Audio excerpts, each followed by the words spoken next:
as we said, of the 4 days, and today the President will be addressing and delivering an address to the NCOP and the debate thereof under the theme, Building Agile State Capabilities to Improve Service Delivery Outcomes. We have been in KwaZulu-Natal province since Tuesday, where NCOP brought together 3 spheres of government, which is not a common thing.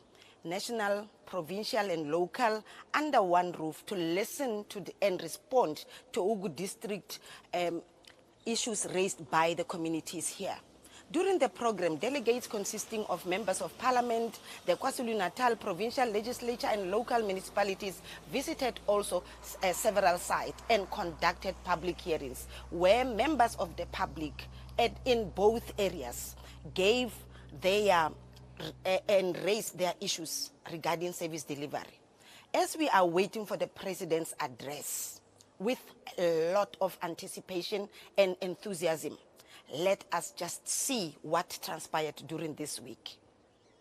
Luningi lusha esisiqalile siyaltraina sine plan yokuthi sihambise into ebizwa ngokuthi ngama digital labs lapho esifundisa khona ulusha lufunda izinto ezihlukahlukene ze technology njengamanje sinabanye abafundela analytical digital analytics and digital scientists okuwukuthi njengoba befunda bayaqhubeka futhi bayahola kodwa futhi njengoba befunda bayakwazi ukuthi baziqalela ama project wabo aqale ngisho ukungenisa imali kodwa besaqhubeka nokufunda.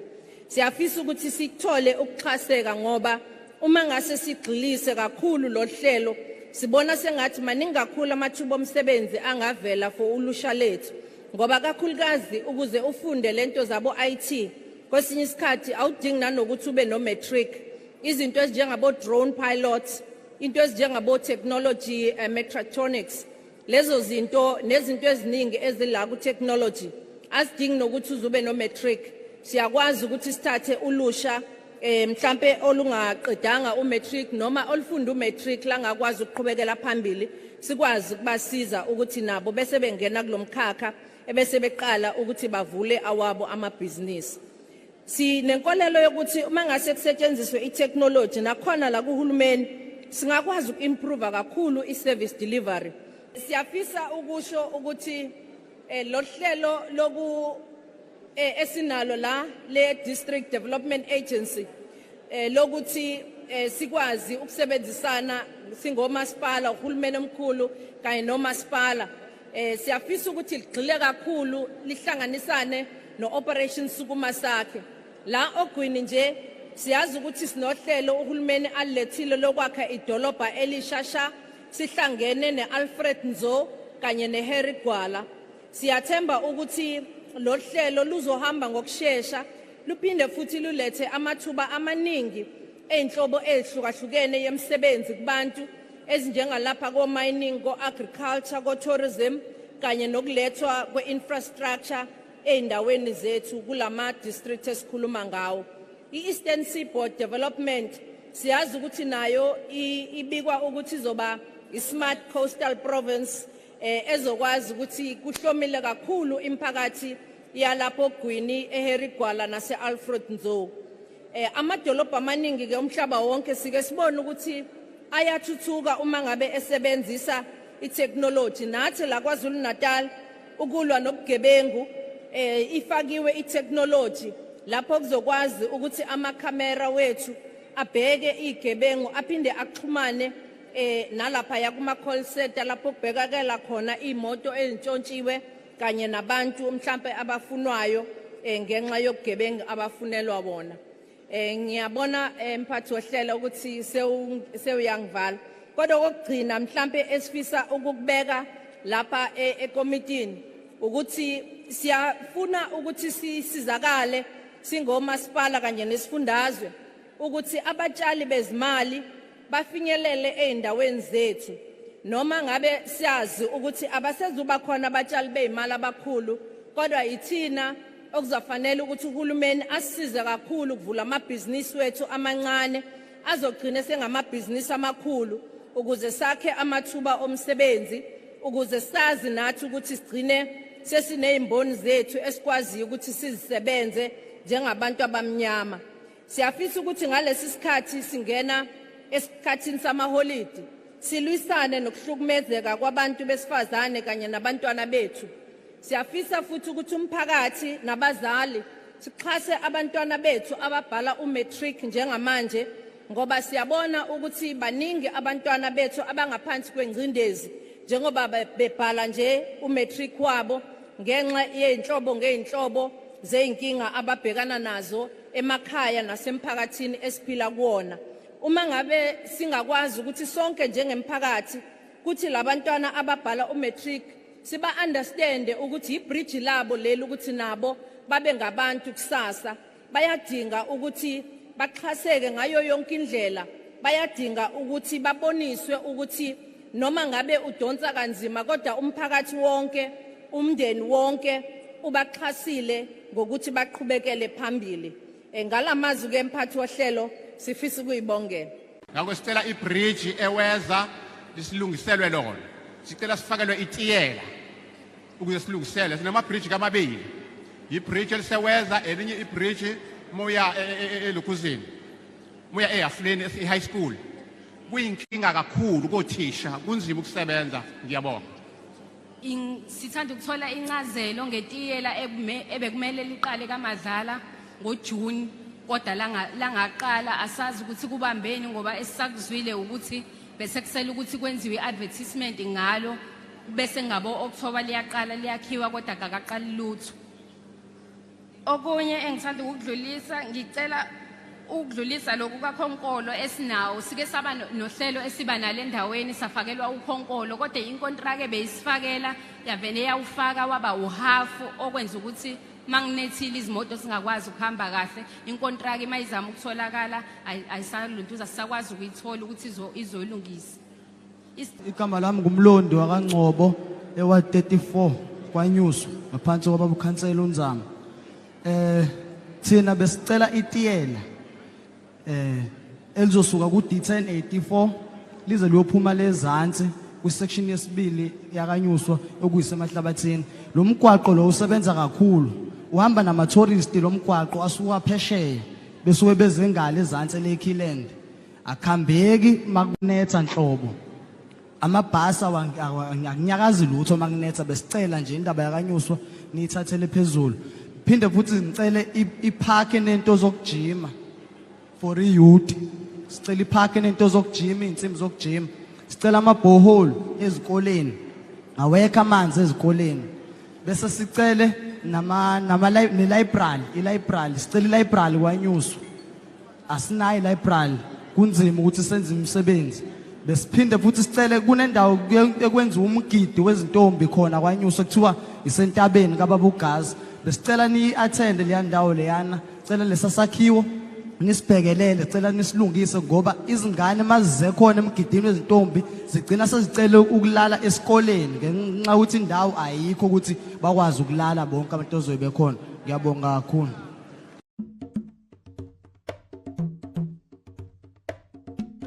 We are currently at the Ring Road, which is at Louisiana, Ward 15. It's a project that started initially to start in 2020, but it started last year. We are happy basically with the progress.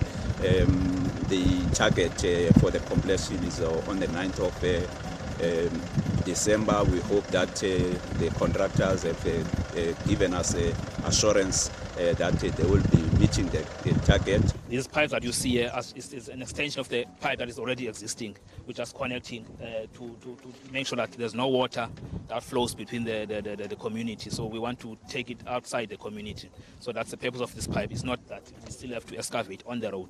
So that is done. So I'm confident that by the time that we reach to December, we'll have completed, obviously, but we'll have to note if there are difficulties in terms of rain.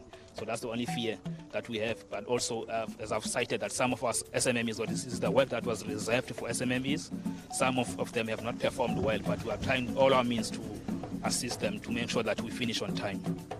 But there are some challenges where they indicated to us that the challenges with regard to one particular resident owner who has a house which is next to the road, who is refusing to move, but also we made aware that the owner of the house does not have the authority to renovate or alter the house. He has not been authorized to do so, but the municipality is taking up the matter further. But also there are challenges with the ESCOM lines. They have been requested to remove them. So basically I would say we are happy, but we're just not happy that it has been the period has been extended. It was supposed to be a 10-month period. It has now been extended to 6.8 months. We're concerned about that because it means also there will be extra monies that municipality has to pay. We're happy that municipality has also got a maintenance budget to ensure that if there are some defects, firstly the contractors will be responsible for a period of a year to fix the defects, but beyond that the municipality has a maintenance budget for the roads. I'm Sabelo Malunga, Ward Councillor. I am happy about this project. Siyejabula kakhulu ngawo umgwaqo. Noma khona lawo ma-issues ke akhona. I-PLC le ehlalayo ngayifica ivele ihlala. The community is happy. Yeah, it's happy kakhulu. Happy, we are happy.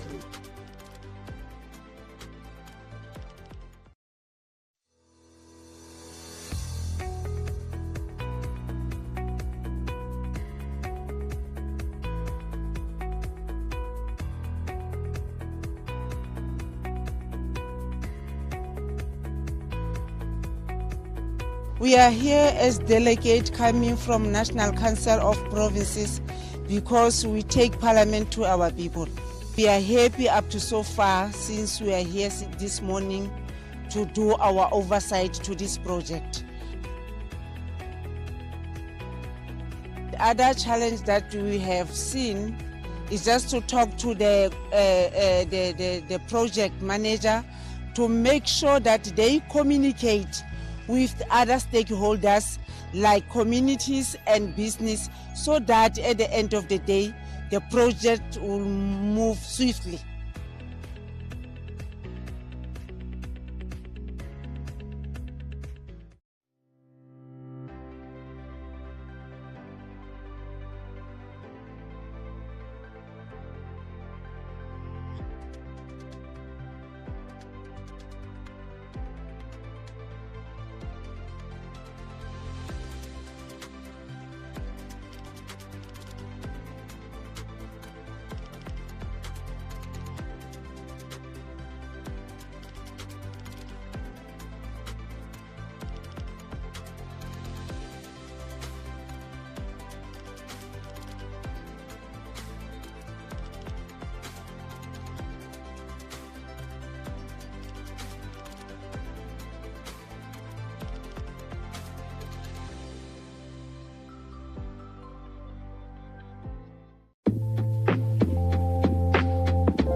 A lady by the name of Nombuso Duma set up her own factory to make skin products which are based on an organic approach, and these skin products are made from plants which are organic plants which they plant here within this same community. KwaZulu Skin specialize ngama products avikela isikhumba, astreat isikhumba kambe khona induna, acne, eczema, psoriasis, dermatitis, hyperpigmentation.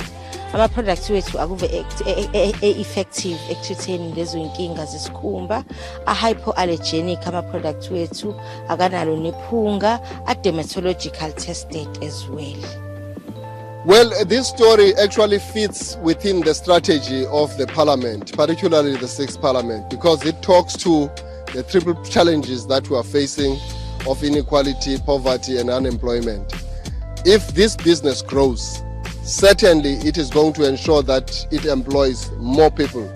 Engikufisa kakhulu ukuthi kwenzeke ukuthi sithole i-equipment yokuthi sikwazi ukusebenza lama contracts esiwathathile makhulu azodinga sibe ne-material yokusebenza, sibe ne-equipment, sibe ne-budget yokuthi sipromote abantu bazi nge-product yethu, bazi ukuthi yindaba eyenza ukuthi ibe ngcono. Konke lokho kudinga imali, kudinga semsakazweni, semaphepheni, sithini kodwa ke sinethemba ukuthi sizothola lelo xhaso.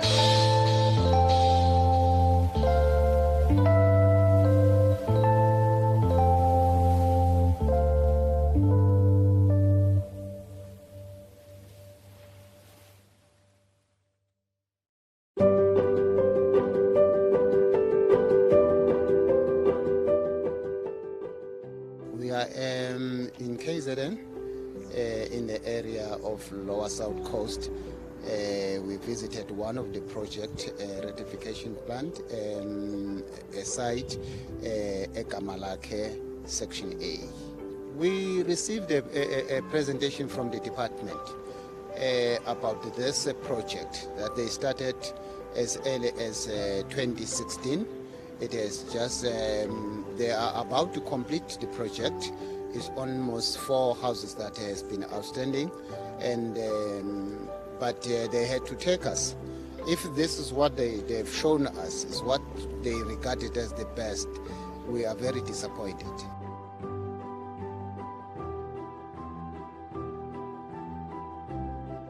Unless bathi bafake shower head.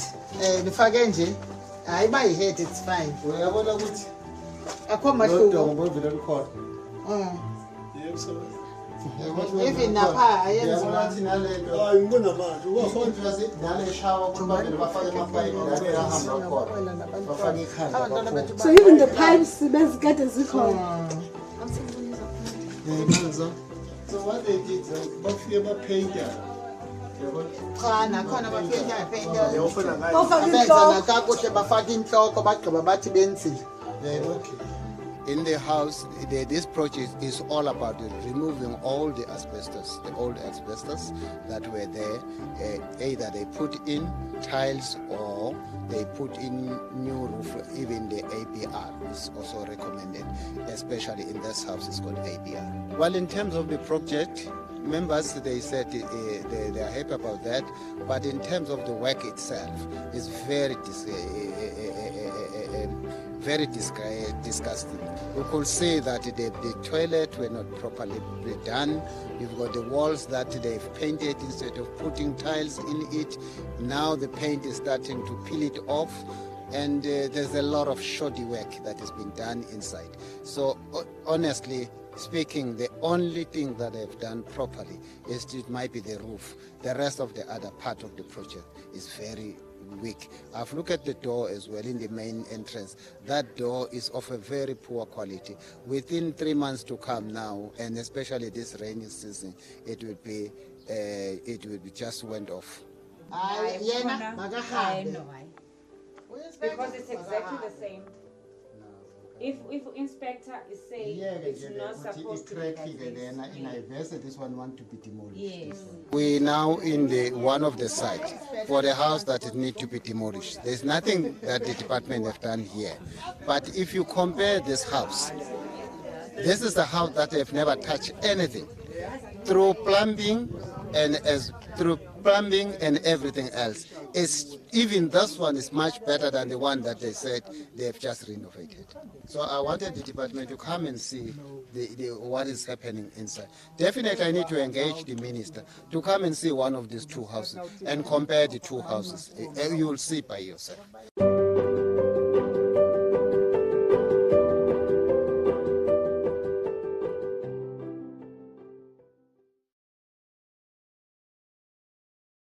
We are here in the KwaZulu-Natal province, Ugu District. Yesterday we were talking about women's involvement in economic development, especially in the agricultural sector. Mama, welcome to Parliament TV. What is Ikeja doing and how are women empowered there? Ikeja, Mama, into ekuyiyona into esiphila ngayo thina abantu besifazane. Iyona into engathini esikwaziyo ukuthi senzele izinto esingazithola ukuthi zisisize emakhaya ngokushesha. Yes. And then how many women are there and how involved are you? Ngathi estimation nje abafazi sinabo lapha emsebenzini ngithi ba close to mhlambe u32 wabo abantu besifazane bodwa la bengikhuluma ngabo. Yes. And Mama Ngwenya, coming to you, they are saying that if you want things to be said, give it to a man. But if you want something to be done, give it to a woman. Yes, because the woman can do everything. Not to say a woman is only in the kitchen. Here today we are. Example now we do have that we've got women who are farming at Ikeja farming. At the very same time, it doesn't mean that they don't have a challenge. These women that are here today on this taking parliament to the people to raise their voice, to raise their challenges to the parliament, to say here we are, we want our economy in South Africa to grow. But at the very same time, we've got challenges. People who are bringing banana in our country with the cheapest prices is making the economy of South Africa to go down. At the very same time, they are going to lose their job, these women, when they talk to me crying to say we're going to lose our job. Because if now there's nothing that is coming in our pocket, that means now our job is going to end. Yes. So they need the parliament to help their business grow and succeed them. In terms of the floods, they were saying in the floods, they didn't get isinxephezelo. Yes. And I even go to the farm, and it's whereby I see the pipes have burst and all that. And they need even umanyolo ubakithi sohulumeni umanyolo nje mawungene nje noma kusasa bawuthola umanyolo, because we cannot say we don't have that poison that is killing ichalo. Yes. So those things I think the department can bring to them not later maybe than next week. The deputy minister did explain, even yesterday they were here, and also they were here. Yes. All the farmers, they were here. They did hear the response. It's giving them a hope. Abo mama laba, they work for us, and then we have forged a relationship here, employer-employee. So we have compounds, laba hlala khona. They would bring their families and be with them. Abanye, abantwana babo, they are back at home. So they work here. When they get paid, they take weekends off and go back home to see to their families. So now, the problem that we have here basically is the problem of this influx of imports from Mozambique. This is the hitting spot, because now asisakwazi ukuthi siholele labasebenzi bethu imali ekuyiyona, because now we have to put them on short time for now while we're still trying to find solutions. But some of them, unfortunately, we need to retrench them for us to survive. Njengoba umama beseshilo, we gave them the numbers on the day before yesterday to say that we are currently getting, we were selling our box at about 110 rand, and then Mozambique is selling at 50 rand here. So basically all the customers go for the cheapest and we are left. Meanwhile, we have to pay for electricity. Electricity in South Africa is very expensive. Fertilizer and our minimum wage is about 4,500. It's not enough to get a family to live, but it's something. Yes. So those guys there, they're paying 1.4. Some Swaziland are paying between 400 and 800 rand per month. So we can't compete with those people. And they are taking basically the cake away of the market. And now this hits hard on these women who then have to be retrenched and go and sit at home with their children. Yes, I think, Mama Ngwenyo, we heard from the ladies. Parliament is doing something. We are following up on our commitments to the people, and we would love to make their lives better. I think this action that Ma'am is talking about, this initiative that also women are being kept, at least retained at the farm, will feed the nation, will feed their families. I think, ma'am, let's just stop here and thank you so much. Thank you, ladies, for talking to us. And that is it from us. Ngakustela ibridge eweza lisilungiselwe lona. Sicela sifakelwe itiyela ukuze silungisele. Sinama bridge kamabili. Ibridge eliseweza elinye ibridge moya eLukuzini. Moya eHafleni high school. Kuyinkinga kakhulu kothisha kunzima ukusebenza ngiyabonga. Sithanda ukuthola incazelo ngetiyela ebekumele liqale kaMadlala ngoJune kodwa langaqala asazi ukuthi kubambeni ngoba esisakuzwile ukuthi bese kusela ukuthi kwenziwe advertisement ngalo bese ngabo October liyaqala liyakhiwa kodwa akaqali lutho. Okunye engithanda ukudlulisa ngicela ukudlulisa lokhu kakhonkolo esinawo sike saba nohlelo esiba nale endaweni safakelwa ukhonkolo kodwa inkontrakt ebeyisifakela yavene yawufaka waba uhafu okwenza ukuthi manginethile izimoto singakwazi ukuhamba kahle inkontrakt mayizama ukutholakala ayisaluntuza sisakwazi ukuyithola ukuthi izolungisa. Igama lami ngumlondo wakangcobo ewa 34 kwaNyusu ngaphansi kwababa ukhansela uNzama. Thina besicela itiyela elizosuka ku D1084 lize liyophuma lezantsi ku section yesibili yakanyuswa okuyisemahlabathini. Lo mgwaqo lo usebenza kakhulu uhamba nama tourist lo mgwaqo asuka phesheya besuke bezengala ezantsi eLakeland akhambeki makunetha nhlobo amabhasi akunyakazi lutho makunetha besicela nje indaba yakanyuswa niyithathele phezulu. Phinde futhi ngicele ipark nento zokujima for youth. Sicela ipark nento zokujima insimbi zokujima. Sicela ama borehole ezikoleni. Awekho amanzi ezikoleni. Bese sicele library sicela library kwaNyusu. Asinayo library kunzima ukuthi senze umsebenzi. Besiphinde futhi sicele kunendawo ekwenza umgidi wezintombi khona kwaNyusu kuthiwa isentabeni kababa uGazi. Besicela ni attend le ndawo leyana cela lesasakhiwo nisibhekelele cela nisilungise ngoba izingane mazize khona emgidini wezintombi zigcina sezicela ukulala esikoleni ngenxa ukuthi indawo ayikho ukuthi bakwazi ukulala bonke abantu ozobe khona. Ngiyabonga kakhulu. Hlala ngaphambili ngibonga igama uSibuka kaMpisane ngila ngokwe Ugu Association of Business thina sibheke kakhulu kulezo zomnotho. Mhlali ngaphambili mhlasimbe umuntu akaqale abonga ukuthi njenge Ugu Association of Business we support i-decision ethathwa umnyango wezomnotho KwaZulu-Natal ukuthi le ndawo esikuyona Ugu Sports and Leisure uyiphendule i-Maritime University sithi lokho sikushayela ehlombe. Besicela eward 2 ukuba kube khona ogandaganda for ukulima. We are also asking for ukuba kube khona i-trainings ezenziwayo for i-farmers.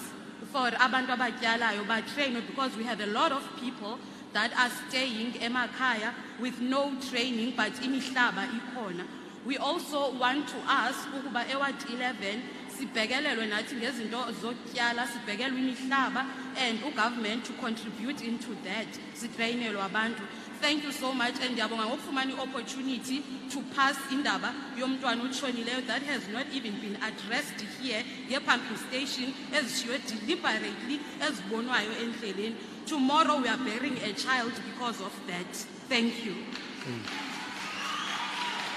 Number 3. Thank you, sis. Fundo ezenziwayo kule region yethu as alignwe ne-job market to address unemployment. Because if education singayi-address ukuthi ayihambisane ne-job market then sizoqhubeka siba nenkinga. Ngizomela omama abalimayo ama-senior citizens edududu nezinye iy'nhlangano ezilimayo. Siyacela kubaphathiswa ukuthi abasibhekelele kakhulu ngoba inhloso yethu ukusiza ulusha lukwazi ukuzenzela izinto ngokunokwazo ngoba imost yabo aba above 35 abasayithola imisebenzi.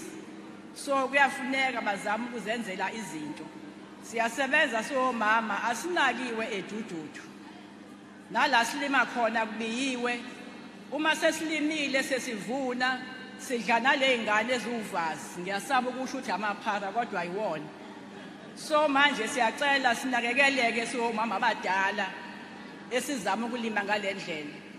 Ngibe sengingenelela futhi nasendaweni okuthiwa isenkampula kuhle ngoba sinayo umama wethu la uyalazi udaba lwemixhaso yezindlu zakhona. Bayasokola abantu balapha yana abasebenzi ngoba bakhe endaweni okuthiwa yamakhalati. So imixhaso abakwazi ukuyakhelwa. Nathi kuyasihlupha besikhalela. We visited the Southport police station. We met the leadership under the command of Captain Sin. As I said, together with the team, we were doing this because we were performing our oversight function to check the status quo in terms of the police station. What are the issues? What are the challenges? What is it that the police station is doing as part of preventing crime and investigating crime and arresting the perpetrators who are responsible? Our general impression is that the police station is operating fairly well. It deals with the challenges of the hour, the challenges that it's confronting. But however, there are issues that we think need to be followed up. For example, the issue of rape and GBV rate is very high. It needs to be given the necessary attention.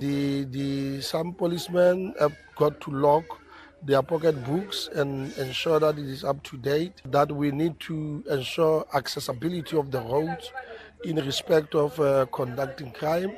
We need to address issues of load shedding here so that the police station is full steam, is fully running. For us, that is quite important. But in the overall, we think that the police station is doing quite well. And it was good to hear from the horse's mouth how they deal with the crime, the challenges and the frustrations that they are experiencing. The issues of crime and crime prevention are very much key in the work of the NCOP. It was quite important to interact and connect with the police officers who needed to share with us their work, their challenges, and how do they go about ensuring that they protect the lives of the people, they deal with crime, especially serious offenses like GBV, like rapes, like the killings of our people and all of that. It was quite important for us as the NCOP to do that. We visited the police station. Generally speaking, the Southport police station is functioning quite well. The systems are in place. The police are doing what is expected of them. However, there are some challenges that I think have got to be given attention. Firstly, there are vacancies within the police station. They need to ensure that those are filled up so that they don't overburden the current staff that they have. Secondly, the dockets, they must be fast-tracked in respect of ensuring that those who are arrested are prosecuted, are taken to court, and therefore are sentenced if they are found to be.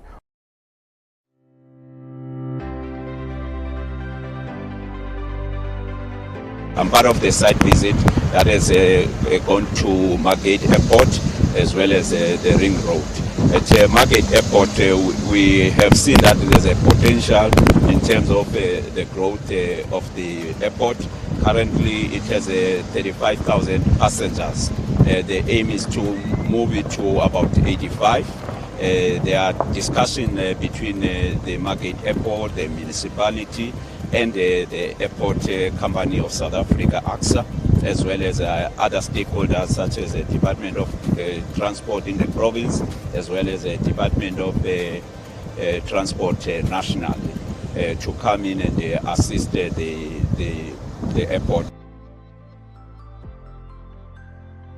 It is located in a strategic area in terms of tourism, but also it doesn't only assist Rainbow Municipality or Ugu District Municipality. It also assists provinces such as the Eastern Cape, areas such as Mizana, Lusibisiki, Flagship, Alfrenzo District Municipalities, because those municipalities, people from those municipalities have to go to King Shaka Airport, because the East London Airport is too far for them. So also the King Shaka Airport is too far for them. But now with this one, the Margate Airport, it will assist them to alleviate the challenges that they're facing in terms of going to King Shaka Airport. So we're really looking forward to this new airport. My name is Yolanda van Rensburg. I'm the Manager Aviation Services employed by Rainbow Municipality, from which our special airport is very heartwarming to me as part of the municipality.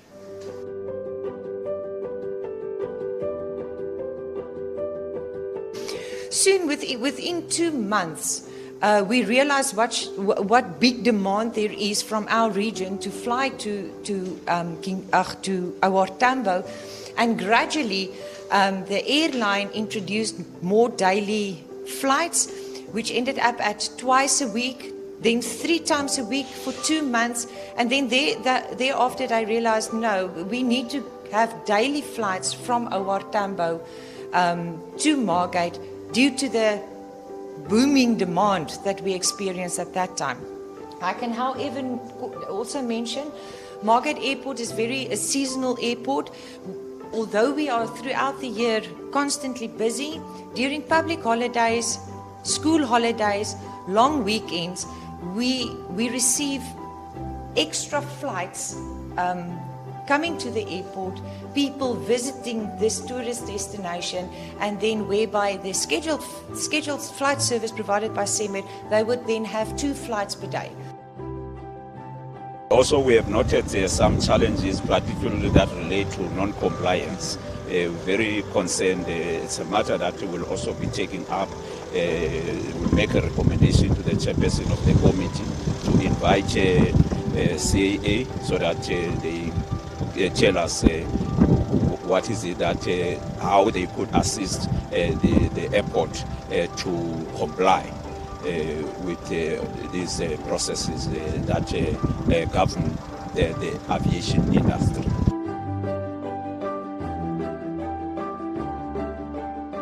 Ngaphambili ngibonga igama usibuka kaMpisana ngila ngokwe Ugu Association of Business. Thina sibheke kakhulu kulezi zomnotho. Mhlali ngaphambili mhlasimbe umuntu akaqale abonga ukuthi njengo Ugu Association of Business we support i-decision ethathwa umnyango wezomnotho KwaZulu-Natal ukuthi le ndawo esikuyona Ugu Sports and Leisure uyiphendule i-Maritime University sithi lokho sikushayela ihlombe. Besicela eward 2 ukuba kube khona ogandaganda for ukulima. We are also asking for ukuba kube khona i-trainings ezenziwayo for farmers, for abantu abatyalayo ba trained, because we have a lot of people that are staying emakhaya with no training but imihlaba ikhona. We also want to ask ukuba eward 11 sibhekelelwe nathi ngezinto zokutyala, sibhekelwe imihlaba, and government to contribute into that, sitrainelwe abantu. Thank you so much, and ndiyabonga ngokufumana i-opportunity to pass indaba yomntwana utshonileyo that has not even been addressed here ye-pumping station ezishiywe deliberately ezibonwayo endleleni. Tomorrow we are burying a child because of that. Thank you. Number 3. Thank you, sis. Fundo ezenziwayo kule region yethu as aligned ne job market to address the unemployment, because if education singayi address ukuthi ayihambisane ne job market, then sizoqhubeka siba nenkinga. Ngizomela omama abalimayo ama senior citizens edududu nezinye inhlangano ezilimayo. Siyacela kubaphathiswa ukuthi abasibhekelele kakhulu ngoba inhloso yethu ukusiza ulusha lukwazi ukuzenzela izinto ngokunokwazo ngoba most yabo aba above 35 abasayithola imisebenzi. So kuyafuneka bazama ukuzenzela izinto. Siyasebenza somama asinakiwe edududu. Nala silima khona kubiyiwe. Uma sesilimile sesivuna sidla nale ngane ezuvazi. Ngiyasaba ukusho ukuthi amaphara kodwa ayiwona. So manje siyacela sinakekeleke somama abadala esizama ukulima ngalendlela. Ngibe sengingenelela futhi nasendaweni okuthiwa isenkampula kuhle ngoba sinayo umama wethu la uyalazi udaba lwemixhaso yezindlu zakhona. Bayasokola abantu balapha yana abasebenzi ngoba bakhe endaweni okuthiwa yamakhalati. So imixhaso abakwazi ukuyakhelwa. Nathi kuyasihlupha besikhalela.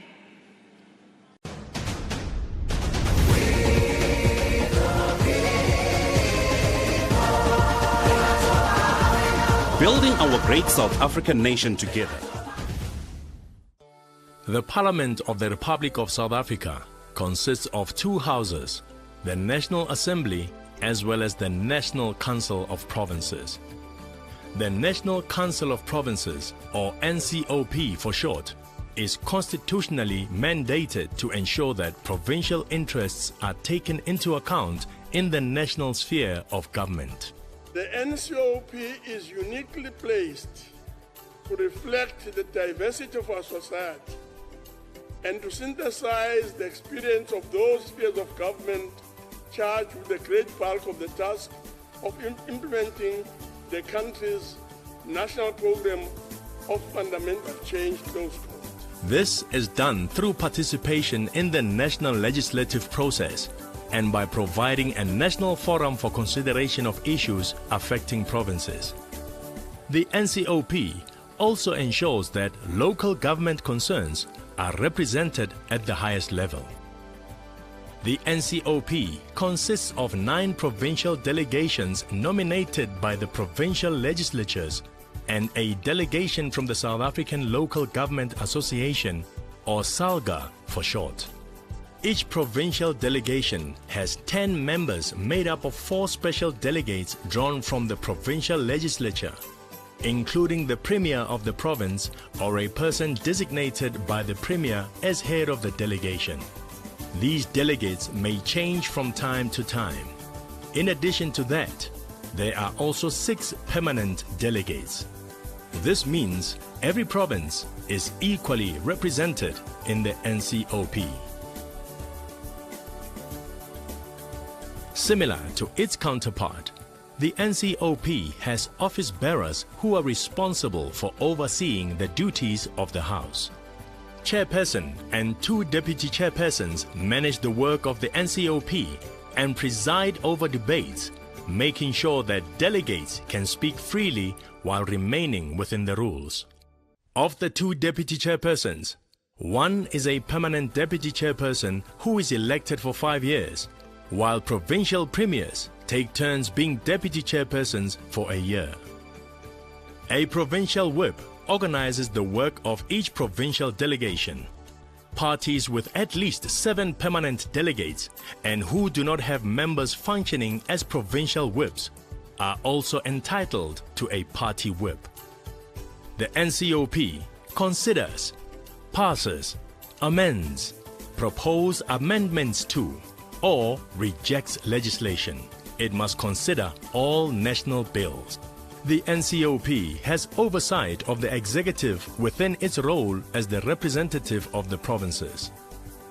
The NCOP may require a cabinet member, an official in the national government or a provincial government to attend a meeting of the council or a committee of the council.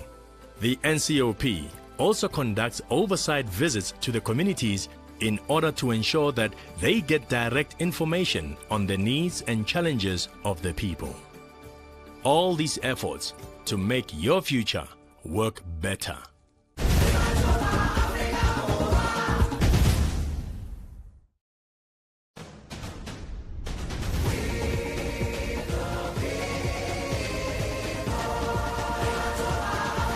Building our great South African nation together.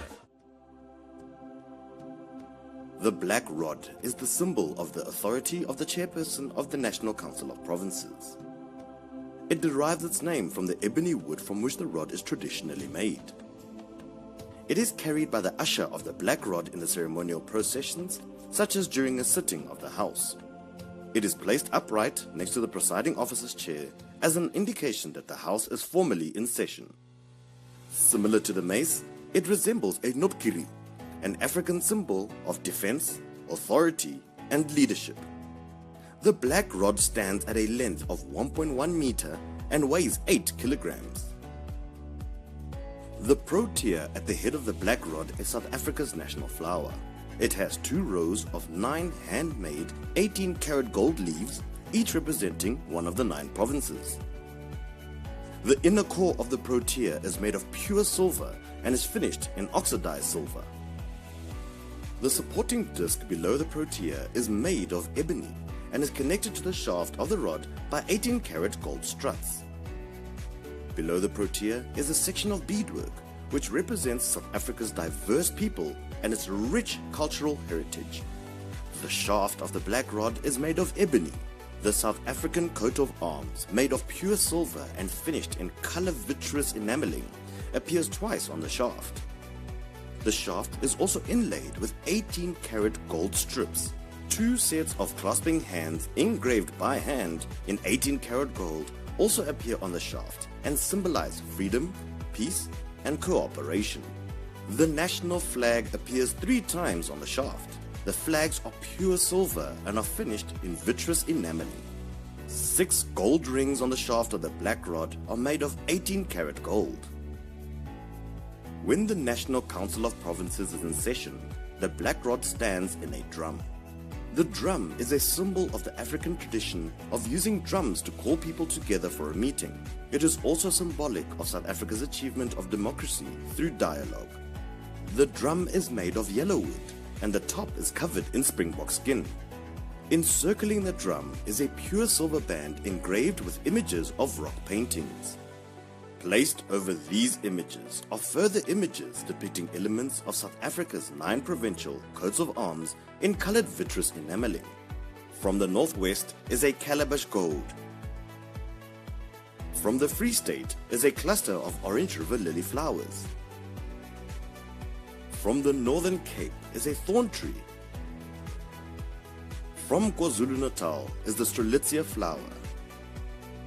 From Mpumalanga is the red Barberton daisy. The Eastern Cape is represented by the red aloe, indigenous to the Eastern Cape.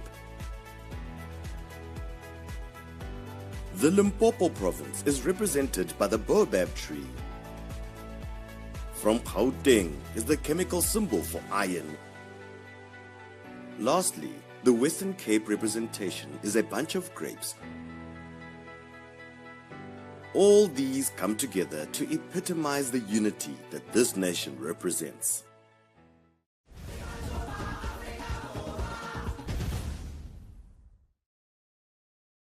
We are now joined by the Deputy Minister, of Agriculture, Land Reform and Rural Development, Mengapa. Mama, thank you so much for joining us and welcome to Parliament TV. Thank you very much for having us as well. Yes, ma'am. Public raised so many issues regarding land reform and agriculture. For instance, EGAT.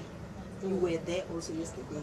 Can you just give us an update as to what really happened and how the department is going to address issues there?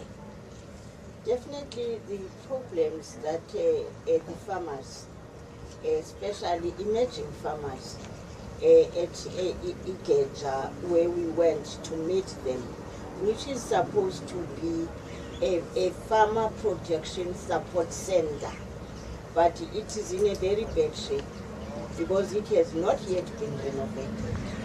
Actually, that is the key and a center which would support them all, whether you are in banana industry or sugar cane or chicken, but unfortunately it has not been attended. A strong follow-up is going to be made. And secondly, their own problems, challenges that they experience include that there was once a processing machine, mill in Umzimpu, it was then closed down. And as a result, the cost of transporting sugar cane to whether it's in anywhere here, Woolers or, but it's very far.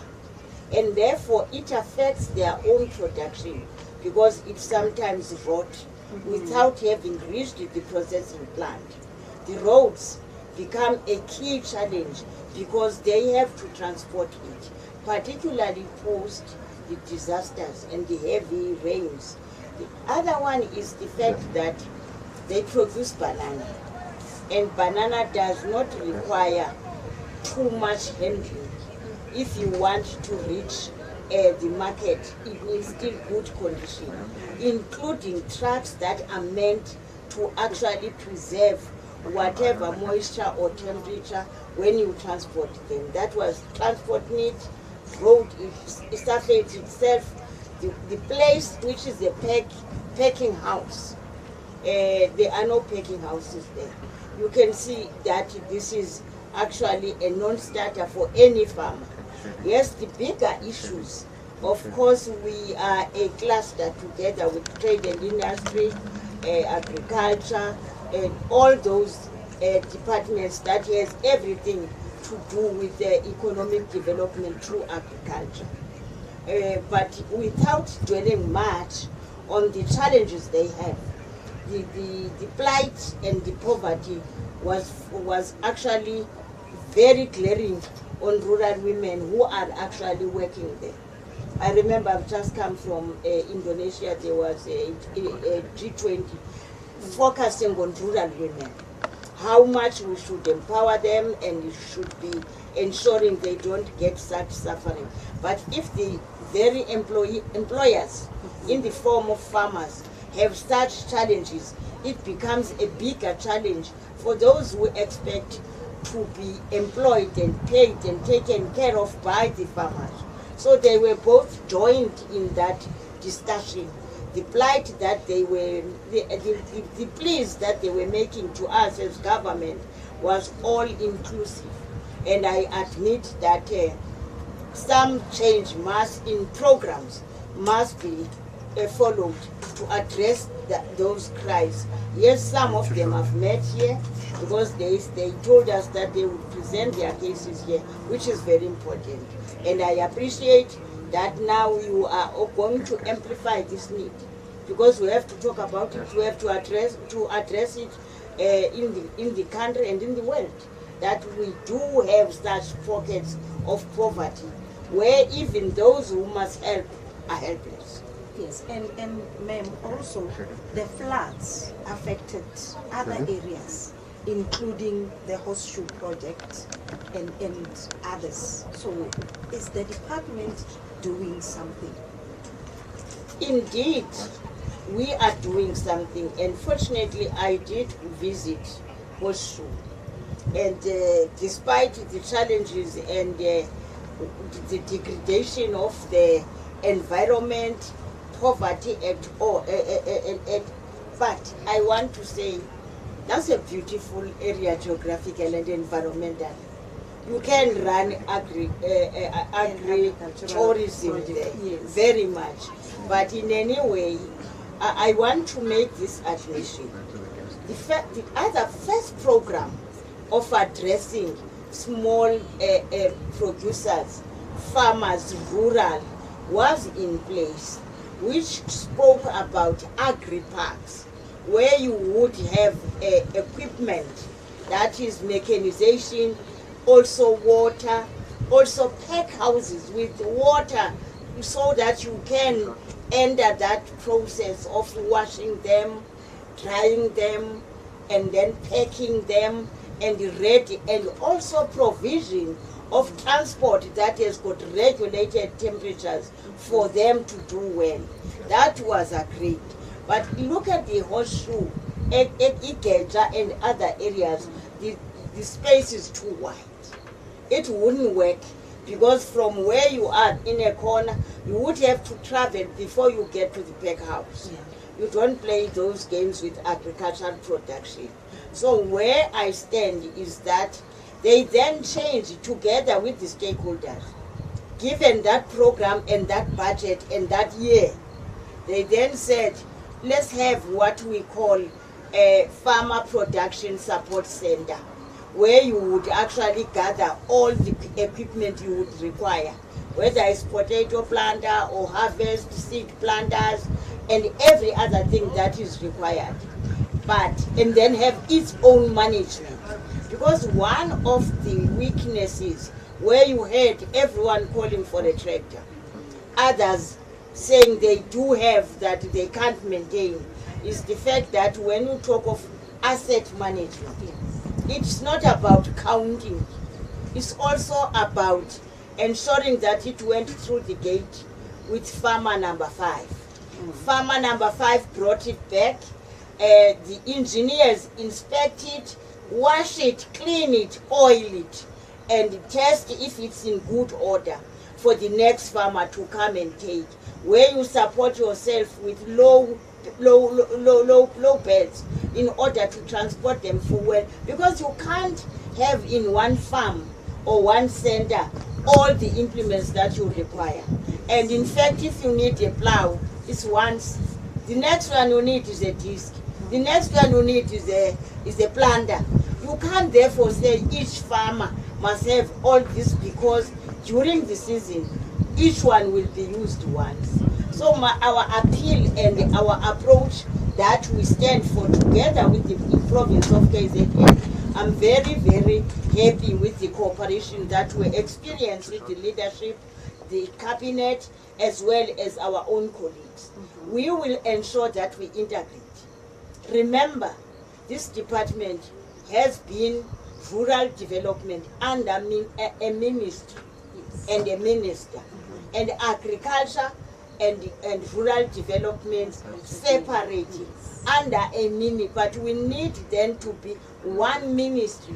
That has been approved, but I'm sure there's resistance because each one of these departments, their own systems, their own management, their own offices. So it is important then that even before we integrate, we bring them together as one. Let's integrate with the budget so that the plan, there's one plan for Ugu. If we know we're gonna go for grain, let's observe the season. For sunflower, for maize, all that is going to be in that family. And then the ongoing process of sugarcane as an economic driver, you then have to support it very much integratedly, bringing in the whole cluster of economy, which includes the trade and industry, because if you want to survive them, bring closer the processing, sugarcane milling, bring it in. Then think about diversification. What will you do by the products that come out of sugarcane? You can see that the idea was when you run away from sugar tax, you also think about macadamia nuts. You can see that people are getting out of bananas, out of sugarcane, but it's not gonna help us a lot because we've got a lot of experience of people who have been in this business of sugarcane, bananas. Here KZN, that's almost a culture. Talk about the issues of why were they not well supported post disaster. I think there is a lot that was required for a person to access this fund, because you needed unemployment reports, SARS, registration, of which some of our farmers were not indeed technically supported to produce such business plans. To an extent, you find them others saying, we were told, we did submit, we were told now of late that will be given seedlings and inputs. But they are not supposed, we are not supposed as government to be talking about seedlings and so on. That's a normal support. Yes. The support they are talking about is the loss. The cabbage that was washed away, the harvest of grain that was washed away was already ready to be harvested. So for a farmer, that's a loss. Yes. Then we will go back because our budget for disaster was operated in one center. Yes. Maybe issues specific to a farmer were not totally addressed. Some lost their piglets, their sheep, their goats. It was indeed for a farmer. A farmer can cry for a small chicken taken by a hawk. And very sentimental to them. Definitely. To their produce. And mainly it's women. Yeah.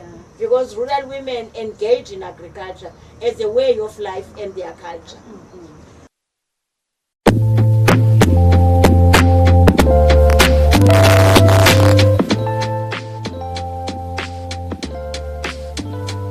A lady by the name of Nombuso Duma set up her own factory to make skin products which are based on an organic approach, and these skin products are made from plants which are organic plants which they plant here within this same community. KwaZulu Skin specialize ngama products avikela isikhumba, astreat isikhumba kambe khona induna, acne, eczema, psoriasis, dermatitis, no hyperpigmentation. Ama products wethu akuve effective ekuthutheni lezo inkinga zesikhumba, a hypoallergenic ama products wethu akanalo nephunga, a dermatological tested as well. Well, this story actually fits within the strategy of the parliament, particularly the 6th parliament, because it talks to the triple challenges that we are facing of inequality, poverty, and unemployment. If this business grows, certainly it is going to ensure that it employs more people. Engikufisa kakhulu ukuthi kwenzeke ukuthi sithole i-equipment yokuthi sikwazi ukusebenza lama contracts esiwathathile makhulu azodinga sibe ne-material yokusebenza, sibe ne-equipment, sibe ne-budget yokuthi sipromote abantu bazi nge-product yethu, bazi ukuthi yindaba eyenza ukuthi ibe ngcono. Konke lokho kudinga imali, kudinga semsakazweni, semaphepheni, sithini kodwa ke sinethemba ukuthi sizothola lelo xhaso.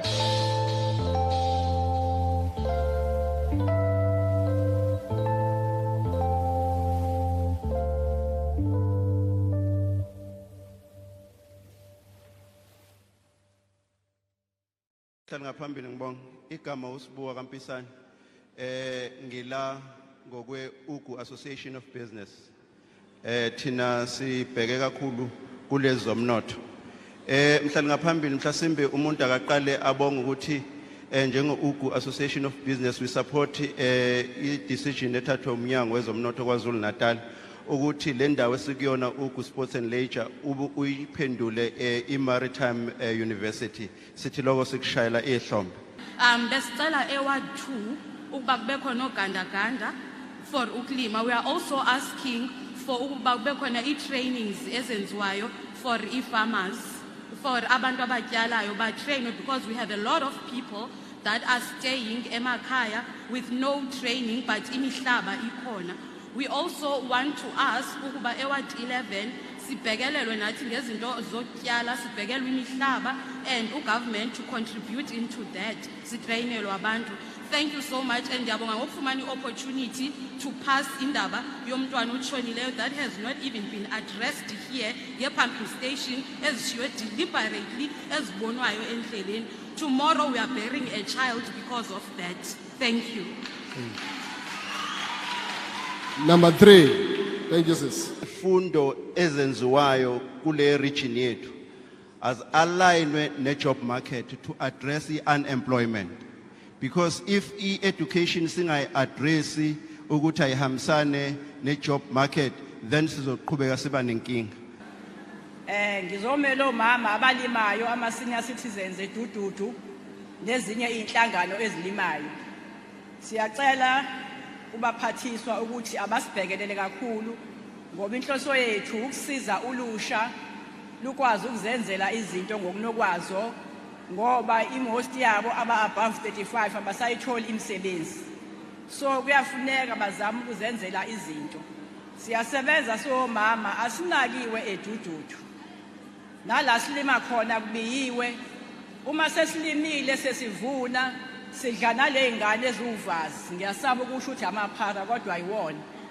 So manje siyacela sinakekeleke somama abadala esizama ukulima ngalendlela. Ngibe sengingenelela futhi nasendaweni okuthiwa isenkampula kuhle ngoba sinayo umama wethu la uyalazi udaba lwemixhaso yezindlu zakhona. Bayasokola abantu balapha yana basebenzi ngoba bakhe endaweni okuthiwa yamakhalati. So imixhaso abakwazi ukuyakhelwa. Nathi kuyasihlupha besikhalela. Can you please give us your view or your overview about what really happened yesterday and what Parliament has and the impact that you saw into the people's, especially during the public hearings? How is it possible that 11 years later people don't have water? So does it have to take Parliament to come to Ugu in November 2022 to hear that from the people? Yes. So it means the level of disconnect we must always look at very closely to make sure that there's no disconnect between government and the people. And without surveying the factual exposition on the matter. But when it comes from communities, most of the time you'll find that it is true because they live those realities daily. Yes. They would not come here and sit here and say we don't have water since 2012. And thanks for coming today. We hope we'll have water tomorrow. So it means that presence of Parliament's ear, that presence of ministers for those portfolios becomes a very important connecting point for citizens to ensure accountability is extracted from those who are responsible to implement. So we hope that out of yesterday's discussions, out of today's deliberations on infrastructure, we will hopefully go a long way to ensure that the improvement on the responsiveness of government, to make sure that it doesn't take instances like this where you begin to hear the fault lines on the service delivery chain of government, but you are able to spare action, whether it is Parliament, whether it is legislatures, whether it is the executive, right up until to local government executive, to make sure that everybody is inspired to take actions to improve the quality of lives of people. So we do hope that those issues would now become a critical component of monitoring by the provincial government. Hopefully the Premier, who was also here, has taken notes on many of the areas where it may be easier to see bottlenecks and what must be done, but also to acknowledge improvements. Yes. I mean, the Minister of Health and Home Affairs, rather, yesterday made very important innovative issues to say that you would now have at a bedside in a hospital or anywhere, there will be a Home Affairs office there. And that Home Affairs would make sure that when that child is born, you don't even have to go anywhere, you walk straight to that office. Those are innovations. Those are innovations, and you will be able to see those innovations when you listen to the cries of the people.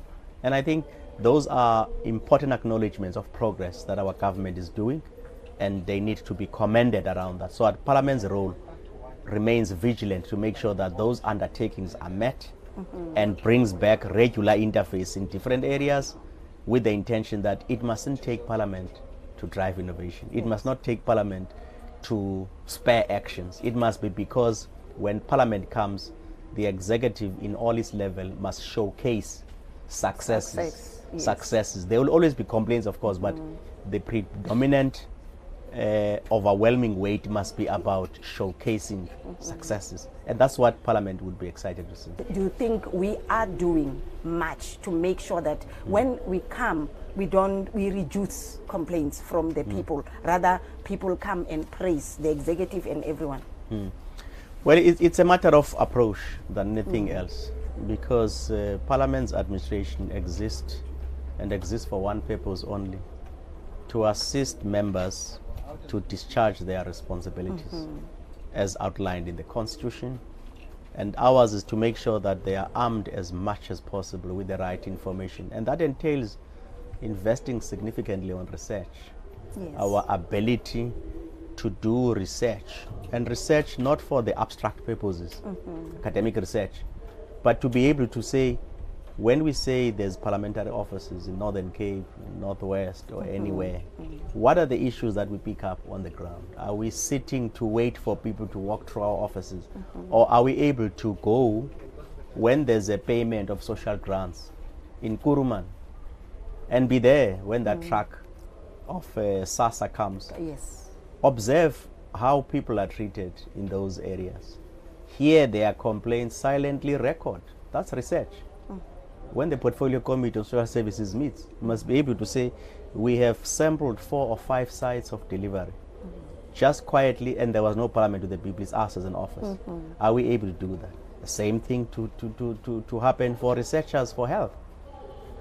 Do our staff go to clinics as a deliberate effort of conducting research? Go to clinics, go to hospital, spend time at Doranginza Hospital, spend time at Baragwana Hospital as health portfolio committee researchers. Pick up what is happening against what the APP said of that department. It doesn't have to take members. Yes. But as part of your work to go and conduct research, silently, empirical evidence, qualitative research, hear what patients say in that long queue that they are sitting. Only to come and collect chronic medication, but they have to sit there until 6 p.m. in the afternoon and be turned back. They took 60 rand to leave Mdeni to go to Bara. They don't have that money. They have borrowed it to be asked to come back. It is visiting their own meager earnings that they have to be able to manage their own health. What are the things that out of our own gathering information we can be able to say to our portfolio committee when they come next time? These are the things you must speak up. This is what we've picked up in clinics. People count people in clinics, and when they reach 50, they cut them. Same as Minister of Home Affairs was saying, there is no law in this country that says cut people. Yes. It does happen in clinics. Not now, it has long been happening. So the degree of activism of our administration to complement the political players in the institution around arming them with the right data, so that when they discharge their responsibilities, Parliament's ear is on the ground across all facets of the organization, whether it's administration, whether it's political functionaries of the institution. So the point you are raising about, could we do something to reduce these complaints? Yes. Of course, they don't have to come in a long queue now. Because if we're everywhere to have our own administration program to go. Are you in portfolio committee for Home Affairs? How many times did you visit the Home Affairs offices? You can't say, no, when we go in July, August, we will then see that. But you are the engine room to service that committee. Yes. Do they have to discover it at the same time with you? Or you should bring that so that when they go there, they exercise oversight. So that dynamic is very important for people to understand. And just lastly, in conclusion, there is that kind of no distinction between Parliament and the executive. What is it that you think going forward we can do to just make sure that these two arms are together yet independent? I always use this example when I talk to people. When we grew up, I don't see it now. When we grew up, you would know this. There was this chewing gum called Chappies. Chappies. Yes. I don't know, many of you might not know that. Chappies. Chappies, yes. So in the past, Chappies, I have not bought one now. I haven't seen one. You must go to deep areas to find the Chappies. Without fail, when you open a Chappies, it's written there, did you know? Yes. And you would, in a matter of a split second, be empowered on something. Absolutely. Yes. Did you know that so and so? My favorite was, did you know that Big John Tate knocked out Leon Spinks in 1971 in 3 seconds? You would know that. I'm a boxing fan when I grew up. So, oh, okay, he was knocked out in 3 seconds in 1971 in the Battle of this. Tomorrow it's something else. Did you know that the longest bridge is? Yes. So that's easy education. A person walks back, he knows what's the longest bridge on earth. So can you imagine if we have did you know moments as Parliament? Did you know that Parliament passed 10 legislations, 10 bills last month, of which 4 focus on empowerment of women against this? Did you know Parliament passed this bill? And one of its key issues is to make sure that child foster grant is now received not only by the mother but us. So I read that. I don't have to be given a thick document, a piece of legislation signed. No. You gave me what the most essential issue is. True, did you know? If Parliament has did you know on its own TV, apart from covering things, did you know Parliament last week did this and this? As a result, ESCOM has now increased this and this and this. Did you know that water this and this and this in Northern Cape? As a result, 15 boreholes have now been. So I relate the work of Parliament with the impact it touches on my life. And that is all contained in a simple did you know message. Yes. Not background, summary, whatever. You as a sitting, did you know what this Parliament is doing? So those issues for me are part of, you can use that even in creating distinctions between the role of Parliament and whatever. Did you know that Parliament has 490 members, of which this and this and this?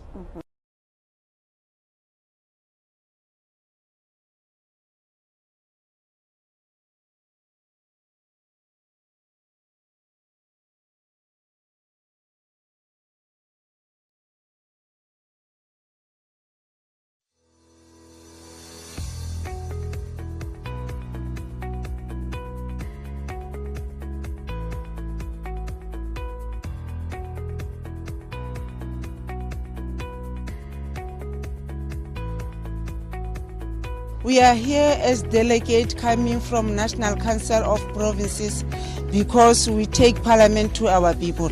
We are happy up to so far since we are here this morning to do our oversight to this project. The other challenge that we have seen is just to talk to the project manager to make sure that they communicate with other stakeholders like communities and business, so that at the end of the day, the project will move swiftly.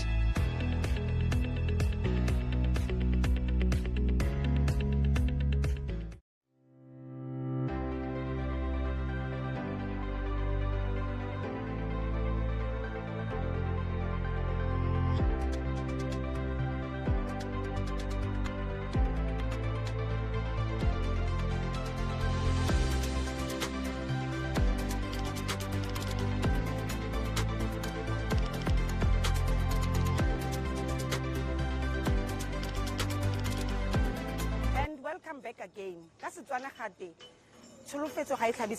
the promise you make is the promise you keep. We said that the president will be joining us, and the procession is just about to pass us now, that for 2022, taking Parliament to the people, the address by the president, as we said, he is coming, he is accompanied by the National Council of Provinces, Ntate Amos Masondo.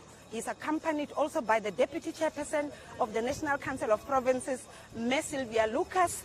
He is also being accompanied by the Speaker of the KwaZulu-Natal province, as well as the Deputy Chairperson. There we see the President, there we see the Deputy Chairperson to the National Council of Provinces, and the Speaker, Honorable Boyce. And we will be beginning this procession. I'm saying the broadcast of today will be about a debate, and it's going to take place from now on until just about past 14 hours. There they are taking a picture now, a picture opportunity for the President, as well as the National Council of Provinces Deputy Chairperson, the Premier of the province, Mayor Dube Ngube, as well as Honorable Boyce. And during this debate, I just want to speak about the theme of the debate. The theme of the debate is building agile capabilities for the state so that service delivery can be improved. And the province of the KZN, as we said, has got challenges with regard to human settlements, sanitation, as well as policing issues, because the police stations as well as the communities, yes, the stock theft has been a challenge within, but there it goes. The procession is inside the hall now, which is now turned into a chamber. Just to give you a glimpse, we have got at least 2 premiers over and above the one from KZN. We have Honorable Panyasa Lusufi in attendance. We also have got Honorable Ntombela in attendance from the Free State. But before we hand over to you, we just want to say that thank you so much for joining Parliament Television. We have been with you for a week. Let us just now hand over to the proceedings inside. And bye-bye.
Thank you very much.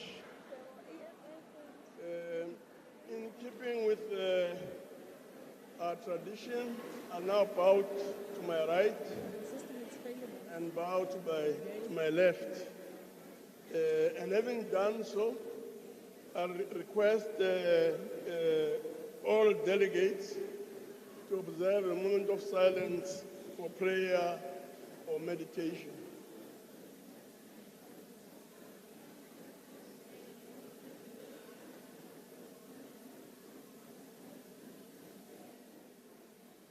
Thank you very much. Can you sit, Judge?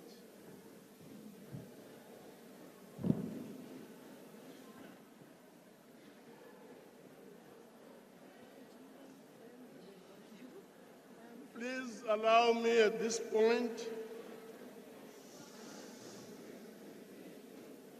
to make the following announcements.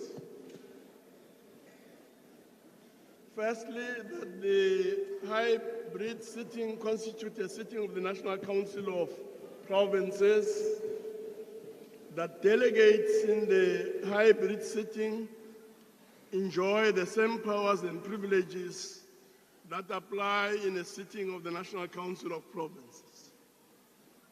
That for the purposes of the quorum, all delegates who are logged on to the virtual platform shall be considered present. That delegates must switch on their videos if they want to speak. That delegates should ensure that the microphones on their gadgets are muted and must always remain muted. That all delegates in the chamber must connect to the virtual platform. That delegates who are physically in the chamber must use the floor microphones. That all delegates may participate in the discussions through the chat room. And please note that the interpretation facility is active.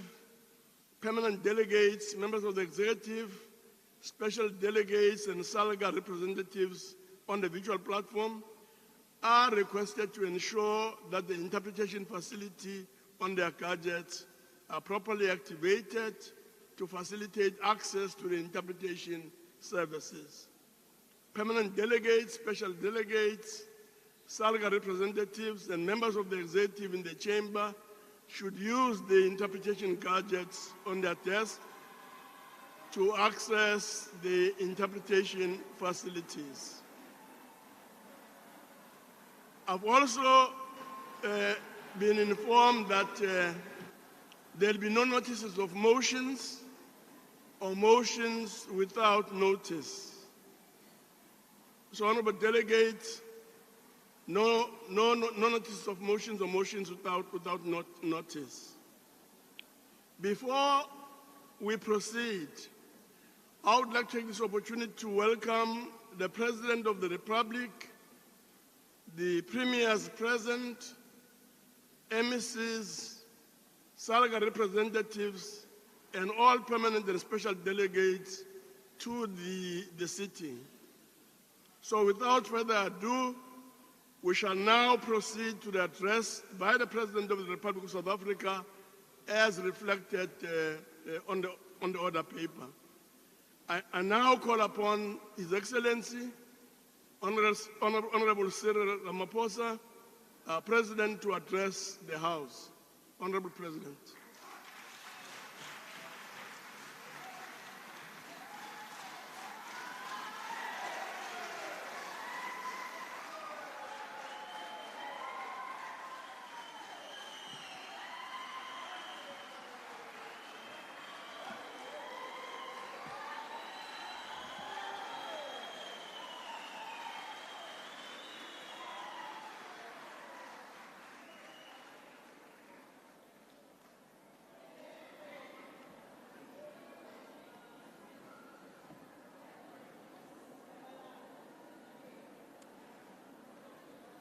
Chairperson of the National Council of Provinces, Mr. Amos Masondo, Deputy Chairperson of the NCOP, Ms. Sylvia Lucas, the Premier of KwaZulu-Natal, Ms. Nomusa Dube Ngube,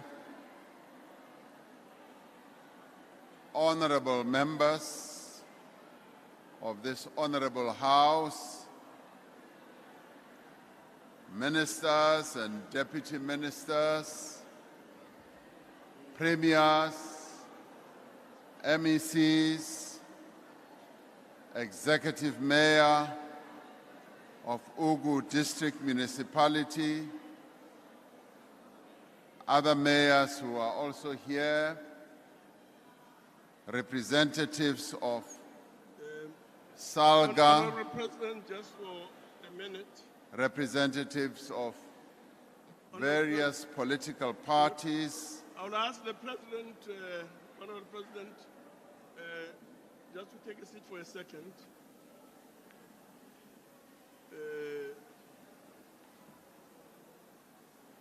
Honorable members, I'm sure all of us know by now that we may not use a language that is not in keeping with the good decorum of the House. And some of the messages that you are communicating are indeed a bit of a problem. And if members have an opportunity, or if members want an opportunity to articulate whatever messages and so on, we should be having in front of the House a substantive motion. So I'm going to urge you to please sit down and desist from what you're doing, honorable members. So I'm ordering you to please sit down. Take your seats.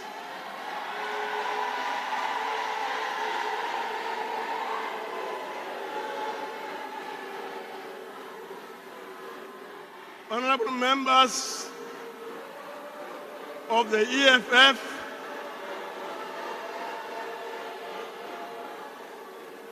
if you do not take your seats, I'll be forced to take you out. Chairperson. Honorable Chairperson, may I rise on a point of order, please? I'm rising Chairperson, on a point of order. May I rise on a point of order, please? I can't see you. Here I am, Chairperson. Yes. Honorable Chairperson, we all know the rules of Parliament and of this House. No member of this House is allowed to portray or to show any party regalia. What we see behind us here clearly indicates the party regalia of the EFF, and it is not in terms of the rules of this House. Thank you very much. Honorable member, what's your issue? Chairperson. On what point are you rising? Someone is continuing to mute me. Chairperson, can we be protected? We are not intimidated by a group of people brought here. The EFF will never be intimidated to stand for the people of this province who do not have water, who do not have infrastructure, who continuously are raped, while the president of this country is sleeping on top of money. Sit down. While the president of this country is sleeping on top of dollars, which today remains unaccounted for. We demand to know, when is the president of this country going to tell our people where he got that money from? I'll ask you, of course, that's not a point of order. Ngizawucela ke endlini ukuthi sisebenzisane siyeke ukubanga umsindo ukuze le sitting ye NCOP ibe impumelelo. So without any waste of time, we will now proceed. Chairperson, on a point of order. We will now proceed. On a point of order, Chairperson. What is the point of order? We are not going to be addressed by a president who has broken his oath of office. The people of Ugu region don't have water, and is not going to address the House. He is not honorable. He is a dishonorable president who lies on top of dollars. He has no right to address the people of Ugu region. Honorable member, order. Please sit down. We will now proceed. We know they are begging for bread. We are not going to be intimidated.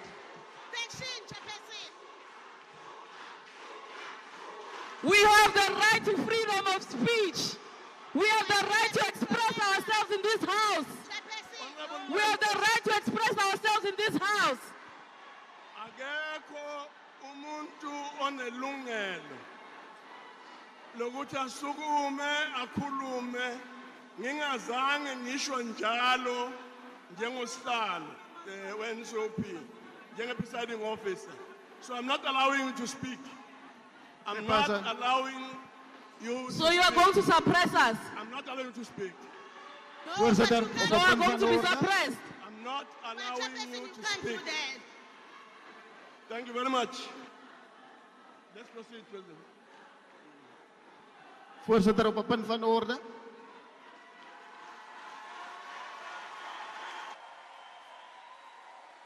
Op een punt van orde, voorzitter. What's the point of order? My punt van orde is... What is the point of order? Voorzitter, my punt van orde is, as lede van die parlement van Suid-Afrika, lê ons elkeen 'n eed af, dat ons die grondwet van die land sal eerbiedig. No, that's not the point of order, man. Die mafia-president wat vandag hier voor ons verskyn, het die grondwet oortree. En ons kan nie toelaat dat ons vandag in hierdie huis deur 'n mafia-president toegespreek word nie. Ons kan nie toelaat dat 'n president wat die grondwet van die land oortree het, vir ons hier voorkom verskyn en vir ons 'n soetsappige storie kom gee. Sy beloftes van deursigtigheid. Waar is sy beloftes van deursigtigheid? Waar is dit? Daar is geen deursigtigheid en verantwoordelikheid by die president nie. So ons vereis verantwoordelikheid en deursigtigheid. Hy het deur die agterdeur ingekom vir deursigtigheid, maar hy deur agterdeur is vandag is nou nie meer deursigtig nie. Yes, I'm giving you a warning now. If you persist in what you are doing, I'm going to throw you out. If you persist in what you are doing, I'm going to throw you out. Honorable President, please proceed. On a point of order, Chair. Please On a proceed. point of order. Honorable Lutuli, I've warned you. Chairperson, it's a point of order. I've warned you. What's the point of order? Chairperson, awukwazi ukuhlala lapho usicindezele ukuthi ngeke usasivumele isikhulume. What is your point of order? Chairperson, awukwazi ukwenza lokho. Awunawo amandla ukuthi ungathi ngeke sikwazi ukukhuluma. If ungasungilalele ngikhulume, then uzoyizwa i-point of order yami. Please take your seat. Chairperson, number one, fanele kusiprotect. No, Chairperson, awukwazi ukusabisa. Uyasabisa njengamanje. And lokho ngeke sikuvumele. Uyasabisa. I will now call on the people who are supposed to be assisting us to take out those people who are unwilling to cooperate and who are blocking the... We are elected to be here. We are elected just like you. We have every right to be here. Point of We are elected just like you. I've not allowed you to speak. I've not allowed you to speak. So you won't speak until I say so as the presiding officer. I'm not allowing you to speak. Thank you very much. Honorable President.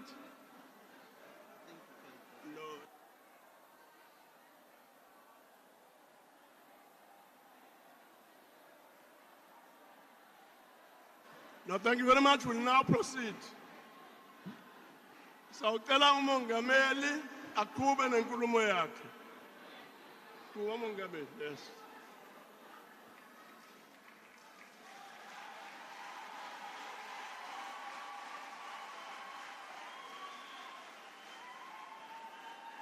Honorable Chairperson,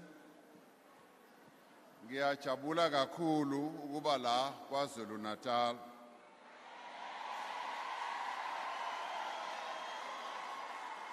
Ngiyajabula kakhulu futhi ukubona abantu bala eKwaZulu-Natal beze la ngomningi. Kuyangijabulisa lokho. Ngenyanga edlule bengilapha Ngizokwethula isitifiketi sobukhosi kungangezwe lakhe His Majesty King Misuzulu KwaZulu-Natal.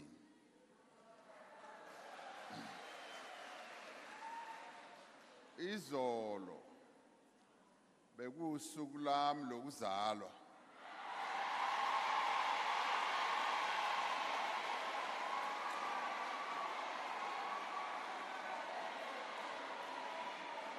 Ngathola imlayezo eminingi kakhulu. Omunye umlayezo wawuphuma kuSilo. Wathi ungifisela happy birthday. Ngabonga kakhulu.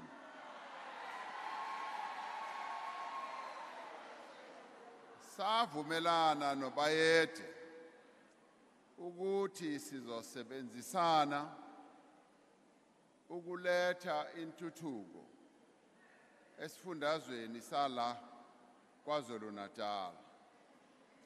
Okubalulekile ukuthi simamele abantu futhi sibikele abantu ngalokho okwenzwa uhulumeni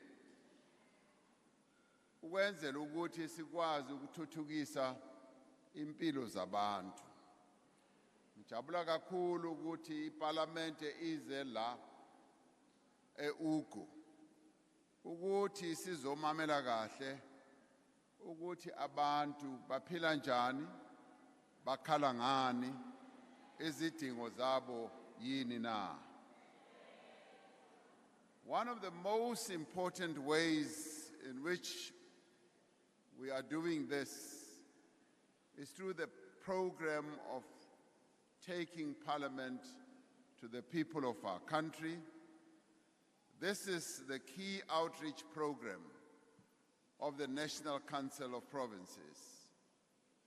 28 years since the first democratic parliament set in Cape Town, we continue to have a parliament that is activist, a parliament that is responsive, that is also determined to make a difference in the lives of our people.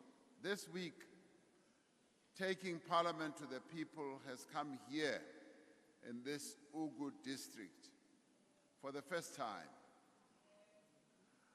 Siyabonga kakhulu ukuthi sithole ithuba lokuthi nama-minister ethu, nama-deputy minister babe khona la. Ngithe mangifika uminister ubheka icele ungitshela ukuthi yena umuntu wala uvela khona la uthi ngeke ukwazi ukuthi ungenze lutho la ngoba kukithi la. Ngajabula kakhulu ukuzwa lokho. Our ministers, deputy ministers, and indeed our premier and MECs are here to respond to the concerns of our people and also to do everything they can to resolve the concerns of our people. Ngiyazi ukuthi izidingo zabantu bala eUgu District ziningi kakhulu. Ngiyathemba ukuthi niyena thola ithuba lokuthi nizibeke kuma-minister ethu nama-deputy minister. We have heard about your challenges here. Into ezifana nokuthi amanzi iyona inkinga enkulu kule district.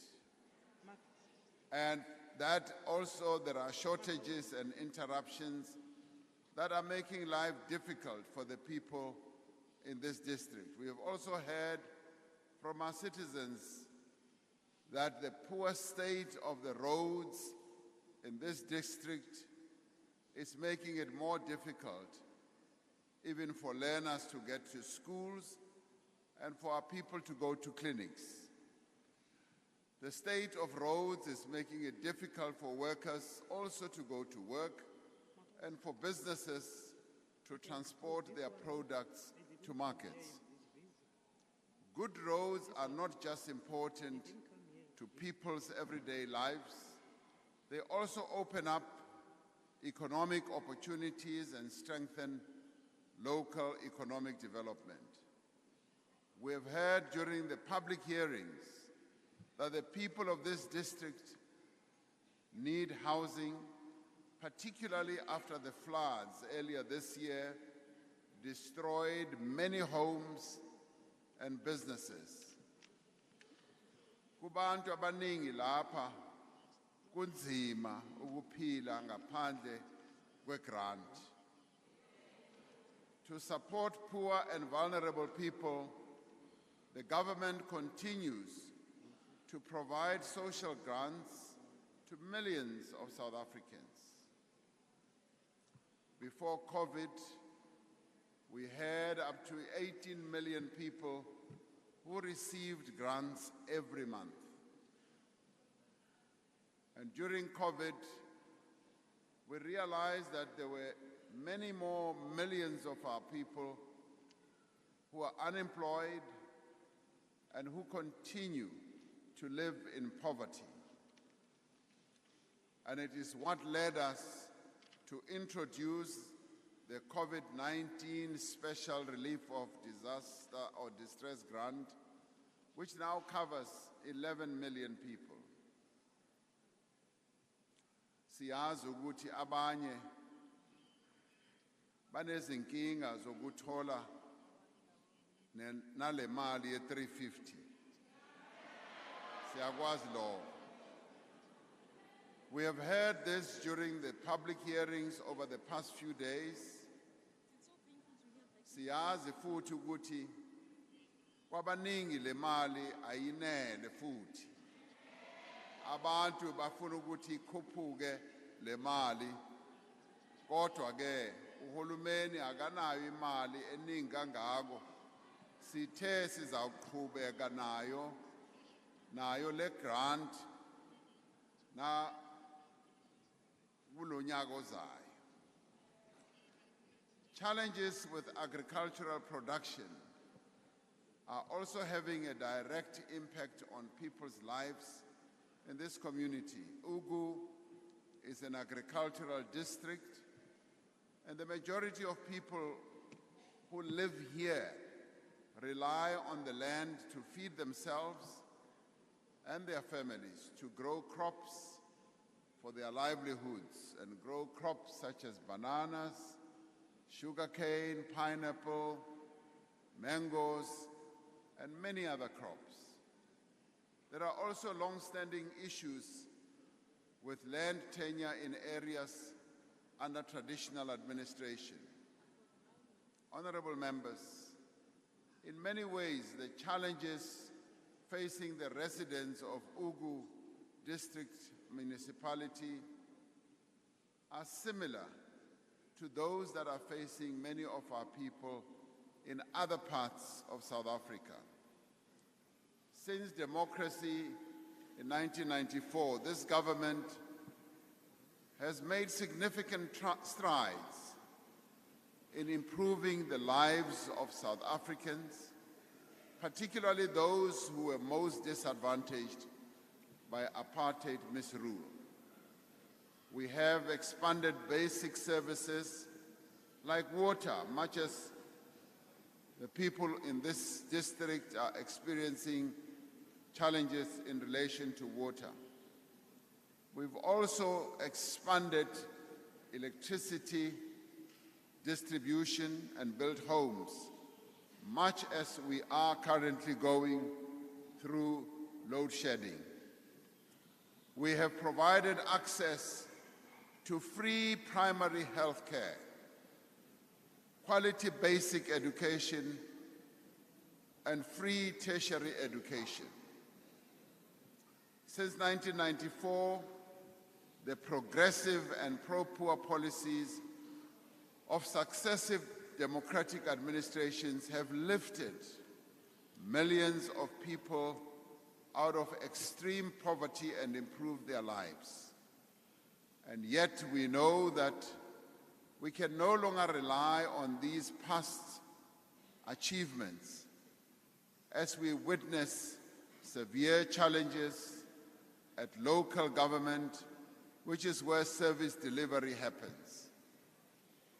This year, I've held 5 presidential imbizos in the Northwest, in the Free State, in Mpumalanga, in Gauteng, and in Northern Cape.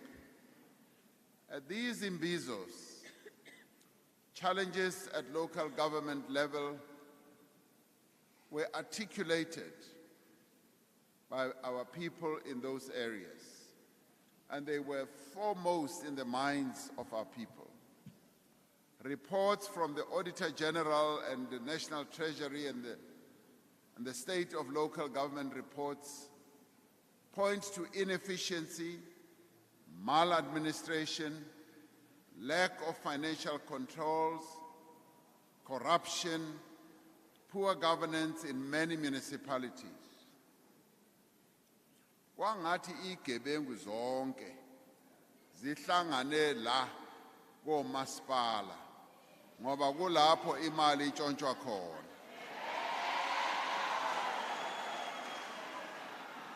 All of these affect local government's ability to provide basic services people need to lead lives of quality and dignity. That is why we should welcome the new laws that we are putting in place, laws that are going to enhance accountability. Amongst others, the laws will disallow municipal officials from also holding political office.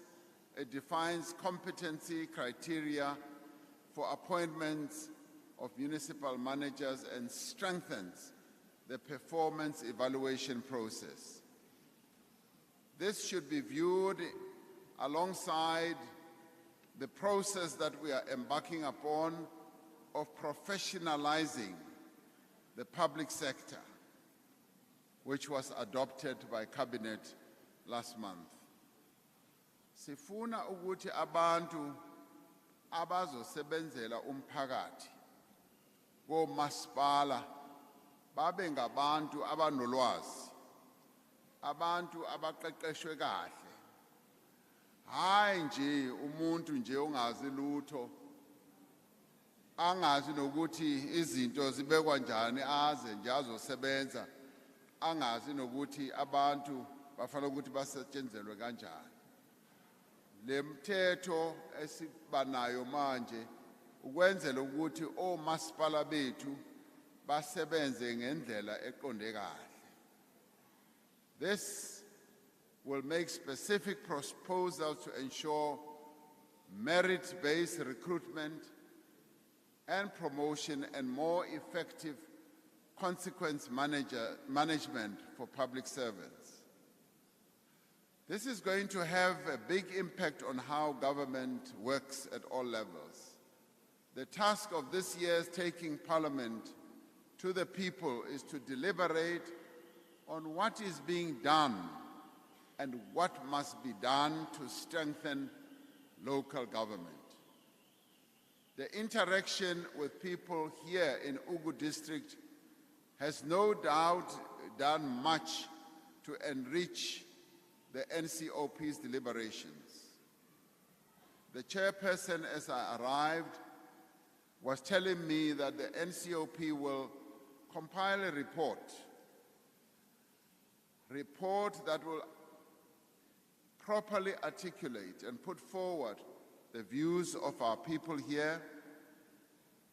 And as part of strengthening local government performance, we are striving to entrench a district development model as an integrated multidisciplinary approach to government planning and implementation. We often spend a great deal of time diagnosing the problem and painting a picture of what a poorly run municipality should look like. We should now move beyond that and focus on what an ideal municipality should look like and how to build such municipalities across the country. We have spoken before about some of the key elements of an ideal municipality, including that an ideal municipality should have a vibrant economy. It should have places where tourists want to visit. It must be interconnected in many, many ways digitally, and it must have people who are well-trained, and it must offer the best living conditions for our people. Such municipalities should be municipalities that provide good access to health, education, as well as recreational facilities. In such an ideal municipality, not only are residents able to lead lives of quality and dignity, they become magnets for investments because investors just pour in as they see a municipality that is well run, that is clean, that has roads without potholes, and many, many other wonderful attributes. In short, an ideal municipality is a place that people want to live in, that people want to work in, and people want to bring their businesses and investment, and people want to visit. To achieve this, we need to capacitate local government to play a far more prominent role in implementing our economic reconstruction and recovery plan. We cannot achieve higher economic growth, we cannot create more jobs, and we cannot grow more businesses if local government does not function well. We have a shared responsibility to promote investment in this district and in this province. Over the last 4 years, we have raised more than 1 trillion rand in new investment commitments, of which 330 billion rand has already flowed into the economy. The factories, data centers, paper mills, and mines that are built through this investment are not located at the Union Buildings or Parliament in Cape Town. They are located where our people live. And that is why we need to make sure that companies should want to invest here in Ugu District and where our people stay. That is why we have put in place several measures to promote growth and job creation throughout the country. We have expanded the tax incentive for employers to take on more young people. We have invested in emerging black industrialists and launched a loan scheme to enable small businesses to also bounce back from COVID pandemic. While we are encouraging companies to invest and to create employment, we are also using public and social employment to create opportunities for a number of our people who are unemployed. The presidential employment stimulus, for example, has benefited more than 1 million people in the last 2 years. Of these opportunities, about 186,000 were here in KwaZulu-Natal. Significant progress has been made in reforming the country's telecommunications, energy, ports, and rail industries. These are industries that make the economy work. It has given me great joy to come here to KwaZulu-Natal, where, for instance, we've opened up new lines in various factories, where a number of factories that are involved in auto motor vehicle manufacturing, motor vehicle parts, have either invested a great deal of money and so forth, even paper mills. The Port of Durban is critical for the economy of this district, critical also to the province and the country, which is why we are undertaking reforms to improve the efficiency and capacity of our Durban port. Durban used to be amongst the top performing ports in the world. Over time, it has declined, and we are now beginning the process of turning it around, because we want Durban, which is a great hub for trade, for imports and exports in the Southern Hemisphere, to return to its glory days and to have many ships going past Durban Port.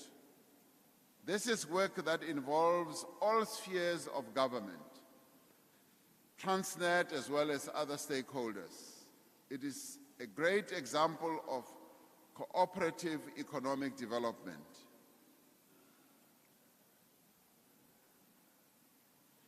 We are embarking on all these efforts so that we can improve the economy, not only of KwaZulu-Natal, but also of this district.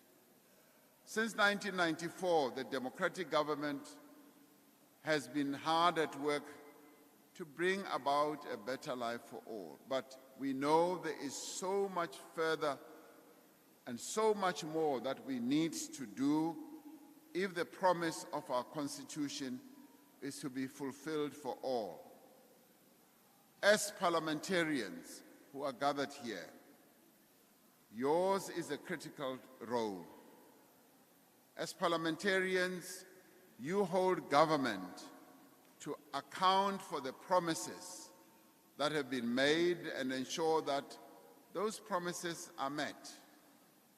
In taking Parliament to the people, you are fulfilling this important mission. But what is more important, as we take Parliament to the people like we have done here, is to enable us to listen to our people, to listen to their concerns, and as parliamentarians, to be able to ensure that the concerns of our people are then transmitted to those who have been charged with the responsibility to make things happen. To the people of Ugu District Municipality, I say, join hands with us to make your local government stronger here and throughout the province. I'd like to thank you because you have made your voices heard. Sengitholile report yokuthi kulo lonke leli viki kule lama hearings wayeloku eqhubeka la ukuthi abantu bethu lapha bebethini na. And what I can say ukuthi our various ministers will be coming back to address the various issues that have been raised. Bazawubuya. The various issues that were raised, from crime, housing, roads, water, and all the other issues that you have put forward, they will come back so that we can address those challenges. As the different arms and spheres of government, we will, as I said, follow up on all those issues, and we will also try to come back and report to you as we resolve them. On my part, I look forward to the debate that is now going to take place, and to hearing from political parties, and indeed our premiers, on the measures that are being taken in their respective provinces to strengthen government. When government is efficient, when it is capable, when it is agile and responsive, there is progress and development.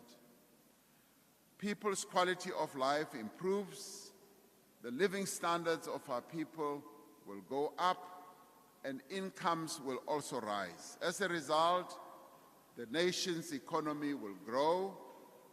Better governance is an issue in which each of us has a stake. I'd like to say, let us continue to work together, to strive together, to turn South Africa to be indeed the dream that we have always wanted it to be, to turn that dream into reality so that we can improve our people's lives. Ngiyabonga.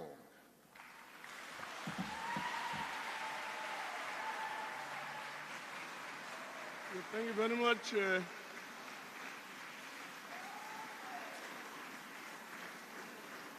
Thank you very much, Honorable President. We'll now proceed to Honorable Lucas. Honorable Lucas.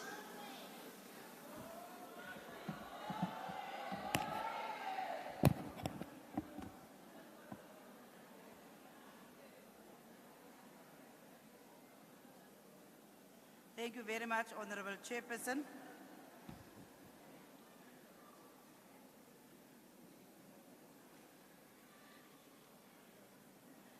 Honorable Chairperson, Honorable President, Ministers present, Premiers, Permanent and Special Delegates, House Chairpersons, Chief Whip of the NCOP, traditional leaders, distinguished guests, ladies and gentlemen, good morning, Siyabonga, Sanibonani.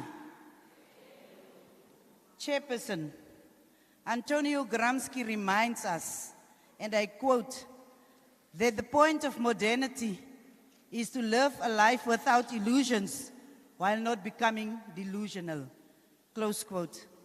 The Constitution of the Republic of South Africa asserts that the role of Parliament is underpinned by the imperative to promote values of human dignity, equality, non-racialism, and non-sexism. To this end, our democratic system seeks to uphold our citizens' social, economic, and political rights, promote good governance, while ensuring the implementation of South Africa's constitutional imperatives. Therefore, in our resolve to advance the ideals of an equal society, we have collectively committed ourselves to building a democratic, developmental, social order that is able to lead efforts to overcome unemployment, structural poverty, and inequality, and to address the distorted patterns of land ownership and economic exclusion.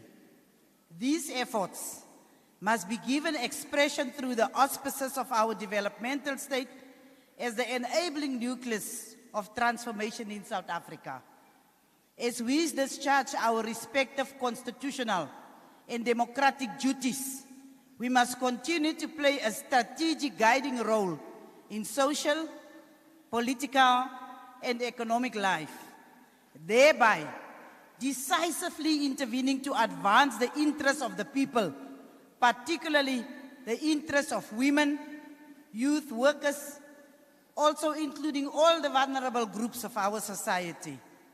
If we speak about the constitutional role of the National Council of Provinces, Mr. President, Honorable Chairperson, Justice Langa makes reference to Albertine and Goldblatt's paper, which is carried in the South African Journal of Human Rights of 1998, where they assert that the underpinning objective of South Africa's constitution is transformation.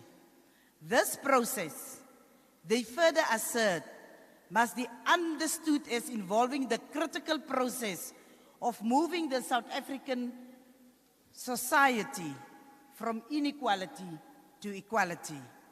Justice Langa further proceeds to quote Albertine and Goldblatt where they articulate that achieving this transformation will, and I quote, require a complete reconstruction of the state and society, including redistribution of power and resources along egalitarian lines.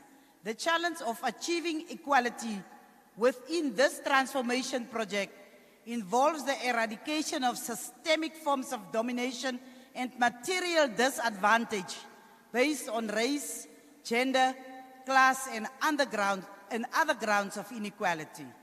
It also entails the development of opportunities which allow people to realize their full human potential within positive social relationship, close quote. This is a critical injunction to guide the trajectory of our democratic project, reminding us that one of the priorities of the Constitution of the Republic is to move our society from inequality to equality. Furthermore, the historical impact of oppression, particularly on the lives of the previously marginalized and subjugated communities, particularly women, has left deeply embedded socio-economic disparities, deeply entrenched patriarchal doctrines of oppression, which still, up until today, undermine efforts of realizing gender equality. Honorable members, Chairperson, as we reflect on the concept of transformative constitutionalism, particularly within the ambit of the NCOP's constitutional mandate, we must recognize the important role played by the National Council of Provinces. As the nerve center for overseeing three-sphere cooperation and intergovernmental relations, it is imperative that we locate the transformative character of the NCOP, particularly as expressed in the work that we do as a second chamber of parliament. To this end, every oversight instrument must be effectively utilized to build a society where all South Africans can have access to a decent quality of life. Through its oversight and three-sphere coordination role, the NCOP are advancing improved cooperation, better service delivery, and better responsiveness to community and their needs. It is precisely the NCOP's three-sphere scrutiny, coordination, cooperative governance, and intergovernmental relations mandate which empowers and positions it as this apex chamber within South Africa's legislative sector, bestowing upon it the constitutional mandated authority to effectively oversee the implementation of the country's developmental policies. These characteristics of the NCOP still position it as the chamber with a unique mandate to ensure that local issues are effectively prioritized. To this end, our oversight role over government's planning processes, particularly as preempted and envisaged through the implementation of the district development model, will ensure that the existing distortions in government's planning processes are appropriately attended to, which will inadvertently lead to better oversight outcomes and deliverables. If we speak about the significance of taking Parliament to the people, Mr. President, the Taking Parliament to the People program was initiated in 2002, principally to improve public participation and to provide the public with an opportunity to engage the three spheres of government on matters that affect their quality of life. Through this program, thousands of ordinary South Africans, mostly from marginalized and rural communities, as we have seen in Ugu District this week, have been given the opportunity to interact with members of parliament and also with the executive of issues of service delivery, as well as governance-related matters. This initiative forms part of our oversight and public participation role and targets areas where public education about democracy in the country is most needed.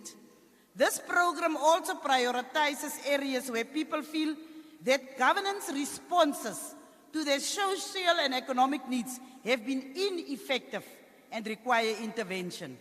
Through this program, we have also been thoroughly appraised about the endemic capacity challenges that still exist, which often compound the challenges faced by many people across South Africa.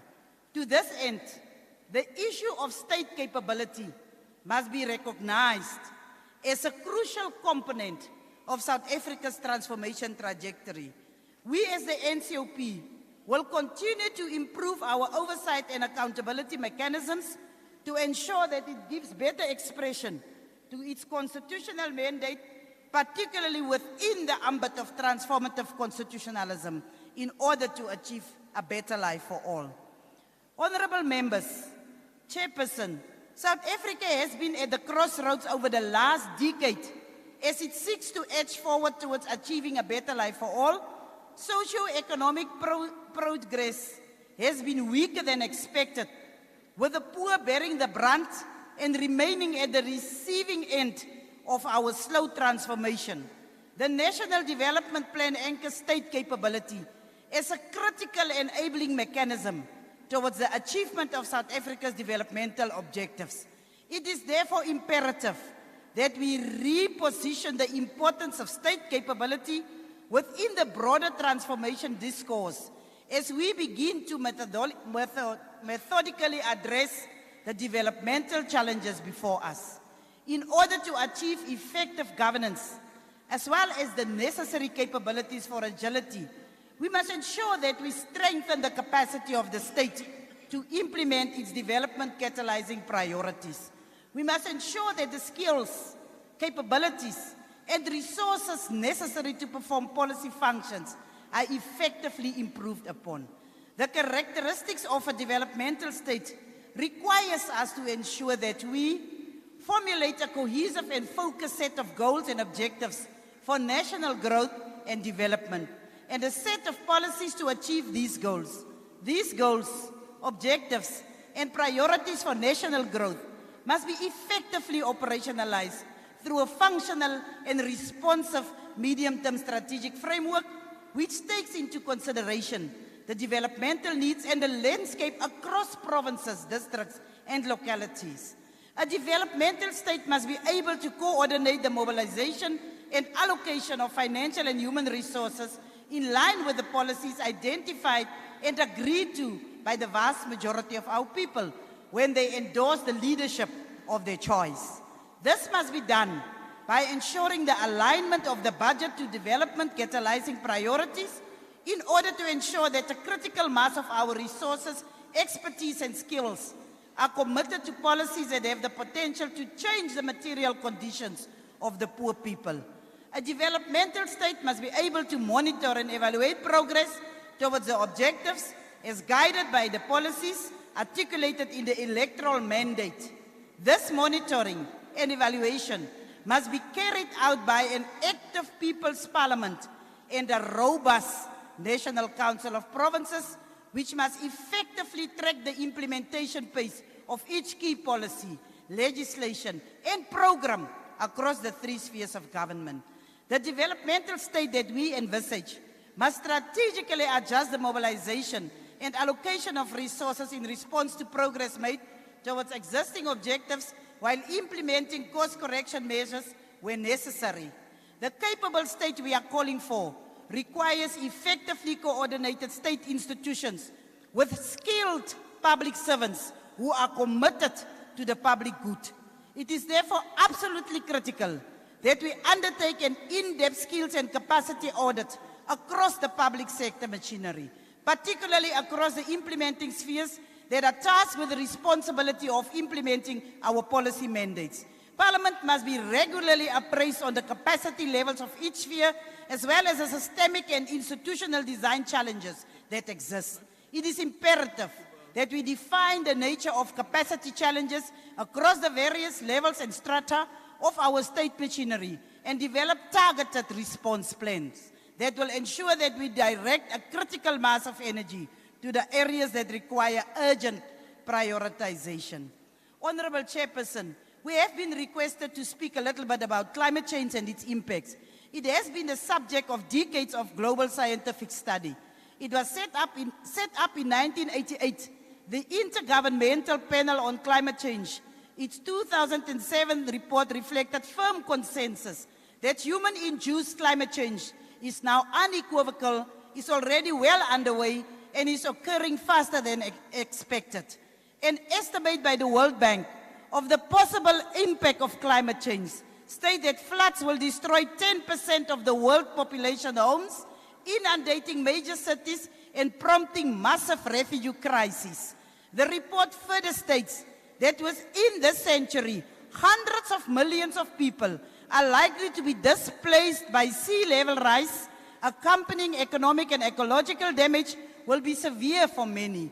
In seeking to deal with this challenge, we will need community-based approaches backed by committed government policies. We will need to build human security through a combination of active, capable citizens and an effective and accountable state. We will need to develop shared purpose to make things work through systems that are structured to tackle problems. The damage of the floods in KwaZulu-Natal serve to remind us all to prioritize the disaster risk management. South Africa's Disaster Management Act and the National Disaster Management Framework, which guides the implementation of this act. These legislative instruments emphasize the importance of the integration and coordination of risk reduction across all spheres of government. As you conclude, Honorable Lucas. Chairperson, there is just one issue that I must speak about. Let me just run there.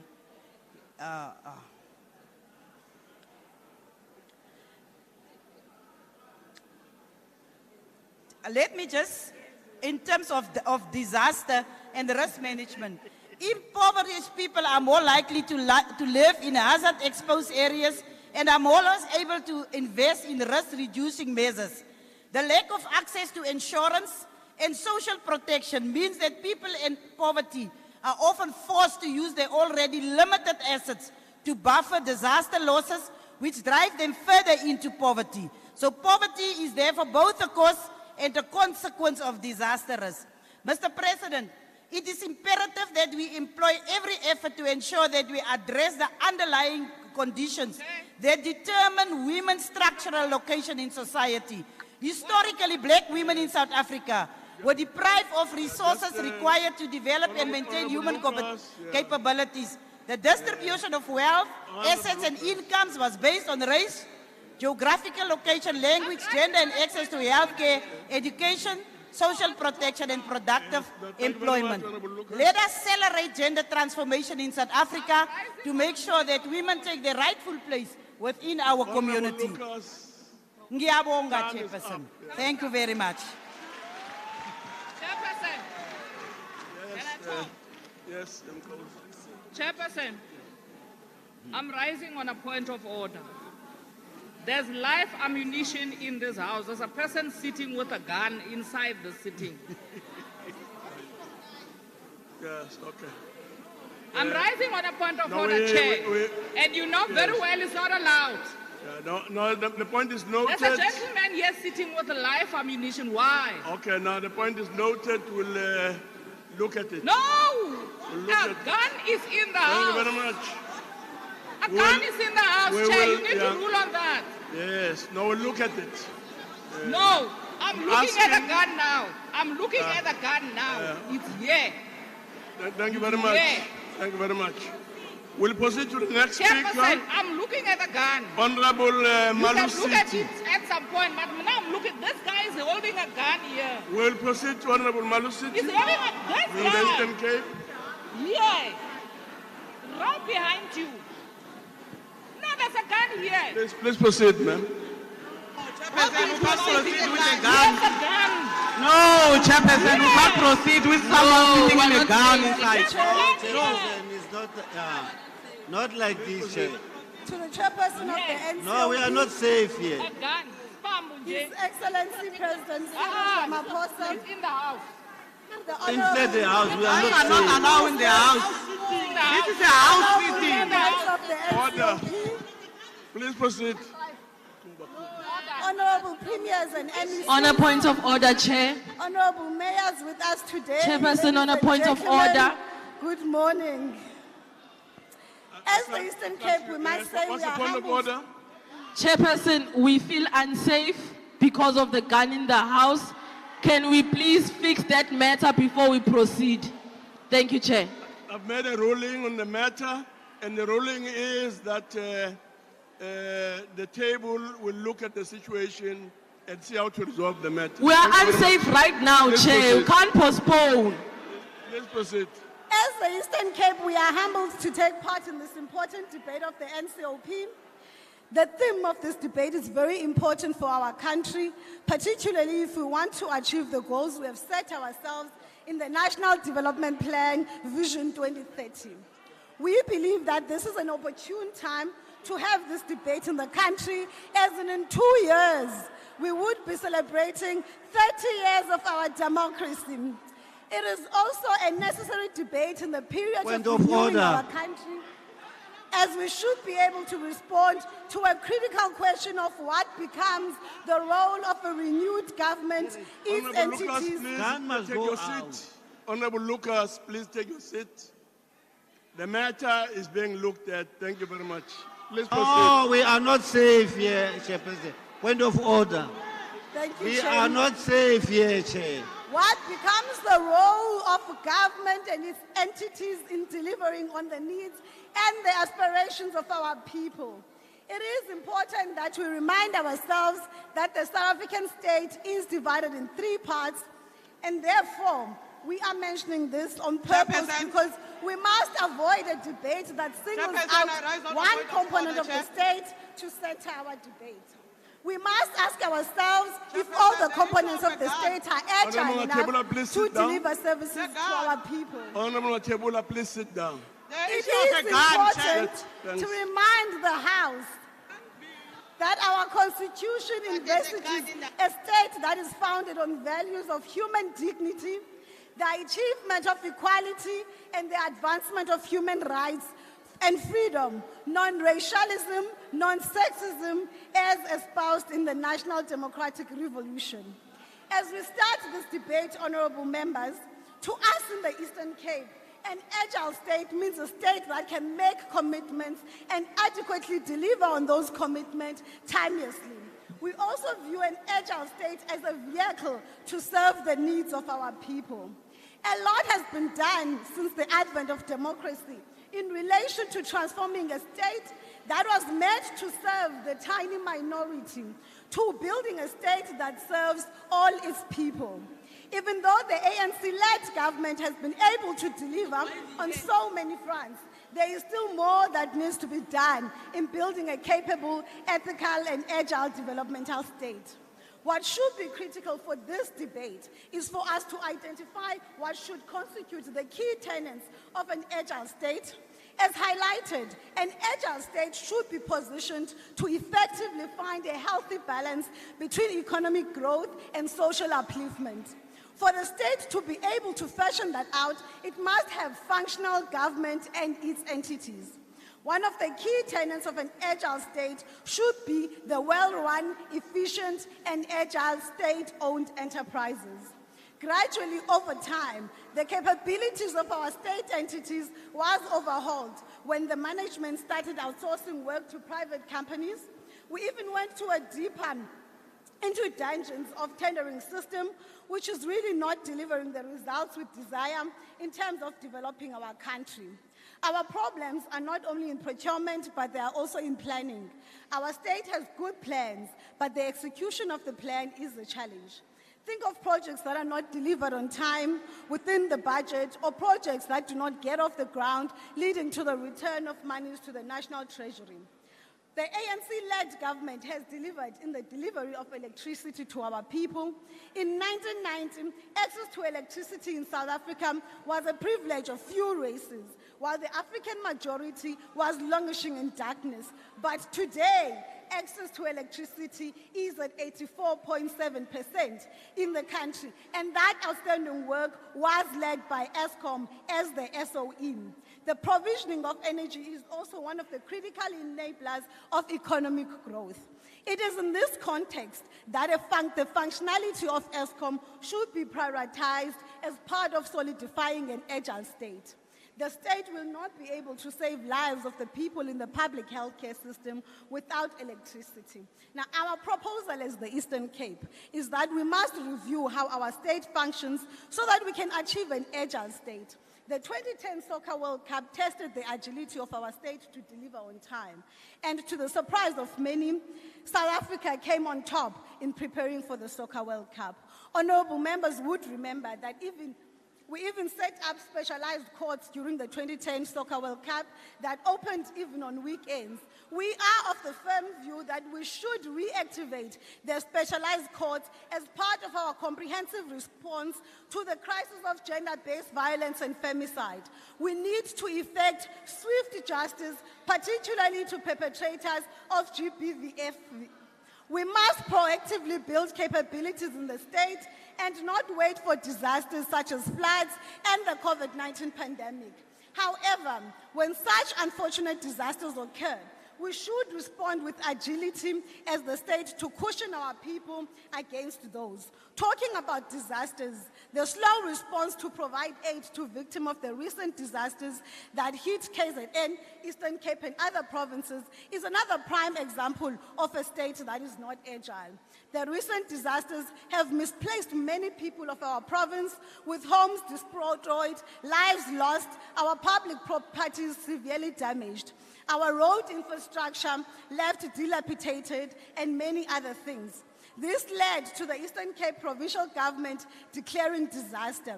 It was then our expectation that when the national government and the Joint Ad Hoc Committee visited both provinces, the visit would inform the allocation of funds for the disaster relief.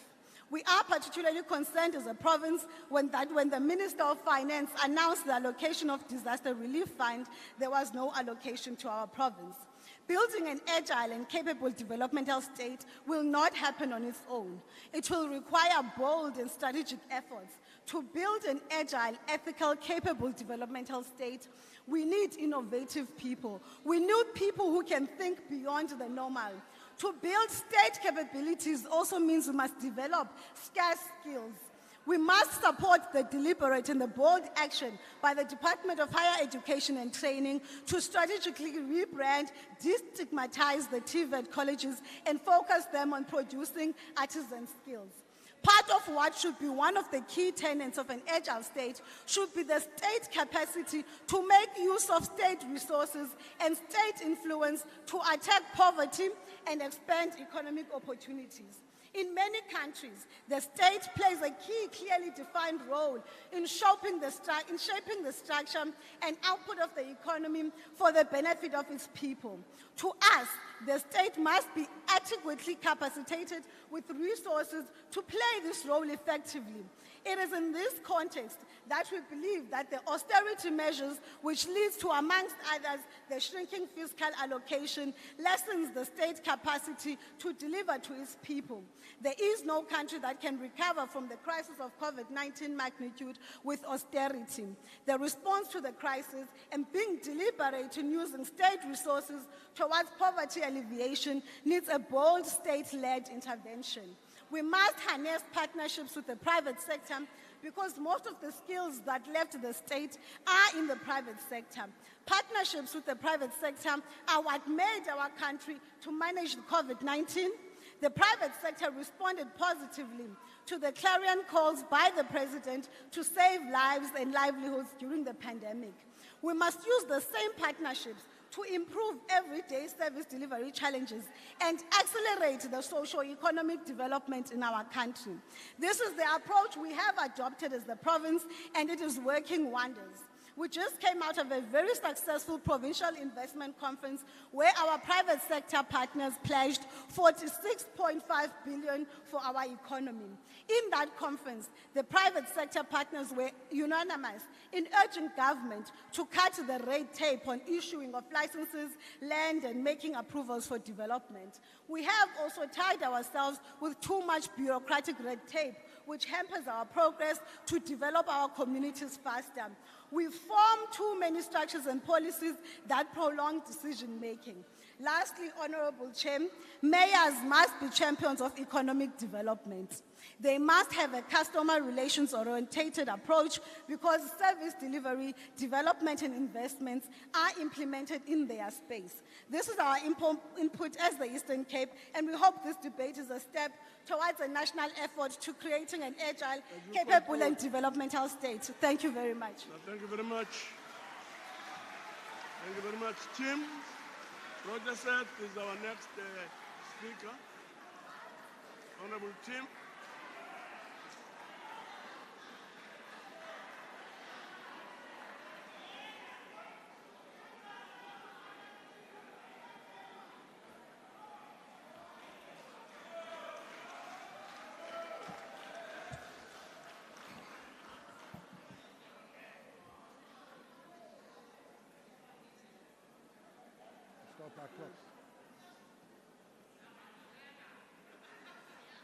Please proceed.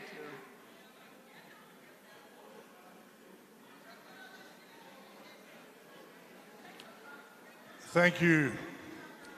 Thank you, Chairperson. I was just setting my timer. Honourable Chairperson, Honourable President, Honourable Ministers, Honourable Members. But most important, I greet the residents of Ogwini, Sanibonani, Ninja, Ingingu Tim Brautiset, Ingia Lunga iParliamente, Ingia Kuluma isiZulu kancane. So if you don't mind, I'm going to speak English. In Parliament, I'm known for one word. Siyabangena.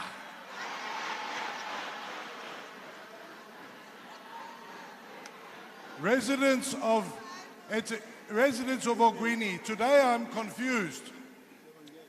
I'm confused. Ingu Kulambele. I'm confused because this debate is about building an agile government to improve service delivery. But I'm confused because this government is slow. It is not agile. It is not athletic. This word agile means to move fast. Ukuhamba. Ingokushesha. That's what it means, to move fast. But this government, it moves like a chameleon. Ukuhamba. Injengon wabu.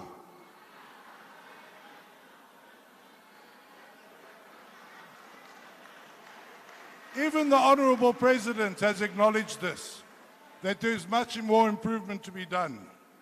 The Honourable President said that the ministers are going to come back. But how long will a chameleon take to go and come back?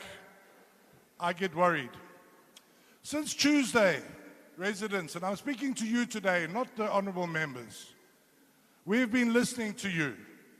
We have heard your complaints about water, roads, safety, houses. We have not heard too many compliments. You have told us the truth. Even Honourable Bishop Dube stood up here and said, you must not speak lies. But I'm telling you, the people of Ogwini, you spoke the truth to us this week, and I thank you for that. This government is slow. Ukuhamba injengonwabu. It is slow because the water problems that started in Ugu in 2015 are still going on. 7 years later, you're struggling with water. 840,000 people are affected by St. Helens Rock. That's 2% about of the population of South Africa affected by one pump station. And it's taken 7 years to fix it. This government is slow because after the floods, 200 families that were displaced in Ugu are still waiting for their houses. Only 111 have been built in the 7 months since the April floods. It is slow because the roads and bridges that you asked for have been promised, but what has been delivered? Dololo. It is slow because officials always complain that they're waiting for money from National Treasury and blame that for service delivery, the failure of service delivery. It is slow because after the floods in April, the N2 at Magabeni and the Manzantoti are still broken, and you still have to sit in traffic there for hours when you go to eThekwini. You all know this. It is slow because after 7 months, Abantu baseThekwini still have sewage flowing in the roads. They still have sewage flowing in the rivers and into the seas. Now you see, my friends, I have a theory. A theory, if you define it, is an idea based on observing patterns, and you use that to predict future behavior. And when you observe the patterns of this government, you have to conclude that the theory is that it will always be slow. Ukuhamba njengongwabu. But I have good news. I have good news today. There is a government in South Africa that moves fast. There is a government that ukuhamba ngokushesha. That government is in Umgeni, led by Umaya Chris Papas, that little white Zulu. He took over there 1 year ago, 1 November. He comes from a small municipality. They only have a 500 million rand budget. But in 1 year, that government has done the following. They have increased indigent support by 5 million rand. They've increased from 133 to 3,005 people that are receiving free basic services. They've increased aid for the youth by 1.45 million. They've built a training center. They've doubled the money for SMMEs. And they've created 227 new jobs. And with all of that, they have paid off all the loans of Umgeni municipality. In 1 year.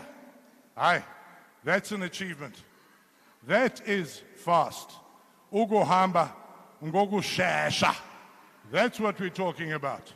In the Western Cape, we have the Disaster Management Center.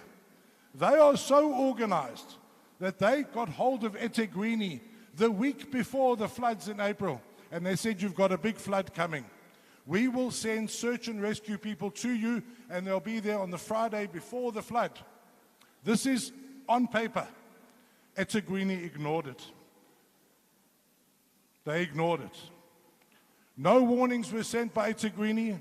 No search and rescue teams were ready.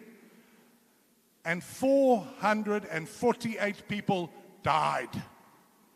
448 people died, and there were still 72 people missing. Why? Because a fast DA government offered help to a slow ANC government, and that government failed its people. This government says it is responsive, but we are still waiting for the funds, Mr. President, to fix the water and sanitation problem in eThekwini. Mr. President, the problem is not going to go away. There is 5 billion rand in the contingency fund. We need it, Mr. President. Please see what you can do for us. But this government will not change because it is always going to be slow. There is no accountability. Why? Because the ANC is more concerned about its people and its party than you. That is why there will be no accountability. But the good news is you can change. You can change from slow motion to fast. You can change from ungokunensa, slow motion, to shesha. Waza 2024, Waza. Siyabangena.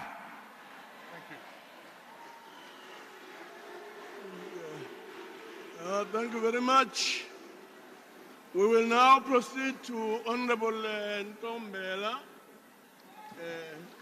Honorable Premier, please proceed.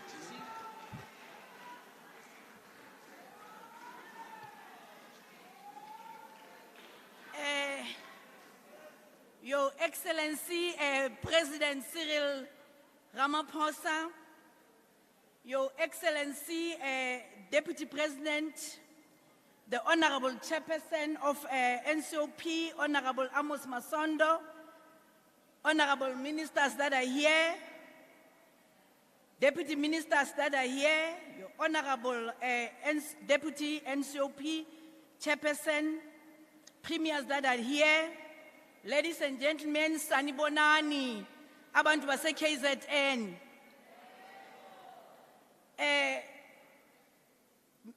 Chairperson, before ngikhuluma, ngifuna nje ukubonga upresident wethu ngesizathu esikhulu asiyenzile isidima asiyenzile ngokubeka inkosi yethu ayipha icertificate umhlaba wonke wematsi abantu babheka i-television zabo ngisho nenkosi yethu ehambile no princess lapha balele khona ngize ngaba picture ukuthi bayahleka bayabonga balele ngexolo siyabulela president. For that I want to salute you. Masingena nje masingena KZN, you can feel Guti, the peace is coming back in KZN. The king is here and we are happy. Thank you, thank you, thank you very much. I mina. This house will agree with me that the ultimate success of our growth and development objectives depend on building agile state capability to improve service delivery outcomes. This aspiration is about building an effective government just as much as it is about building a social contract with the people. And indeed, that's what we are trying to do. Beyond the ability to challenges, agile state capabilities are equally about connecting various efforts to respond to the people's dreams of a better life. Yes, our responsibility is to make things happen. This is the promise we have made to millions of our people and the promise we must. And abantu basekhaya, yes, we are not going to pretend ukuthi noma siqambe amanga lapha singafikelanga khona. Yes, niyavuma nathi siyavuma ukuthi siya leader, but kunzima. Kunzima because when we start leading siyesangenelwa yinto lapha singayazi, but it's COVID-19. Kunzima because mastata kuleader niyazibonela kuye kwangena into eziningi kwavela izikhukhula.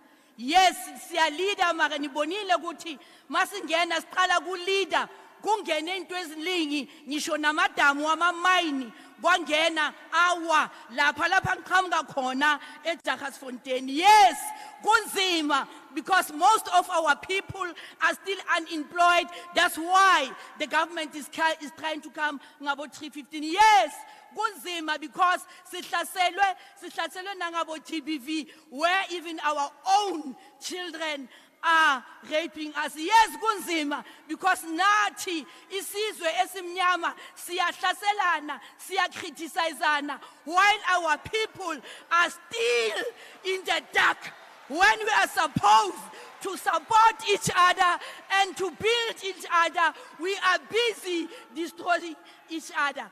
But even if kunzima kanjalo, we are not going to quit. We are not going to run away. We are going to support you. Noma kunzima angeke size siniyekele. But in order ukuthi siyenze izinto ezinjalo, sifuna abasebenzi abanolwazi, sifuna abasebenzi abazimisele ukufunda, sifuna abasebenzi abaziyo ukuthi bavelaphi, sifuna abasebenzi aba-committed in what they are doing, sifuna abasebenzi abangeke ukuthi izinto masifika, imali mazifika baqabange bona uqala bakhohlwe abantu. Sifuna abasebenzi bazaqabanga abantu Bangacabangi ngemkhwama yabo kuqala. Yes, we are not going to quit. We are going to make sure ukuthi siyanisiza.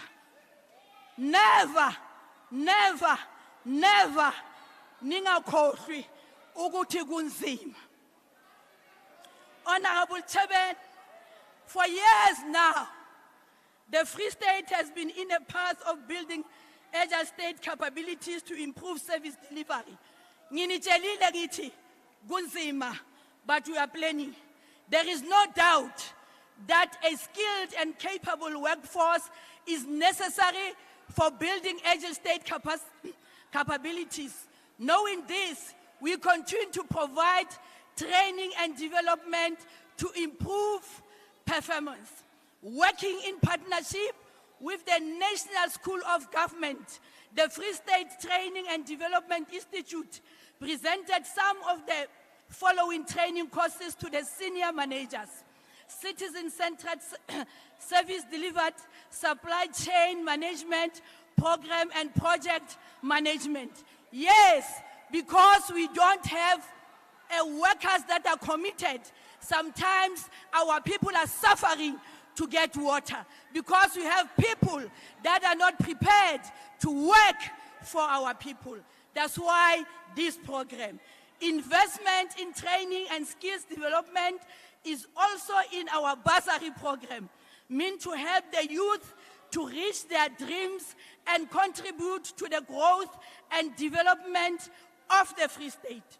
So important is this program that from 2029 to 2022, 10,988 international. What's the point of order?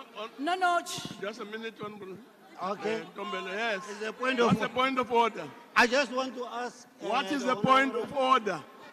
Chair, I just want to know that if she can take a question. Nah, that's not the point of order. Please sit. Please proceed. Please proceed. Water. Okay, can I continue, sir? Yeah, please proceed. Okay, thank you. So important is this program that from 2009 to 2022, 10,988 international and 1,225 local bursaries were awarded to young people by the provincial government. Chairperson, President, education in the Free State is stable. They can say whatever they want to say. There is stability in the Free State education. Just check grade 12.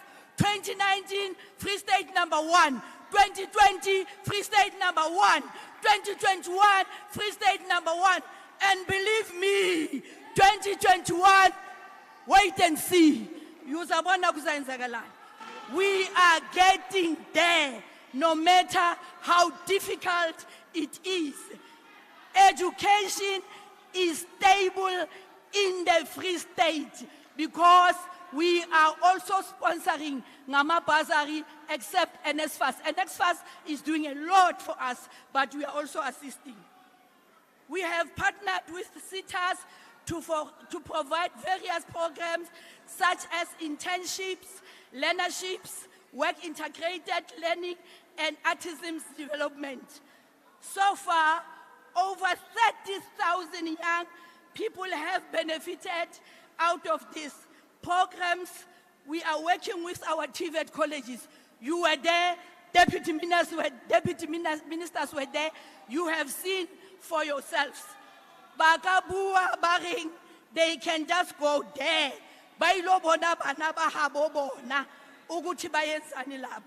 We have also entered into partnerships with institutions of higher learning to help us in building agile state capabilities. We continue to work with the Central University of Technology. We are amongst universities and we are working with those universities. One of them, it is the Central University of Technology, and they really support us.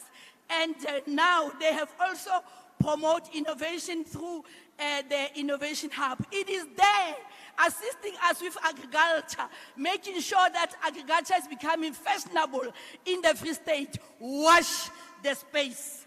In this age of the Internet of Things, we successfully hosted the 4th Industrial Revolutions Summit together with the industry and institution of higher education. Ask the minister, don't ask me. She will give you the report or what was happening there. Hassan, it's not me. Ask her, she will report to you. Without integrated planning, implementation, and your time is up, monitoring. Premier. Your time is up. It's a pity, but thank you very much.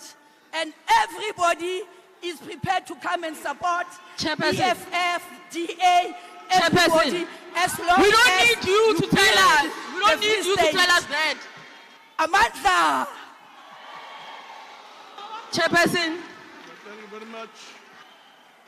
Chairperson. Who's speaking? Yes. Yes, Chairperson. On what point are you rising, member? I'm just appealing to you, Chairperson, that the podium must not be used for job interviews. The member was even running out of breath. Don't do that. Don't do that. Let's proceed to the next speaker, Honorable BB. Honorable BB will speak from a seat. Please proceed, Honorable BB.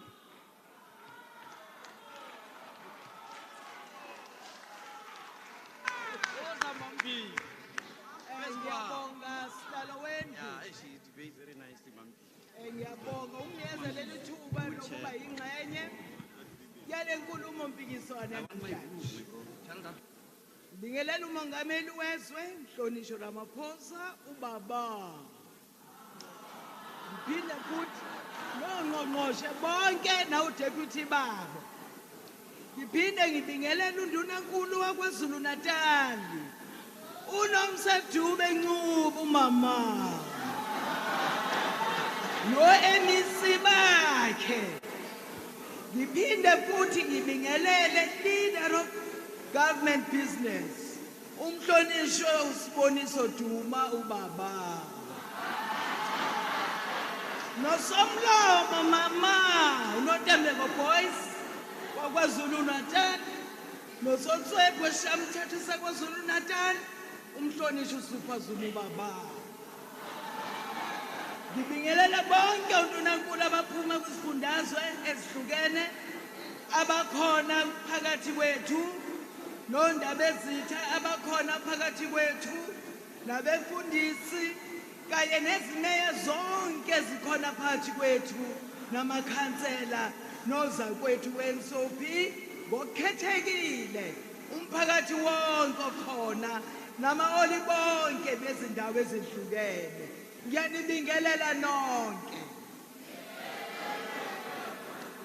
Ngizosika ejikayo sihlalo wami la engizothi qaphu kancane nje ngokuphendula umhlonishwa uteam we-DA ethi sihamba ngolonwabo. Kuyangixaka lokho ngoba namhlanje sikulezi inkinga kungenxa yombuso wabo esikhathi bephethe.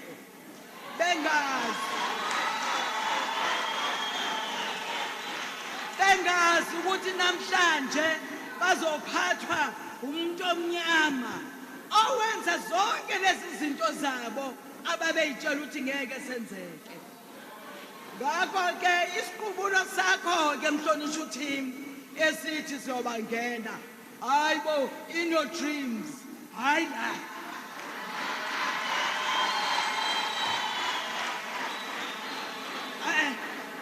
Mongameli wethu angisho ukuthi kube intokozo enkulu uba khona la Ugu District ngokuthi silalele abantu bakithi ukuthi besho izimfuno abazifunayo besebenza namakhosi ngokunjalo. Engikujabulele kakhulu mongameli baba ukuthi abaholi bale district uqala kuyimeya ephethe le district ukuya kwizimeya zalomkhandlo ophansi kole district. Hayi, they are not shaken.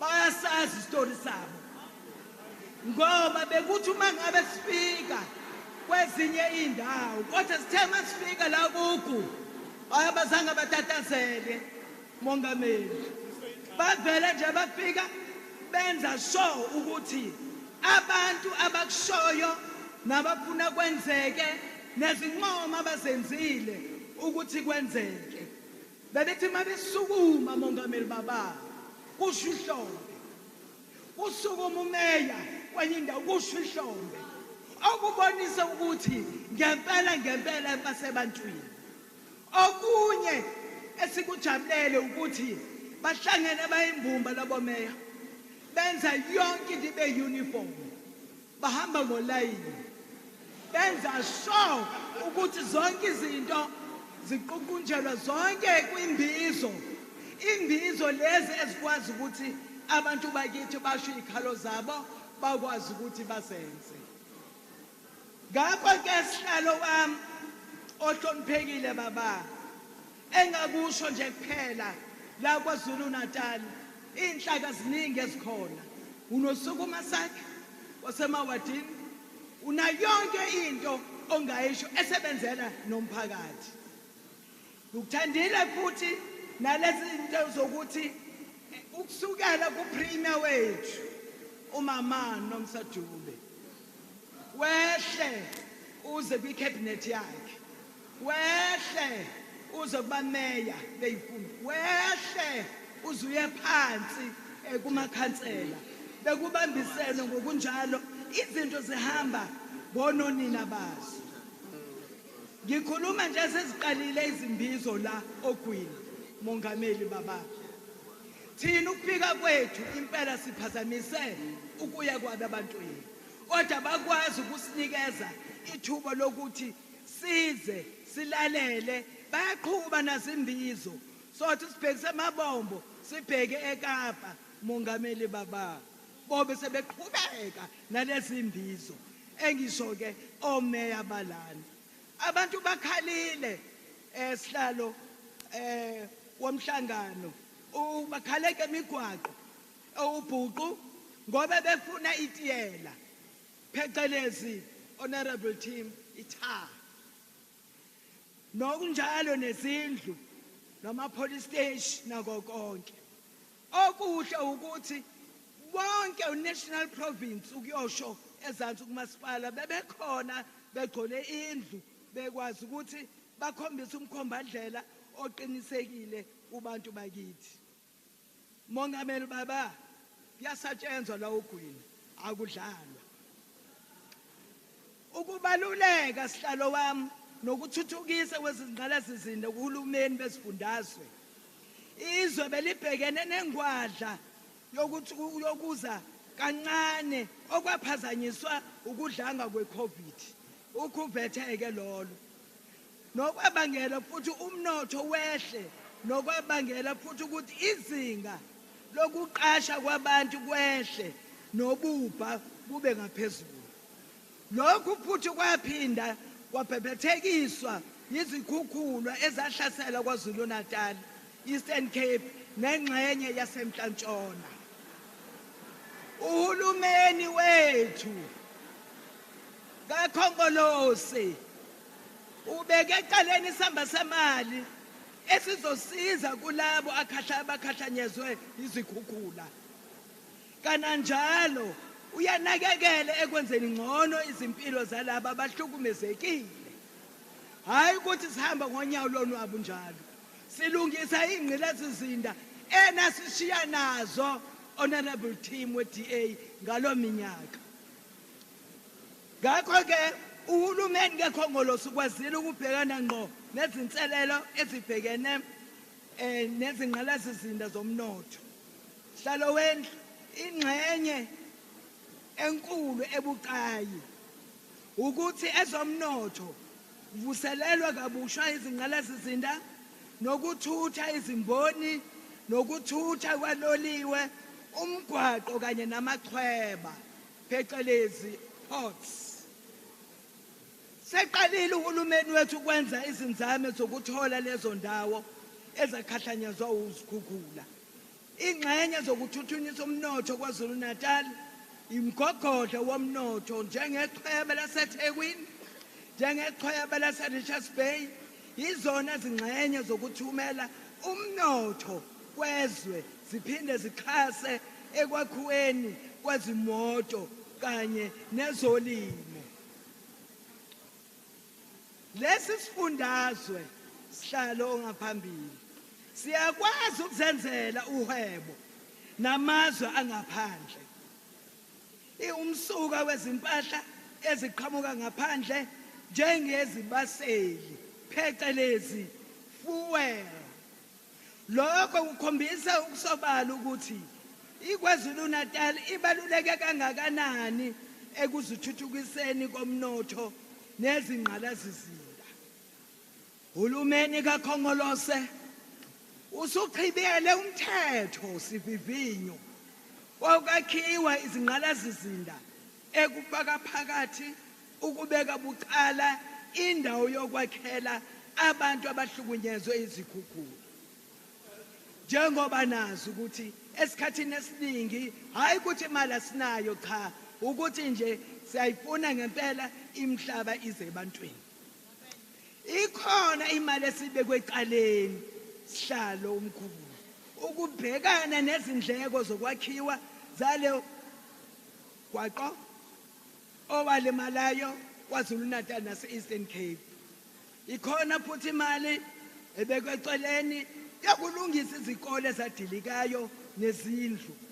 Lokho kukhombisa ngokusobala ukuthi uhulumeni kaKhongolose uyanakekela futhi unakekela njalo akasoze ayeka.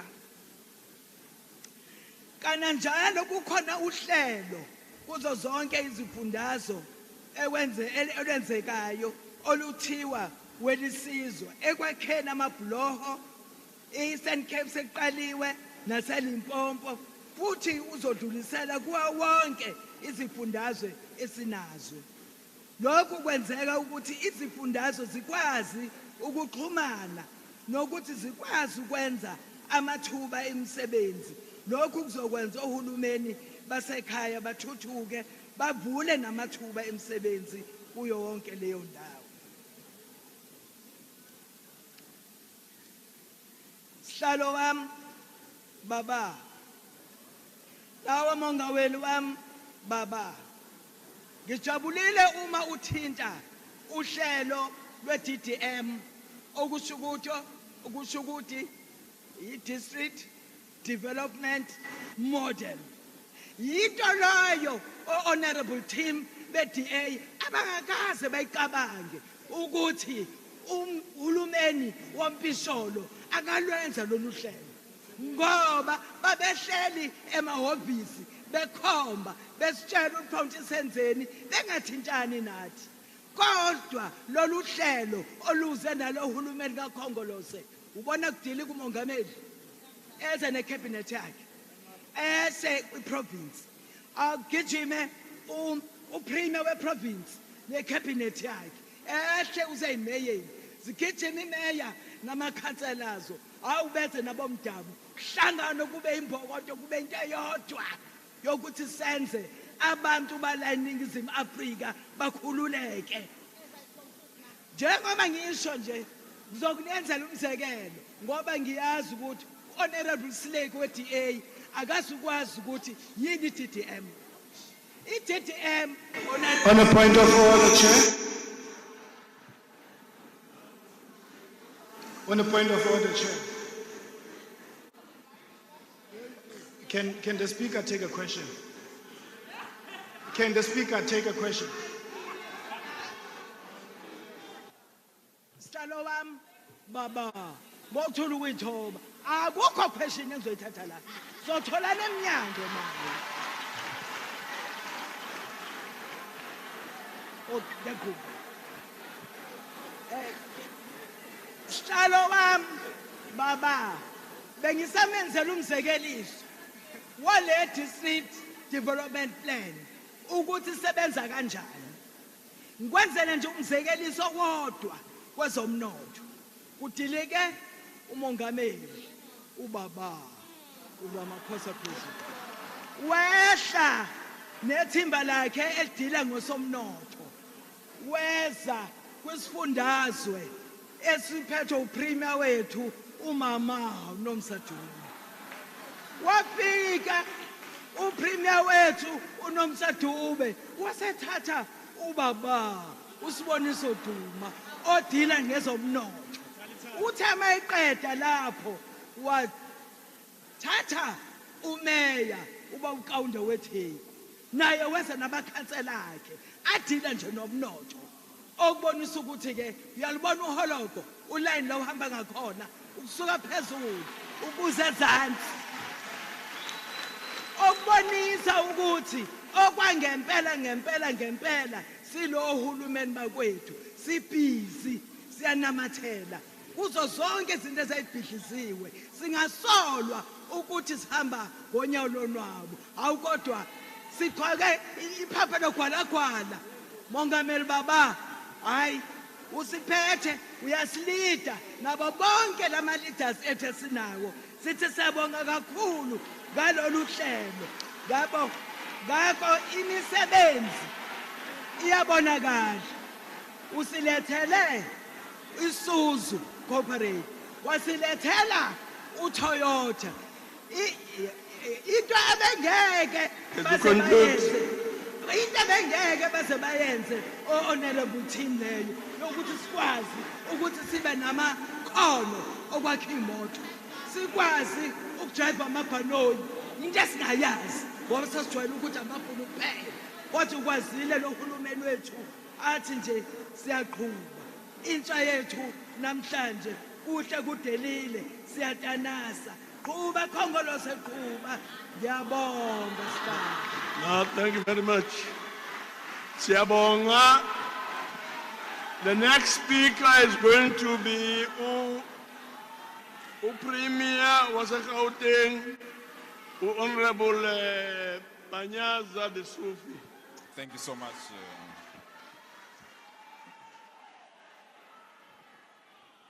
Thank you so much, Mongameli we NCOP Ubabu Amos Masondo, the TPT Chairperson Ms. Sylvia Lucas, our President Ntate Cyril Ramaphosa, Honorable Ministers and Premiers, Deputy Ministers and MECs, Executive Mayors present, Honorable Members of the NCOP, Members of Parliament and Members of the Legislature, special guests, constituencies and members of communities.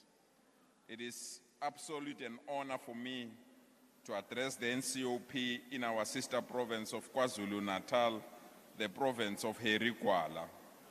The theme of this annual address is building an agile state capabilities to improve service delivery outcome. This is a very important theme that echoes the imperative to build a capable, ethical, and developmental state as a prerequisite for bringing about the meaningful change which was fought for by many people in this province. In line with its constitutional mandate, the Gauteng provincial government, 6th administration, embarked on a developmental vision called Growing Gauteng Together 2030. This vision is a collective vision to ensure that all our municipalities are aligned to the National Development Plan and that the government responds to the aspirations and needs of our people. This is a transformation agenda intended to accelerate the fight against poverty, inequality, and unemployment. It's an agenda that is both guided and shaped by the prescripts of a developmental state. One of the key focus areas of our vision relates to charting a pathway in our province for a shared prosperity and wealth for all. In Gauteng, our legislature unanimously adopted and passed a bill called Gauteng Township Economic Development Act (TEDA) in May this year.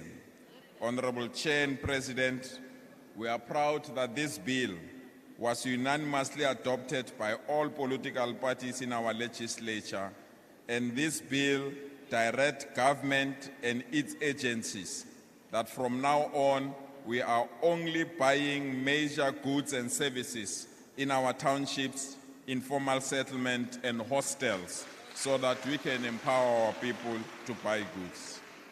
We are putting aside an amount of 650 million rands to reclaim all our panzer shops in the township from foreigners so that all these panzer shops can be owned by South Africans. We are further allocating almost 150 million to train young business people in the creative world so that they can develop softwares and they can also start to work with motor vehicles or scooters and deliver services and deliver goods in our houses without depending on foreign citizens only. We are further allocating an amount of 50 million to renew all the stalls in all our townships, informal settlement and hostels, so that ordinary abogogo nabomkhulu bathengisa ukudla emgwaqweni, they must sell their food whether it's raining or cold, and they can have lighting in all the properties that they are selling. This is a firm belief that the economy rejuvenation that our president has explained can start in our townships, informal settlement and hostels, so that our people can benefit in the economy of our country. We've just concluded, Honorable President, a major agreement with Fort SA. We are proud that we are part of that investment, President, where Fort SA committed to invest 15.8 billion. 2 days ago, the first fort that is going to be distributed across the globe came out of the belt, made in Gauteng, going throughout the world with an investment opportunity of 3.7 and almost 250 jobs that were created in that particular belt. We want to thank you, President, for this investment. It's a massive investment, President. This plant will produce 750 new Ford every day, and 500 of those particular cars will be distributed across the globe. Mr. President, we can come to you now proud that the new smart city that you dreamt about in Lanseria is shaping up. 3.5 million people will come to that area, and the Lanseria city will be a home of all South Africans and will make job opportunities available to people of Mutlakeng, Kagiso, and all other surrounding areas. We've concluded the investment and the plan. We've put all the necessary resources that are needed to make Lanseria City a reality. And we want to thank you, President, for that arrangement. But, President, I want to quote our former President, Oliver Reginald Tambo, when he said, "The children of any nation are its future. A country, a movement, a person that does not value its youth and children does not deserve its future." End quote. President, our young people are ravaged by drugs. A new generation is about to be lost in our country because of Nyaupe and many other drugs that are ravaging our young people. We can't be proud citizens if our children are expected to go through these particular drugs. We are proud, President, as the Gauteng provincial government, that we have taken 6,700 young people that were hooked to drugs. We've placed them in various centers across our province.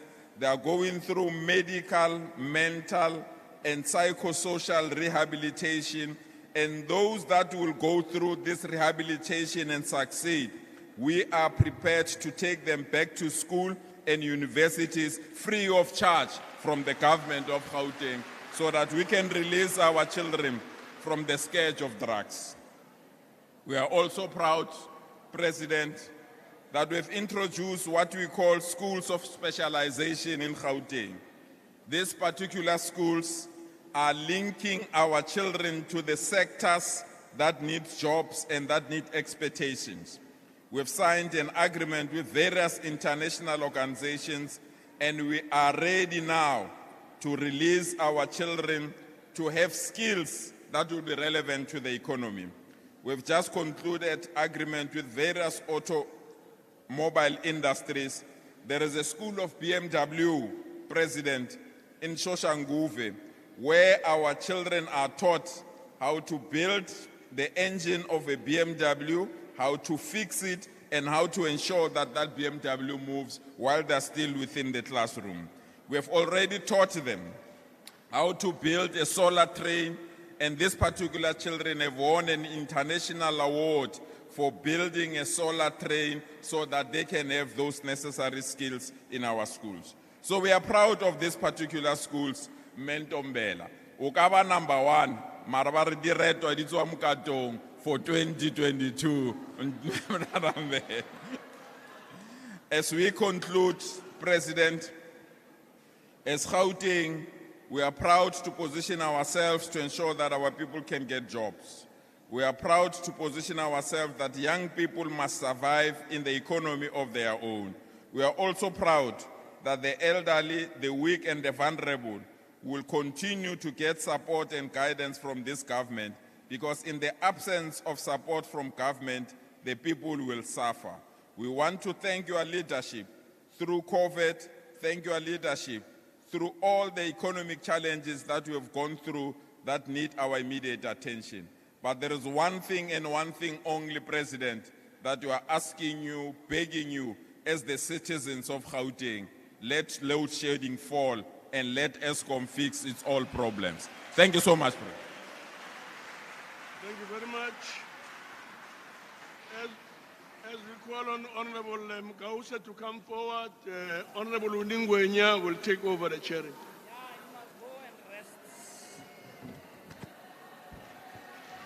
Thank you, Chairperson. Chair, I just want to put it on record that we are not a generation that backs down. And we are not a generation that gets intimidated easily. Even if in the sitting of a special council here in KwaZulu-Natal, you allowed gunmen to be here with us. Even when we rose and showed the signs of concern, you showed us when your house indeed allows gunmen to be a part of it.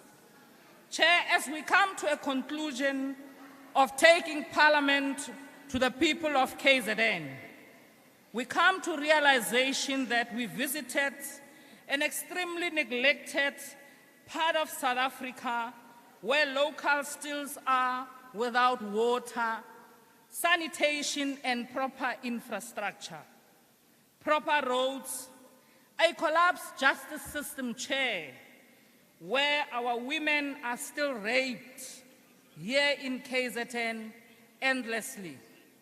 Even when we called upon the Minister of Justice and police to be a part of our sitting, he simply ignored us because the people of KZN do not matter to him. What matters to him is the upcoming conference of the ANC in December.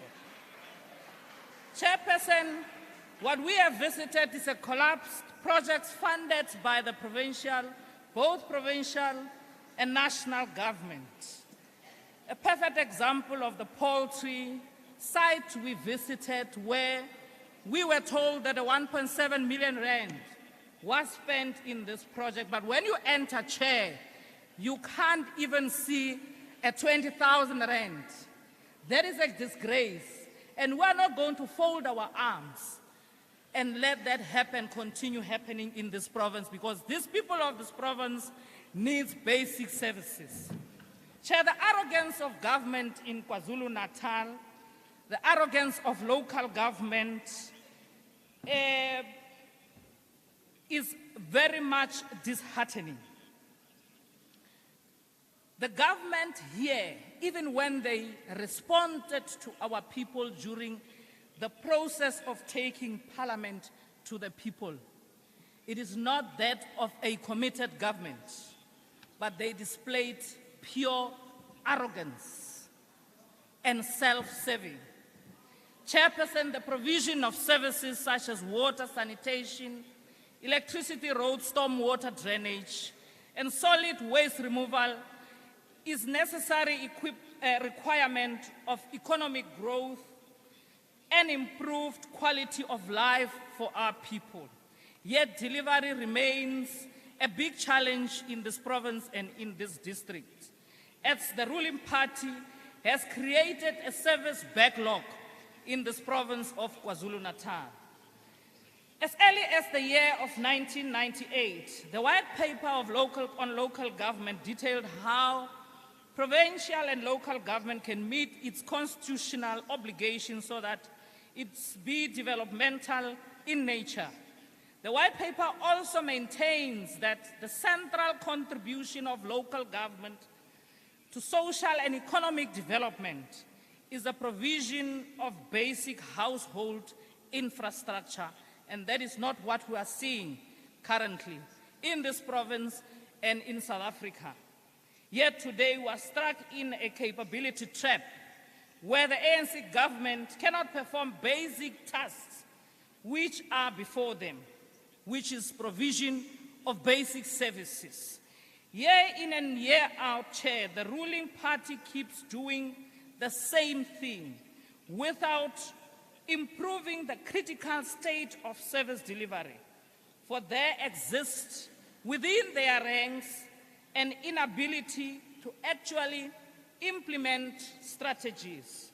So despite all the time, funding and efforts put into improving service delivery, it never arrives. For there exists low capability within their ranks which persists throughout these decades. And so, Chairperson, we are here today to forward the struggle for development and building state capacity as enshrined in the 7 non-negotiable pillars of the mighty economic freedom fighters. So we have witnessed a lack of direction in how the ruling party has gone about in driving developmental agenda in South Africa as a whole. The starting point, Chair, therefore must be to prioritize the delivery of at least a basic level of service to those sections of the population who have currently little or no access to them. The ANC councillors continues, Chairperson, to interfere with administration. They display inadequate public participation, inadequate alignment of budget with the requirement of the central government, and lack political and administrative leadership. Corruption has deprived residents of basic services with rural areas of the Eastern Cape. We've heard the MEC here praising the government, but we know that still there's lack of water infrastructure in the Eastern Cape. Their kids are still schooling under the trees. There's still pit toilets in the Eastern Cape. Limpopo, Mpumalanga, Northwest, and here in the KwaZulu-Natal.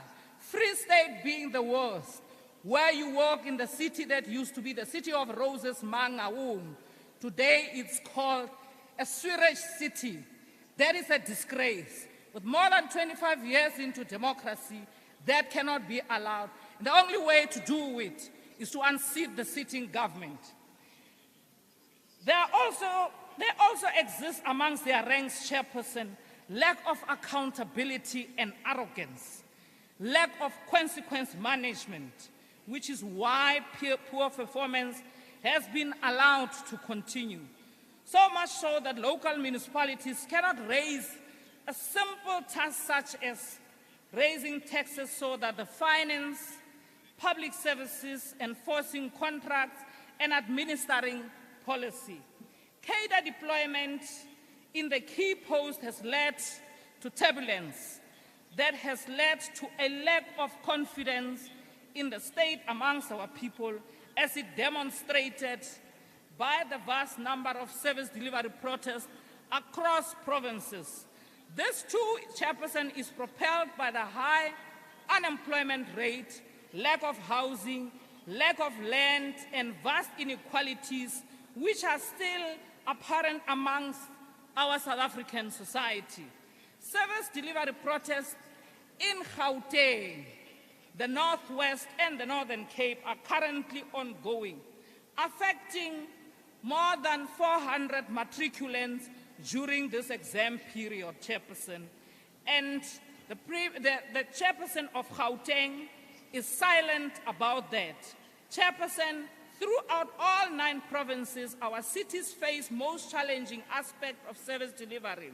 Challenges which needs to be addressed here today, given the low quality of service provision and pressing needs of our people. Chair, it is criminal on how so many of our people still have to jump through hoops and hurdles when they have to get government services. It is criminal, and all these criminals sitting under this roof, including their president, must be jailed. Point of order. Exists a need to Point of order, Chair. Point of order. What a point of order?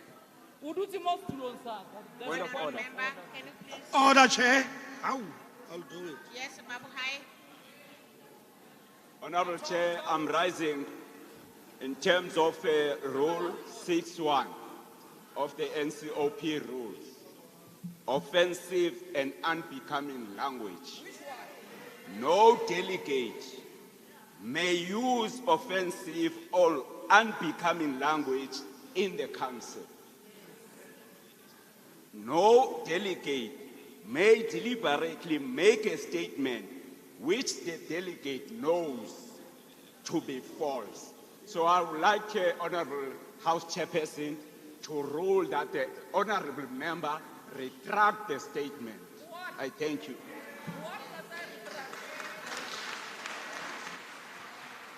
What must I retract? Honorable Makause. What must I retract? Withdraw. Honorable Makause. I did not mention any name here. Read that paragraph again. I did not mention any names here.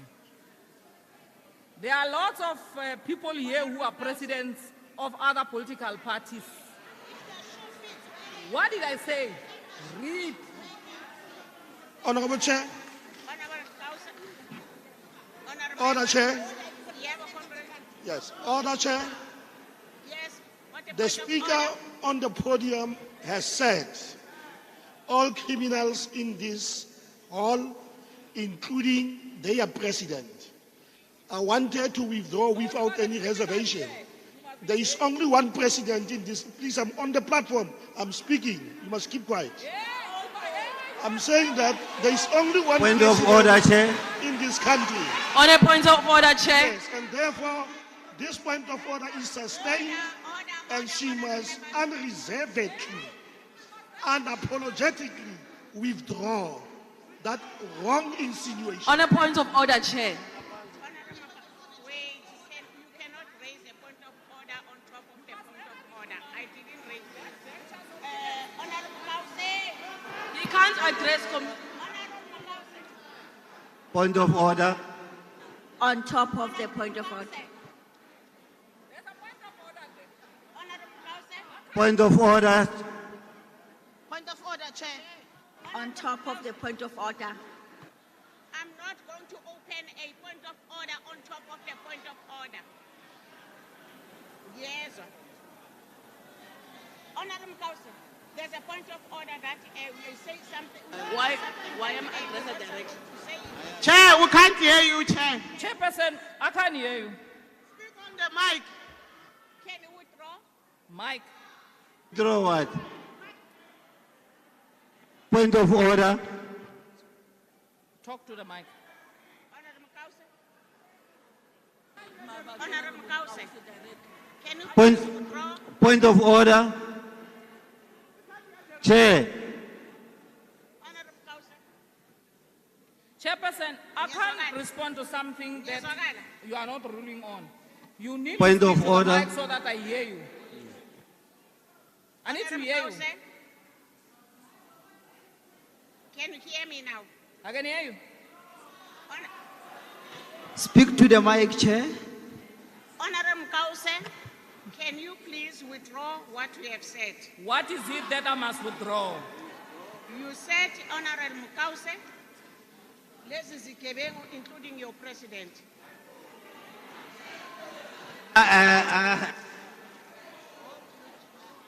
Point of order, Chair. Yes, ma'am. Point of Did order, I say Chair. it is giving? Point of order, Chair. Ugu, who's raising a point of order?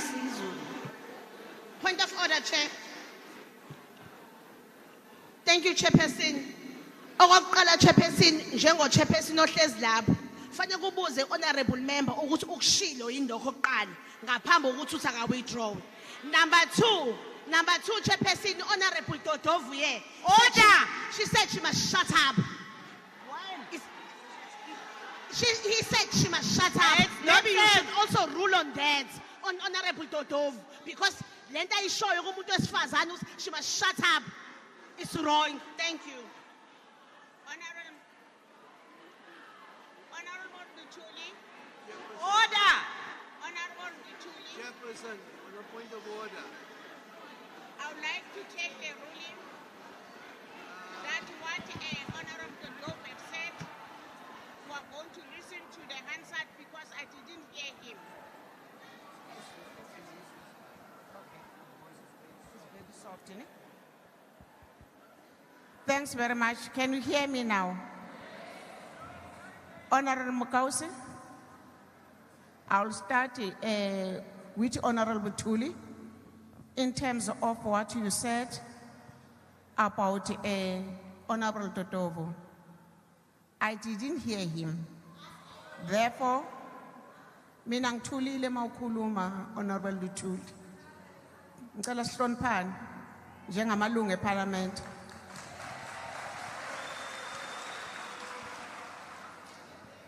Angikuphikisi engikushoyo ukuthi angimzwanga uHonorable Dodovu ngenzeka ukuthi wena umzwile ngoba useceleni kwakhe.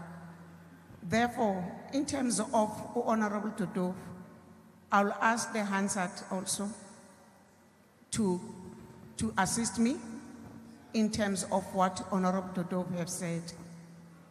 Ngize kuwe Honorable Mukause. Honorable Mukause.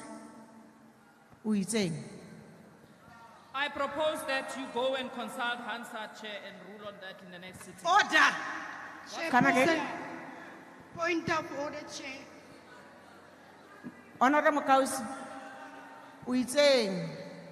I propose that you go and consult Hansard in the next sitting. Order! You rule on that, Chairperson, and I need protection in this house. Okay, Honorable Killian. Killian. By China. There's a point of order, Honorable Killian. Chairperson, I rise on point 69, which states, Chairperson, after the presiding officer has made a ruling, no point of order will be raised. Thank you, Chair.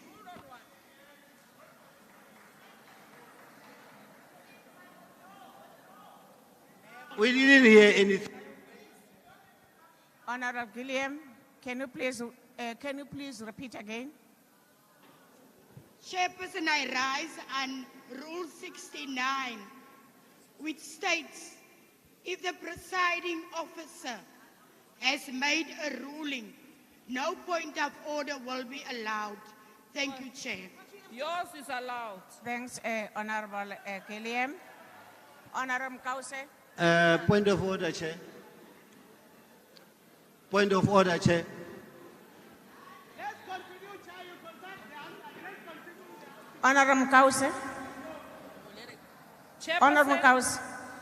Chairperson can You go. know what you have said because it was coming from you. Let me continue, Chairperson. I cannot remind you what you have said. Okay. Please. Chairperson, the reality is that the people of KZN are without water, infrastructure, and proper police station. Why a criminal sleeping on top of money, the money that he cannot account for, dollars for that matter, and it's still allowed in this house. And you are continuously calling order on us. We are here to fight for the people of KZN. And if we don't call out these corrupt officials these corrupt councillors and corrupt provincial government, together with the criminal himself, sitting in this house, we're not going to get anything right. We are a generation that is going to fight for our people, and we are a generation that is not going to stop until corruption in South Africa is rooted out. Cyril Ramaphosa is a corrupt president, and you need to accept it as members of the ANC. Cyril Ramaphosa is going to be removed from government come 2024. Chairperson, I'm not going to withdraw anything from this house.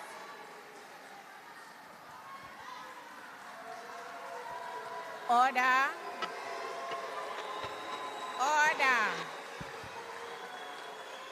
Order. Order. Order. This is the meeting of the House. Public are not allowed to participate. Yesterday, from Monday, we're listening to you. Can you please also listen to us? I would like to call the next speaker, Honorable S.J. Muhai, ANC. Thank you very much, Chairperson. Chairperson of the National Council of Provinces, Honorable Masondo, Your Excellency, the President of the Republic of South Africa, Comrade Cyril Ramaphosa. I also take this opportunity to join the rest of the people of South Africa in wishing you good health as we celebrated your birthday yesterday. Honorable Premiers of KwaZulu-Natal, Honorable Nomusa Dube, and Premiers from other provinces, Premier Ntombela and Premier Lisufe, Honorable Members, Special Delegates, MECs present here, and let me recognize the MEC for Economic Development, KZN, who is Chairperson of the NC, MEC Duma, Representative of Local Government, Salga, Honorable Mayors, distinguished special delegates.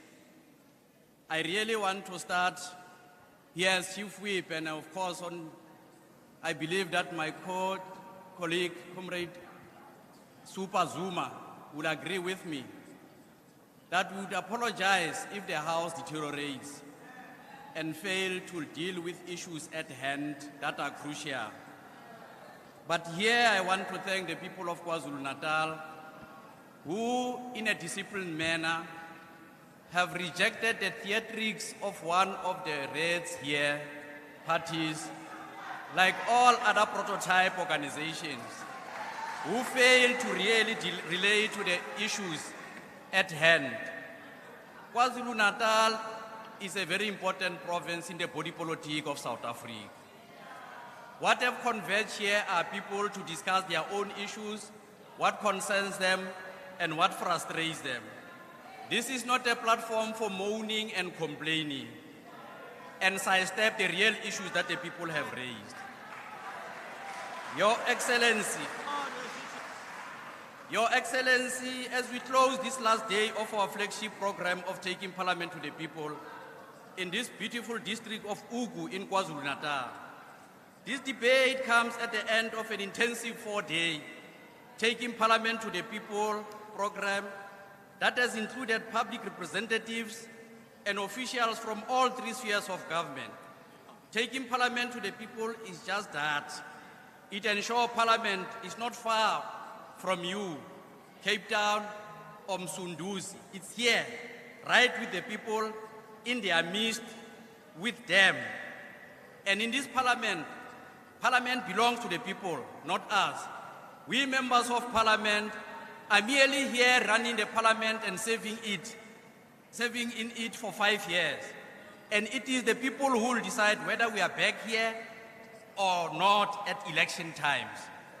If they who vote in huge numbers, our future is in their hands. So it's in our parties and our interest to serve them. Besides, it's a right thing to do. It's our constitutional duty to respond to their needs and concerns. Of course, government can't deliver overnight. There are limited funds and capacity, and many others in every part of the country also have similar needs and concerns. But over time, Chairperson, the government has to meet the needs of the people. And we in the National Council of Provinces need to ensure that.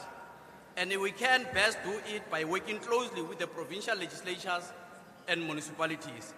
We need to put more pressure on the national government to assist the province and municipalities in responding more effectively to the consequences of the flood disaster.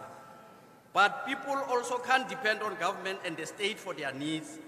People also have to take greater responsibility for their lives. We need to work together, government, parliament, and the people. As the African National Congress, we have placed development of our people at the center of our efforts to transform society. The level of inequality in our country and the apartheid segregated development legacy remains. This means that not all communities have close access to essential services such as clinics, hospitals, police stations, home affairs offices, offices that provide various government services. Our democratic government is responsible for closing this inequality so that people of Msunduzi in rural areas or people in Ugu in rural areas that are far from the towns can access these services. To realize this development, we need to have government with employees who place the interests of the people, the needs of the people at the center. We need public servants who are guided by Batopele principles.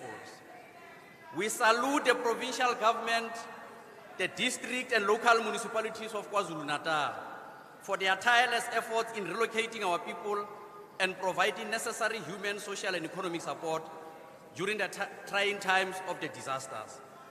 However, we recognize that as much has been done, a lot more has to be done, not least by ourselves, members of the NCOP. After all, our role is to raise the concerns of provincial and local government at the provincial level. We need to put more pressure. We need to raise these issues with national government, and the National Executive has its accounts to both houses of parliament to assist the province and municipalities in responding more effectively to the consequences of these floods and many other pandemics. And we call for more integrated approach between the three spheres of government for post-disaster socio-economic reconstruction and development of communities devastated by these floods. This has brought into sharp focus on the building of disaster-resilient capabilities, not only at the level of the state and community capacity to respond to natural disasters and pandemics, but also to the construction of disaster-resilient infrastructure. Globally, the economic impact of health pandemic has led to a profound rethinking of the state's role. Societies have found great value in agile governments. In other words, those that can respond swiftly, adapt resources to new needs, and bring innovative solutions to problem-facing communities. We have several best practices, example in South Africa. I mean, we should commend what the Premier of Gauteng have said. The massive investment on the SEZ in Tshwane that is buzzing with production capability, an investment of over 20 billion. It should be celebrated by South Africa. But for us as an agile state, that should replicate with other focus areas in terms of building our productive sectors of our economy in our country. I can as well point to the partnership by the Industrial Development Corporation, the Department of Trade, Industry and Corporation, and National Empowerment Fund with the KZN government and local authorities. That's over 2 billion of industrial support rapidly dispersed to factories that were distracted. In this case, the business as usual approach would not have been appropriate, and the entities reinvented their way of dealing with the applicant firms. I can point to many other examples in food production, in the promotion of black industrialists, in how we are using trade agreements to create jobs in South Africa. But they all illustrate that we can do things differently, and that we must learn from the successes, our successes, and use that model of an agile state across all our work. Over the past 4 days, Chairperson, we have listened attentively to all public representatives and government officials. Despite our progress, communities have water problems. Water is fundamental basic need. Another problem raised concerning water is leakages. Here, the other problem is inconsistent flow of water in some wards, while other areas receive water. The quality of water is a big problem that should be addressed. We will focus on these issues and will certainly ensure that in the National Council of Provinces is preoccupied by the issues that are affecting the provinces. The community has raised critical water conservation issues and the need to innovative measures. I mean, there was one mom who was saying that there's always plenty of water here, but it is always shocking when you can't access that water that you see in the sea or even in dams, but that doesn't translate into the terms. Such are issues that must be attended to. The Chairperson, the people of Ugu District and across the nation have raised concerns about their lived experience of crime in their communities. Menosipho Mkhize narrated the sad story of people who are continuously murdered without anyone arrested.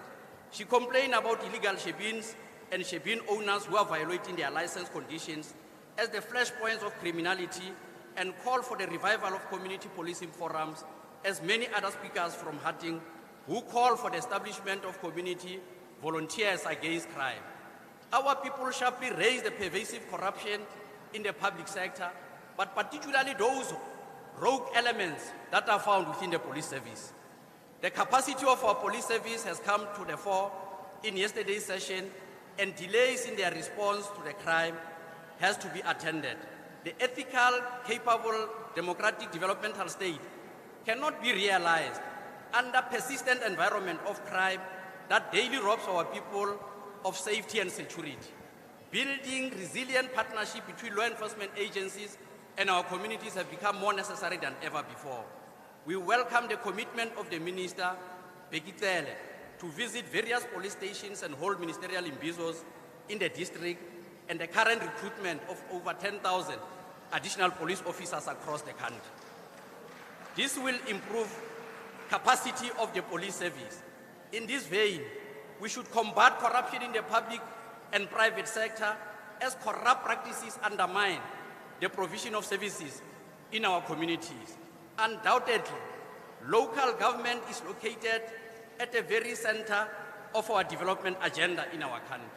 There is no better time when South Africa needs patriotic men and women, young and old, and business sector to appreciate that without also payment of our services, but of course those services must be provided for, and that our people must take responsibility at the end to ensure that they are sustainable. Honorable Chair, contrary to those who think the concept of ethical, capable, participatory developmental state is a narrow ideological cliché of the ANC, even this is entrenched in the Constitution, it does provide strong grounds for laying solid foundation for ethical, capable developmental stage. Unlike other developmental states, ours places high premium of the collaboration of the state with the people through their different civil society formation, organized labor, organized business, and other organized sectors of civil society. But ordinary people on the ground also have a crucial role to play. After all, a developmental state is not a top-down concept, but it is steeped in the masses. A developmental state can only function if it is truly democratic. What is inspiring, Mr. President, especially from the people of Ugu District, in Rei Nkonyeni, Umdoni, Umzumbe, and Umziwabantu, did not just complain to conclude, but mostly made concrete, constructive suggestions in terms of how government should, together with them, address their challenges. This should embolden our collective resolve to accelerate service delivery and socio-economic development to ensure that we turn their despair into hope for a better future for all. We dare not fail them, lest we betray the legacy of Chief Albert Lithuli, Oliver Reginald Tambo, and Nelson Mandela, and many others who came before us. Sijabulile kakhulu ukuthi abantu bogu bakhulume nathi ngaphandle kokusaba bakhulume basho yonke into ebahluphayo. Siyabonga kakhulu.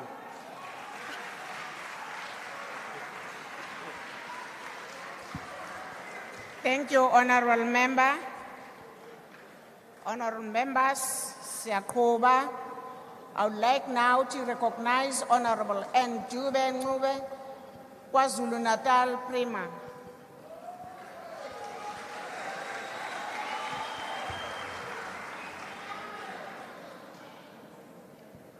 Thank you, Honorable Chairperson. His Excellency, President of the Republic of South Africa, Honorable Ramaphosa, Honorable Chairperson of this House, Honorable Deputy Chairperson, Honorable Members, Honorable... Honorable Prima, Imagangane, Honorable Makausi.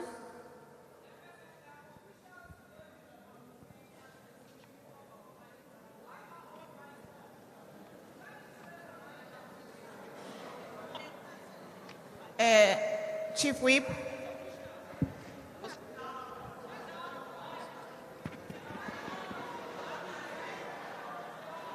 Honorable Kause, Chief Whip is in the platform. House Chair, I suggest that really it is time that we... Yeah, they are fine now. They are bullying us.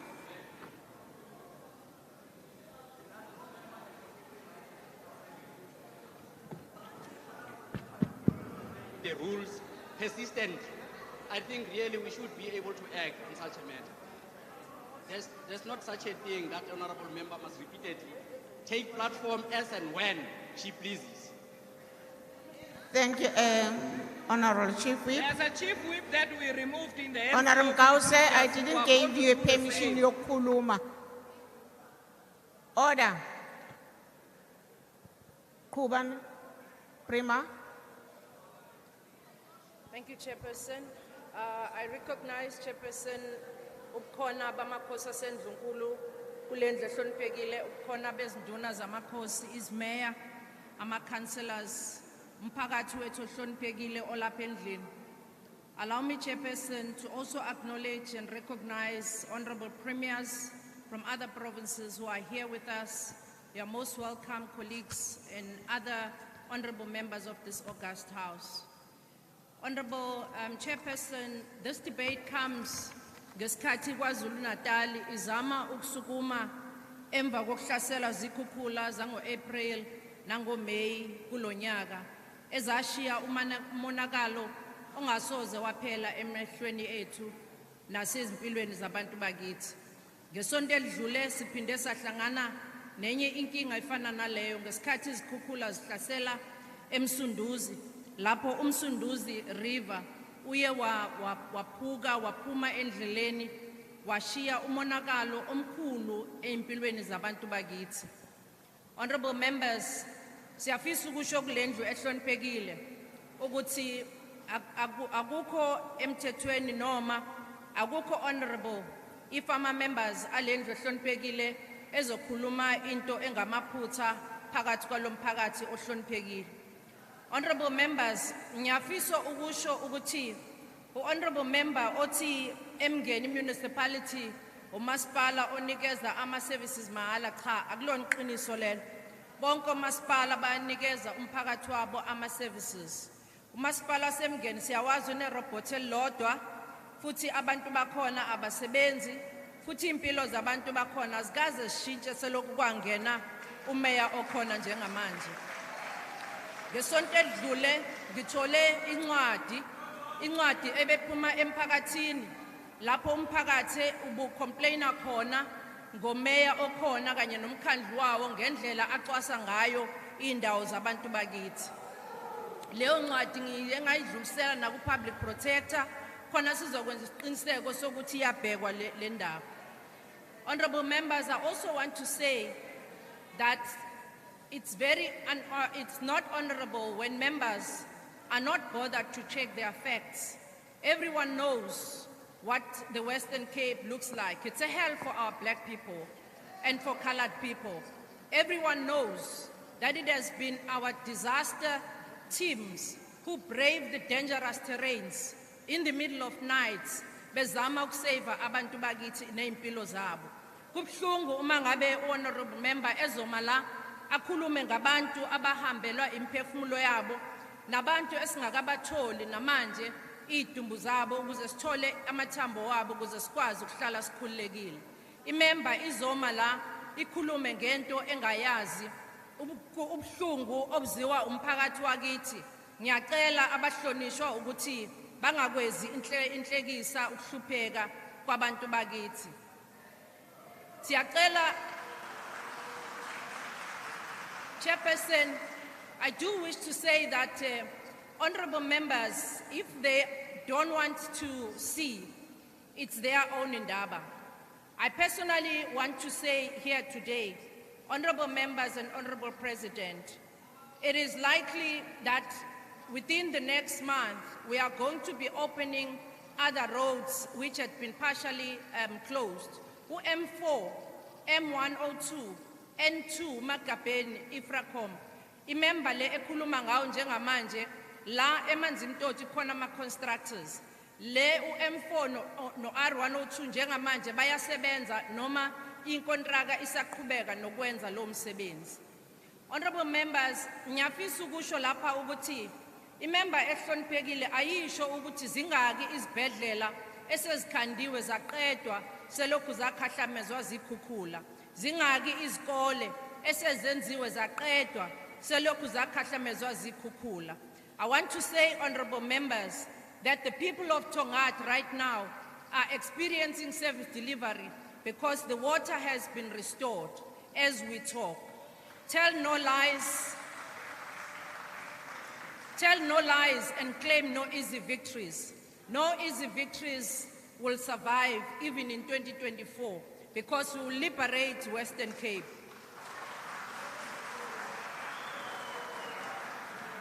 Honorable members, can I also indicate that the issue of sanitation in eThekwini municipality is being addressed. Sishilo ukuthi akwamekelekile ukuthi amabhishi wethu singakwazi kwasebenzisa wonke. Kodwa iqiniso elimsulwa nanti lapho engizolibeka khona. The beaches that are already open in eThekwini municipality, Point Beach, Ushaka Beach, Eddington Beach, South Beach, Worth Beach, Battery Beach, Country Club, Brighton Beach, Reunion, Toti Beach, Waina Beach, Umkababa Beach, all lama beach ayasebenza njengoba sikhuluma. Ama swimming pool aseThekwini ayasebenza njengoba sikhuluma nje. Yebo umhlanga beach awukakavulwa ngenxa yokuthi kusaqedelwa ukusetshenzwa kohlange water pipeline okuyiyona eyenza umonakalo omkhulu kulola lwandle lwasemhlanga. I also want to say, honorable members, I do not know whether the honorable member was seeing the flies or ubekabona intuthwane noma bebona impukwane ngoba lapha eOgwini bonke abantu ababe kuma mass care centers abasekho abantu abakuma mass care centers as we talk. I also want to say, honorable President, that this government that you are leading has worked very hard. The provincial executive approved the digital transformation. Lapho esifuna ukuthi umntwana wakithi omnyama akwazi ukukhompyutha nomntwana welinye ibala ngenxa yokwazi ukusebenzisa itechnology. Njengamanje we are forging ahead ne-smart province which is alive looking at the fourth industrial revolution. We want our young people, when they leave school, they are better and they can even open their own businesses and they can also be able to play within the technological space in the world. The Lamesi Mathematics School, Science and Technology Academy has been completed and it's fully functional. At least 16 special schools have been provided with information communication technology in our province to promote e-learning. More than 500 laptops were provided to school principals and 26 schools are already implementing the pilot in robotics, in coding, and other technological skills. Our province is implementing national digital skills. Njengamanje sizobe sinenkomfa ezoba ngesonto elizayo lapho esizobe siqhubeka khona nomkhankaso wokwenza isiqiniseko sokuthi isifundazwe saKwaZulu-Natal siyangena kwi-4th Industrial Revolution. Abantu abethu abasha nabantwana abancane ngikhuluma nawe President nje sebeyakwazi abanye ukuhlanganisa imoto ikwazi bayibone ihamba, sebeyakwazi abanye ukudrive ama-drones, siyakwazi ukuthi njengamanje kube nabantwana aba-involved in robotics and technology. Ngenyanga edlule President besimukela abantwana abangaphezu kuka-50 abaqale laphaya kwi-aviation school where bazobe befundela khona i-private licenses as well as commercial licenses. Abanye bazobe befundela ukuba ama-crew, abanye befundela ukukhanda amabhanoyi. Ngikhuluma nani nje about 2 kulama students baflya already with i-airline ebizwa ngokuthi i-Fly South Air, bayadrive bayasebenza. Oyedwa usebenza nale kampani entsha yamabhanoyi esanda ukuvulwa, okukhombisa ngokusobala umsebenzi walohulumeni oholwa ngukhongolose.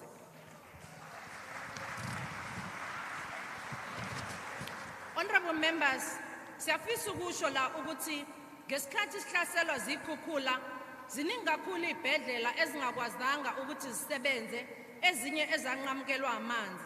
Sikhuluma nale ngqungquthela noma nale nhlanganiso ehloniphekile, zonke izibhedlela ezazingenawo amanzi njengamanje sezinawo amanzi.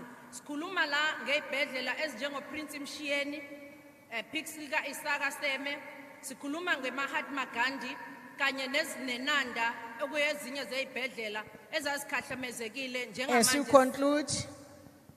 Sorry. As you conclude. Oh. Okay. Honorable members, I do want to just conclude by saying izindlu zabantu bakithi laba bakhahlamezwa zikhukhula njengamanje uhlelo lakhona selihambe kakhulu. Out of 1,810 ama-temporary residential esawakha, 1,511 asebewasebenzisa abantu bakithi, 81 alindele ukuthi afakelwe amanzi nogesi.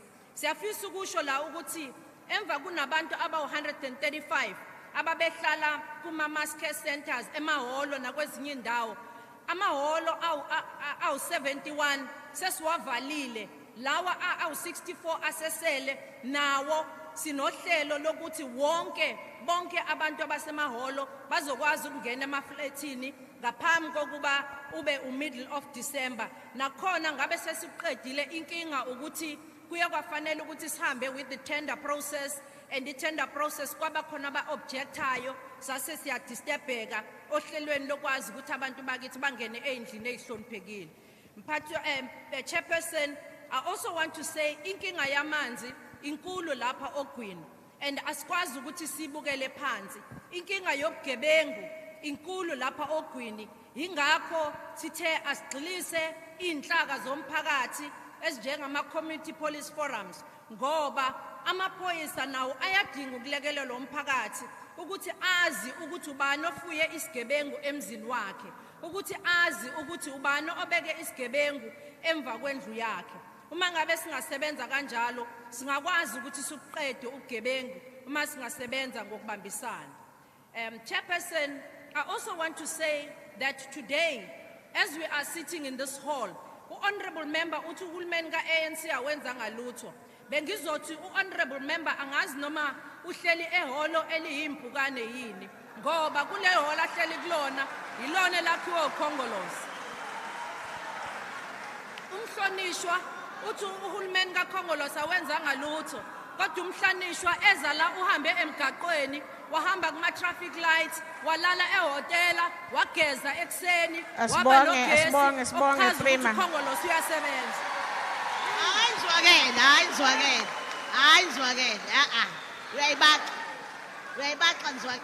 Thanks, Honorable Prima. Honorable members, Siyakuba. I would like now to recognize as Sikwati Limpopo MEC Provisional Treasurer. Ngiyabonga.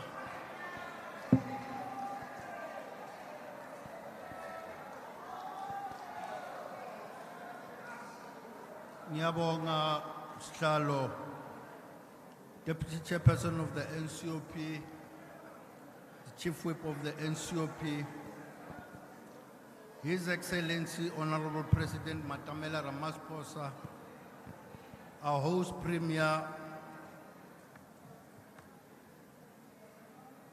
of the beautiful province of KwaZulu-Natal, our premiers, ministers and deputy ministers, MECs present, members of the NCOP and colleagues from different provinces, the Executive Mayor of Ugu District, and all leaders from local government present.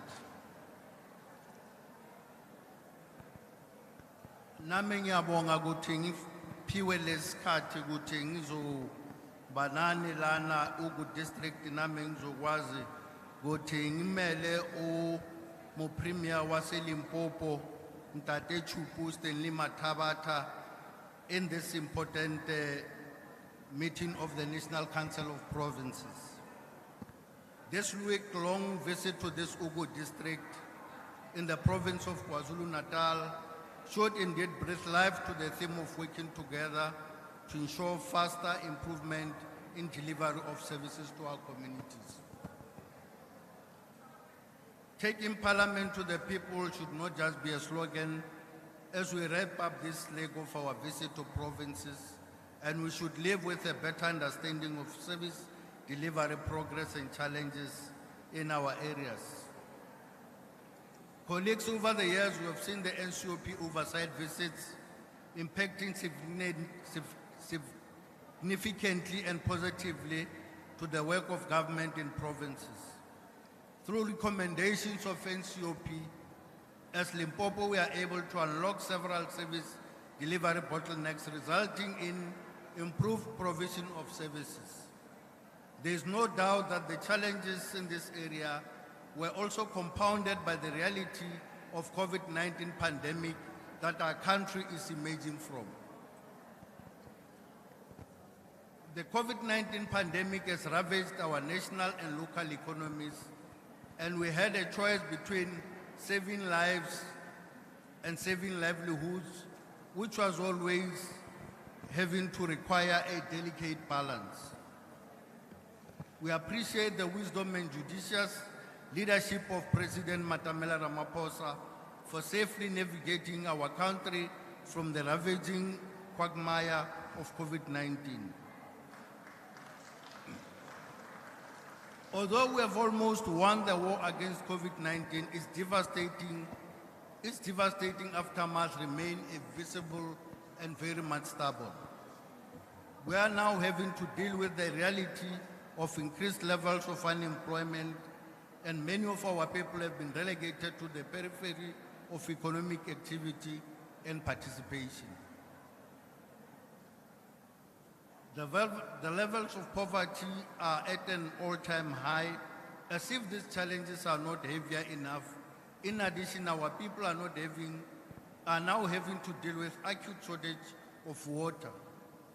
Access to water has become a luxury to many households, particularly in our rural households.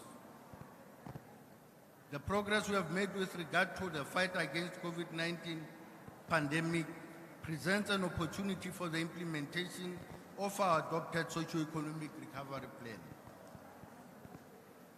We cannot emphasize the urgent need to fasten the implementation of socio-economic recovery and reconstruction program. The focus of this recovery and reconstruction plan should be infrastructure delivery program, local economic development, and targeted focus on provision of quality of basic services such as water, sanitation, and housing. Chairperson, the challenges that we face require integrated planning, sound project management, including proper monitoring and evaluation controls. This integrated planning must happen at all times, at all three spheres of government, which is national, provincial, and local level of government. The district development model approach is also the best prescription at our disposal. As Limpopo, we have made significant progress with regard to the assignment of institutionalization of the district development model. As I speak, all of our 5 districts have established their district development model structures. And all our districts have adopted the District 1 plan, which has happened with the involvement of the provincial and national departments. All approved District 1 plans have indicated a regression on water provision as a major challenge confronting implementation of socio-economic recovery program in our province. Our recent EXCO budget directed the Office of the Premier, the Water Department, the Water and Sanitation Department, and municipalities to prioritize water infrastructure and delivery as the main priority. The success of the district development model requires, amongst others, building ethical, capable development state, and we therefore welcome a cabinet decision on the adoption of professionalization of public service framework. Strengthening local government as a key pillar for building developmental state, and a resolute implementation of anti-corruption program across all spheres of government. The strengthening of social partnerships between local government, private sector, and civil society, and the institution of traditional leadership. Once again, on behalf of Limpopo, we wish to express our appreciation and support for this great work of the NCOP. Uma ngiceda ngifisa ukubingelela uPresident wethu ilanga elihle lokuzalwa lube izolo. Happy birthday, Mr. President. Ngiyabonga, ngiyalebonga. Thanks very much, Honorable Member. I would like to recognize Honorable N. Khatebe, Inkatha Freedom Party, Pungani. Thank you so much, Honorable Chairperson. Ngifisa ukuthi mangiqala egameni leNkatha Freedom Party ngikhuleke kuyisilo samabandla wonke ilanga eliphahlwa amalanga amabili elaKwaZulu nelaKwaNgwane. Incwadi ebhalwe uBhejana phuma esiqiweni akaza ayisayina ngoba isayinwe ngamashobe enkomo zakithi kwaZulu kanye nondunankulu wakhe undunankulu wesizwe sakwaZulu inkosi ehlasela ngedlozi elihlatshelwayo elingagoli intethe. Uyikhangela indoda yaze yathi siqhashe ngangisayi ukuyomasha kwala kwaZulu sengiyomasha kwelo babamkhulu lapha isikhali sendabuko esingawungena khona ngabe ngikubiza ngegama ngisalinda uphenyo luka Goldstone. Hlonishwa mongameli, uhulumeni uhlulekile ukunikeza abantu besifunda ugwamanzi. Akukho manzi. Kodwa ile misebenzi eyenziwe ingaqedwe endaweni yaseweza kumasipala umzi wabantu kwakhiwe reservoir kwafakwa amapipe amanzi kodwa amanzi awaphumi. Lesi simo esifanayo nasendaweni yasezingolweni ezinqoleni nakhona kwakhiwe reservoir kodwa nakhona amanzi awabona nangalikhala. Umphakathi ukhulumile ngolwesibili ukuthi ikhansela labanika incazelo ethi amanzi awaphumi awakwazi ukwenyuka intaba. Umthetho sisekelo wezwe akukho lapho uthi khona uma umuntu akhe entabeni kufanele angawathola amanzi. Ichilo lelo. Simzwile ungqongqoshe wezamanzi umhlonishwa uSenzo Mchunu ethi bazofaka imali engengaphansi ku150 million ukuzama ukuxazulula inkinga yamanzi kulesi sifunda sasogwini. Umbuzo uthi bekumele ukuthi abantu baze bahlukumezeke ngaphambi kokuthi bahlinzekwe ngamanzi. Kodwa ke siyobona sekwenzeka ukuthi leso sithembiso siyogcina sifezekile yini. Lo hulumeni udumile ngemisebenzi eyenziwe ishiwe ingaphelile lokho kufakazelwa okwenzeke eMzumbe lapho obekufanele kwakhelwe khona abantu izindlu endaweni yakwaDweshule enkosini uCele inkosi uHadebe enkwazi enhlangwini nasentlalwane eziningi izindlu kwagcina ngokwakhiwa kwezilebhu kwashiwa kanjalo lapho ogwini kunezingane ezihamba amabanga amade uma ziya noma zibuye ezikoleni ngenxa yokungabikho kwezinto zokuthutha Kuyilungelo labafundi ukuthi bahlinzekwe ngezinto zokuthutha. Inkatha ithi abafundi balapho ogwini abahlinzekwe ngamabhasi azobathutha uma beya ezikoleni. Imigwaqo nayo kulesi sifunda inalo idumela lokungaqedwa. Kushiwe kanjalo kungaphelile. Udadewethu uZimdola owumsakazo okhosini useze waba nezibongo. Izibongo zakhe uthi uhafu itiyela likaManzankosi eBuchanan. Lokhu kugcizelela lomkhuba wezinto zikahulumeni ezisala zingaphelile iminyaka ngeminyaka. Mhlonishwa mongameli, sewuphelile umphakathi ilogqamcishi kagesi ofika ngokuvakasha njengoba uhlala ePitoli. Uma kwenzeka ubuya ufika nalomfutho limaza impahla yabantu. Kwezinye izindawo lo gesi unobandlululo linobuqili. Edolobheni uhamba kancane ubuye. Emakhaya isabelweni uhamba umlibo ubuye kancane. Ucisha kagesi kanye nokunqamuka kwamanzi sekuholele ekutheni amabhizinisi amancane avalwe. Amabloho njalo makunezikhukhula yamuka ngalungiswa. Abamatekisi abasakwazi ukuthi kumele bahambe kuphi uma kufanele bathuthe umphakathi ngenxa yamabloho angalungisiwe. Amanye abhidlikile. Amabloho asemzumbe, uKokoloshe, uMhoboshane, eMvuzane, eBhobhoyi, kwaMgwabe namanye awalungisiwe. Umgwaqo wathenjiswa itiyela kudala ukusuka eDududu uya eMkhunya kumasipala waseMdoni namanje kusabanjwe uDonga. Kusuka eFairview kuya eAssis namanje kusabanjwe uDonga. Kusuka eLuziana kuya kwaMadlala namanje kusabanjwe uDonga. Bayaphela abantu ubugebengu mongameli ngenxa yezinswela boya eziqhaqhazayo lapha ogwini. Ogogo omkhulu odadewethu. As you conclude, honorable member.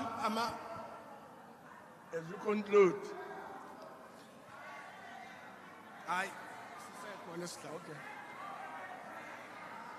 Njengoba kuzukhisimusi emhlonishwa sihlalo kuzophelo abafuyi bazophela inkomo zabo zigawulwa ngehonela amasela. Okushaqisayo ukuthi amaphoyisa ayazi. Mhlonishwa mongameli, amahhovisi kahulumeni asebenza ngendlela engabacabangela abantu. Okokuqala kwaSasa nakwaHome Affairs kuyagcwala, kulalwa khona, kubanjwe olayini. Okwesibili abagulayo badlule esayidi bayisothuthwini nokuyiba ngelide kubeni kugitshelwa ngemali uma sebefikile. Kubuye kuthiwe abaphinde emuva amakhompyutha wasebenzi, inetwork ayikho. Yini lena mongameli? Kuphi ucabangela abantu makunje? Umyalezo wenkatha namhlanje uthi abaphume abahlulekile, ijadu liphelile, izitsha abuyele ekhaya. Akungena abazosebenza ngokwethembeka ngokungenzi isethembiso esingafezwa. Ngiyathokoza.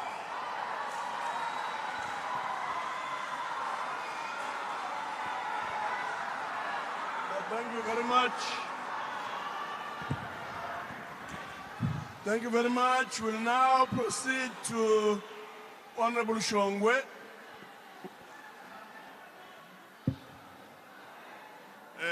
Ngithathe lethuba ngibingelele umongameli wase Republic of South Africa.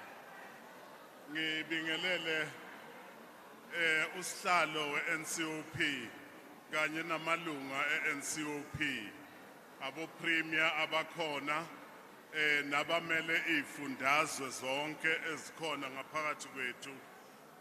Kungaba o-executive mayor, kube ngamakhansela. Ngibingelele futhi wonke okhona la ngaphakathi kwethu. Ngithi all protocol observed.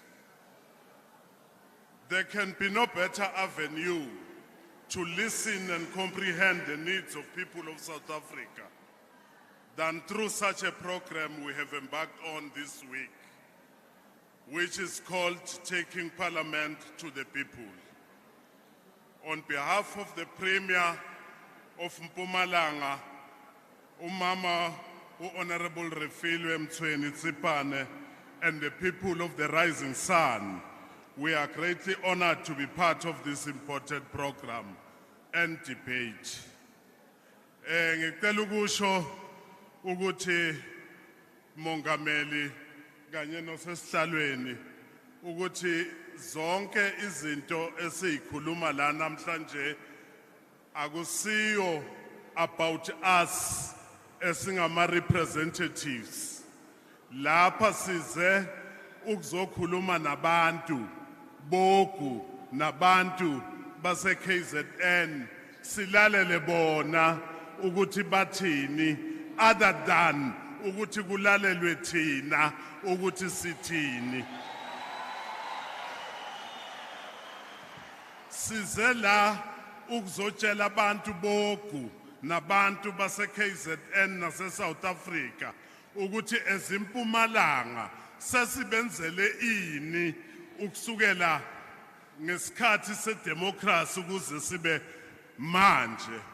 Okubalulekile kufanele sikwazi ukuthi ukuze wazi ukuthi uyapi kufanele wazi ukuthi ubuyaphi. Le South Africa sikhuluma ngayo ephethwe ngumongameli namhlanje iSouth Africa ngaphansi kwedemocracy eneminyaka engamashumi amabili nesiphohlongo. Umbuso obephambili obophethe uphethe for over 300 years. Abantu bakithi njengoba sikhuluma namhlanje bahlupheka nje badonsana nje kungenxa ye contribution ye apartheid government. Some of the parties akhona la namhlanje they were part of that thing. And today they are pointing fingers to the government of the democracy. They've never ever set their foot in this area. By then, uhulumende wa by then wawaziwa ukuthi usePitori. Kubalulekile ke ukuthi sazi ukuthi le system esilungisa i-backlog yayo. Uma ukhulunywa nge-sewer system, i-sewer system la eSouth Africa yayenzelwe ingosana yabantu abamhlophe kuphela. Umuntu omnyama bekangabalwanga lapho. Ugesi lesikhuluma ngawo esibhizi ngawo manje as this government wawenzelwe ingosana yabamhlophe kuphela. Mina kahle ukuthi sasipasa isibane soparafini. Mina nawe sazi kahle ukuthi sasipheka ngeprama stove. Mina nawe namhlanje ngempucuko esesiyo sesiyakwazi ukuthola iplatform le eyakhiwa ngabantu abasilwela ukuthi sithole lenkululeko. Besingeke mina nawe sizo-arguisha la ngesikhathi se-apartheid ifanketang ngabe imile la ngaphandle infaka khona nonke ngobuningi benu. Nikhumbule kahle ukuthi la sibuya khona sasiphila ngaphansi komthetho we-Section 10 we-Group Areas Act lo obulewe yithi namhlanje. Kwabakhona izingane ezazibizwa ngaboMahlathini nabondleleni ngoba sasitshontshana emahlathini nasendleleni ngoba uma baze bakuthola uyolala ekhabo yakho ngaphandle kwepermit ungena ejele uhamba uyodonsa. Namhlanje sine platform yokuthi sikhulume sibeke inkinga zethu lezi esifuna ukuthi zenzeke. Lo government of the day asilalele simcriticize futhi angalwi nathi. I-criticism in the past government wawungena ejele. Kubalulekile ke ukuthi uma sikhuluma mina nawe sazi ukuthi sibuya kuphi ukuze kwasazi ukuthi siyaphi. Ngifuna ukusho ukuthi eMpumalanga kuningi esekwenzekile ngaphansi kombuso we-African National Congress. Abantu sebathola amanzi clean manje ebebangawatholi before ebebawashera kanye nezilwane egojeni. Abantu bakithi namhlanje sebakwazi ukupress ibutton kukhanya ugesi abantu abethu bafunde ebusuku. Ngaphandle nje kokuthi siyayesihlushwe ke yi-load shedding mongameli. Ekungiyona ke esiphatha kabi esifisa ukuthi ingathi ngaphela. Abomama nabobaba namhlanje sebayakwazi ukuma on the same platform ba-agreeishe ma-issues on 50-50 basis. It is because of this democracy. Ngilalele ku-public hearing izolo bengikhona la abantu boku baphakamisa izikhalo zabo ngezoma responses abo executive mayor mongameli. I was very much impressed. A connection between bona nabantu abahlala kibo. Abantu bakithi abafuni ukuthi uzobatshela ama-successes kuphela. Bayafuna nokuthi ubatshele ama-challenges nokuthi ukuthi kuzokwenzeka kulonyaka ukuthi ngeke kwenzeke kulonyaka can only happen in the few financial years. It's very much important ukuthi when we stand here sipolitike ngenhlonipho. Abantu laba bahleli lapha ngemuva abeze bazolalela thine njengabo MEC njengamalungu eshaya umthetho ba expecte ukuthi si lead by example. Uma babona mina njengoshongwe ngizithwangthwang bayabona ukuthi there's no future there. We are not represented there. It's very much important that we are mindful of our people and the intelligence of our people. Our people can take decisions. They don't take decisions based on what you are influencing them on. They can see, they can decide. They are old enough to do that. As we conclude, Honorable MEC. Sengvala osesihlalweni ngifuna ukuthi unwele olude mongameli. Khula ukhule ngenhlonipho nokuzithoba. Uma amanzi ekuthela ufane nedada uma lisemanzini uphume uyithintithe uhambe uyosebenzela lesizwe esilaphambi kwakho. Ngifuna futhi nokubingelela usihlalo we-African National Congress KwaZulu-Natal ne-executive yakhe engibabonile bala ngithi phambili ma comrade.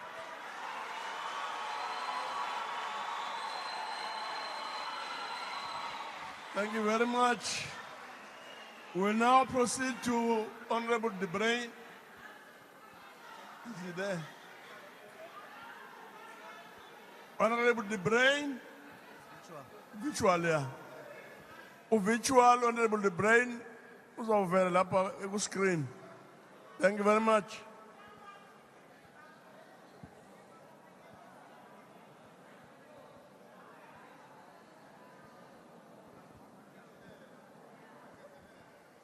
Honorable De Bruin.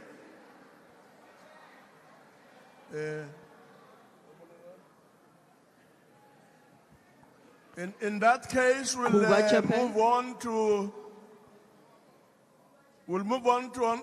Honorable Stoffile, Councillor Stoffile from Salga, the Salga President.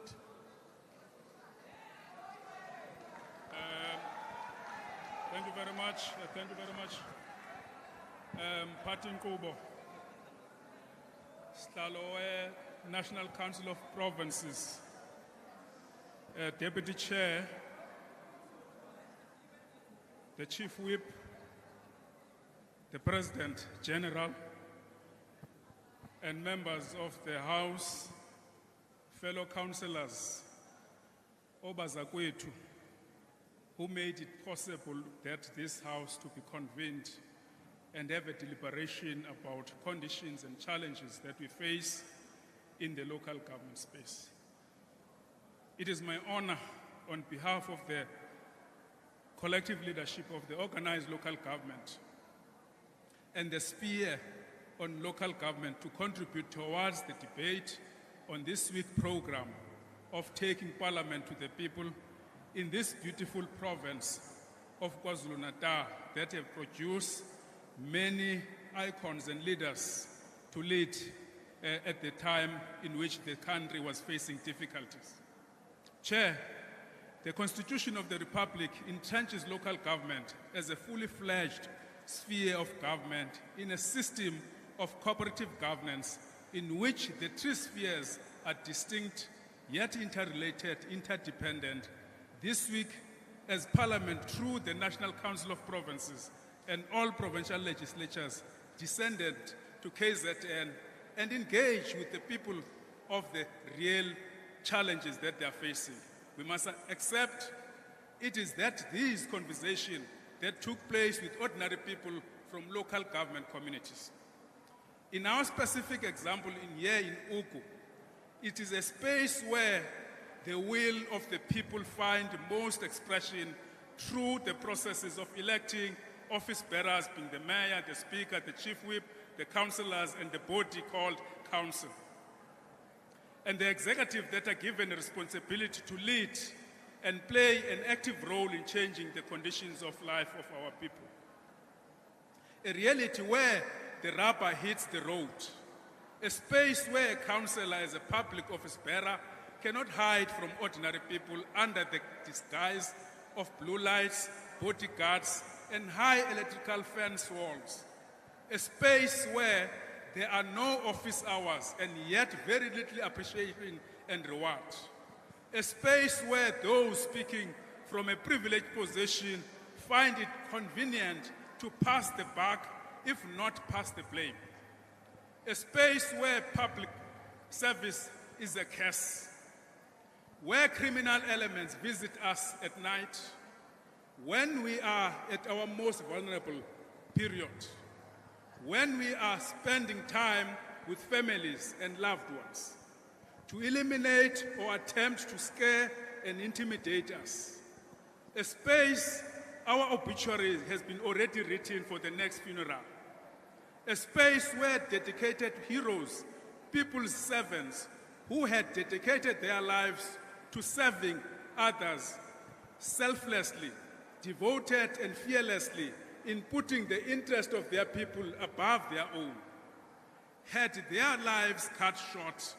And here I wish to remember, but not only them, Councillor Jimmy Mushlala, Councillor Moses Big Mos Muleleke, Councillor Muzi Manyati, and Councillor Mungobi Mulife, to mention but a few. A space where many of us continue to take the responsibility of public office as reliable and committed leaders despite the curse. President, as the sphere closest to the people, we plead for your intervention ensuring the appropriate application on support by provincial and national government to local government to perform our function and discharge our responsibility and obligations.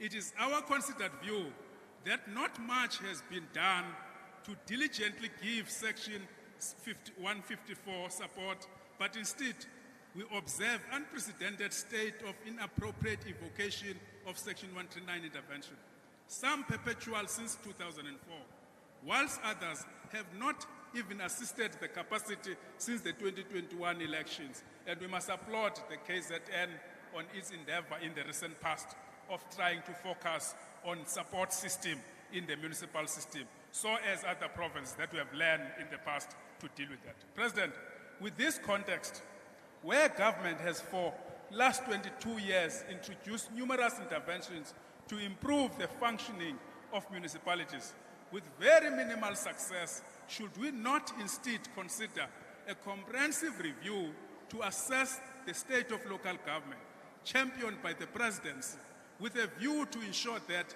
it examines the fiscal architecture, the powers and functions, the accountability, and that service ethos underpin the remodeling of local government system in South Africa. Our considered view is that the challenge facing us to redress poverty, inequality, and underdevelopment cannot be addressed through concerted effort by government alone, and it requires all spheres of government to collaborate and cooperate, including business to take responsibility. Part of that taking responsibility is to develop a system in which councillors, wherever they are doing their work, they are protected. President, it's only 10 months now. Councillors and municipal officials that have been killed until today, as I'm standing here, they are 52. 18 of them, they have been captured and intimidated. And we want to have a process in which there will be a better way of managing. The reality that we are continually chasing is the moving target in changing the conditions of our people. There is no doubt in our minds that the local government experience in South Africa is a complex one, and democratizing local government to represent and service all South Africans has been extremely challenging, further exacerbated by stubborn challenges that continue to bedevil local government process. Many of these were highlighted by communities of KwaZulu-Natal, more in particular in this area. We have noted with keen interest that the focus has largely been on debt owed by municipalities to ESCOM, water boards, and water trading entities. Whilst acknowledging this challenge, our assessment, though, confirms the following factual picture. Whereas municipalities does owe ESCOM the amount that it has owed, but the municipalities combined together in South Africa, they are owed 255 billion rand by state, by household, and by business. And therefore, that is why we are saying it is important for us as municipalities to implement our credit control, so as it is important that there's other spheres of government to decide about how best to amend legislation to protect the income level of a municipality. And therefore, we are putting concretely on the table that it is important to revisit Traffic Act or Roads Act so that we deal with the individuals as they go and renew the license disc of the vehicles, so that those individuals, if they have not paid the municipal bills, they can be cashed. Tax Act to be amended so that it is important that those that run away from paying municipal services, SARS and other systems can catch them so that the municipalities' resources can be paid. Also use the relationship in the cooperation and collaboration manner with the big businesses, banks in the country, to be allowed and work towards contributing in increasing the collectivity of the municipality so that the resource base of the municipality can grow. As I draw to the conclusion, I once again stand before you on behalf of the leadership collective of the organized local government and local government leaders from all our municipalities and pledge our positive response as we embrace the spirit of citizen activism. Our communities look up on us in periods of need, difficult and complex as it may be. President Mandela once implored us to use our freedom to light the path to a more humane, more caring society. He demanded that we lift our sight far into the horizon, that we use our voices to proclaim our freedom. In turn, our country taught us as you courage conclude, and resilience, Honorable that Stoffel, we embrace the challenges that we bring. And therefore, President, as we move towards this and noting the discussion earlier in the morning, let us be reminded by these words by Thomas Sankara. Our revolution is not a public speaking tournament. Our revolution is not a battle of fine phrases. Our revolution is not simple, not sporting slogans that are no more than signals used by manipulators trying to use them as a catchwords. Our revolution is and should continue to be the collective efforts to transform reality, to improve the concrete conditions of the masses of our people, and therefore sitting here and members of the public hearing us pulling point of order, that order, what are you teaching us as local government and community at large? Thank you very much. Thank you very much. Honorable Miga, Northwest.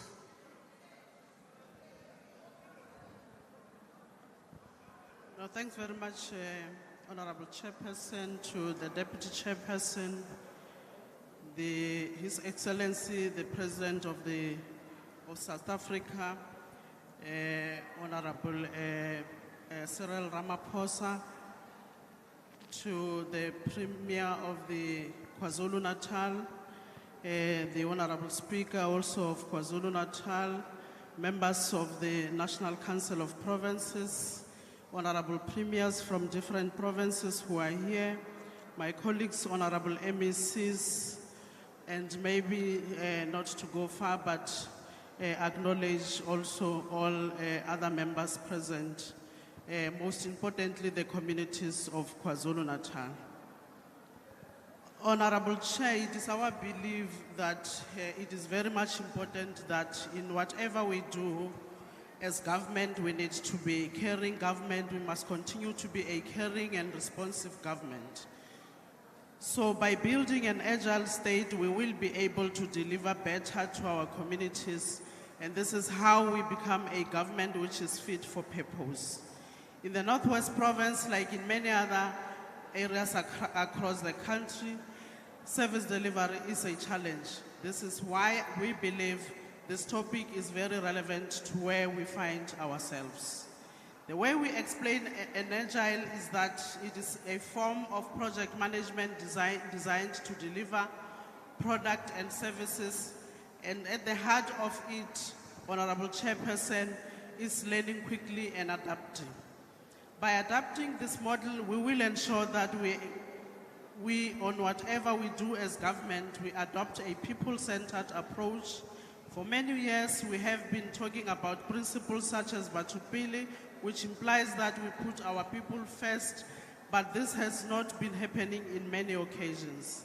Around the world, a growing number of organizations and indeed governments are adopting agility to improve service delivery, increased speed, and enhance customer, employee, and community experience. Indeed, in the time of COVID-19, Honorable Chair, many organizations, including government, had no choice but to accelerate their shift to agile. Recent research found that agile organizations responded faster to the pandemic, while those that do not embrace agile working may well forfeit the benefit of speed and resilience needed in the next normal after COVID-19 pandemic.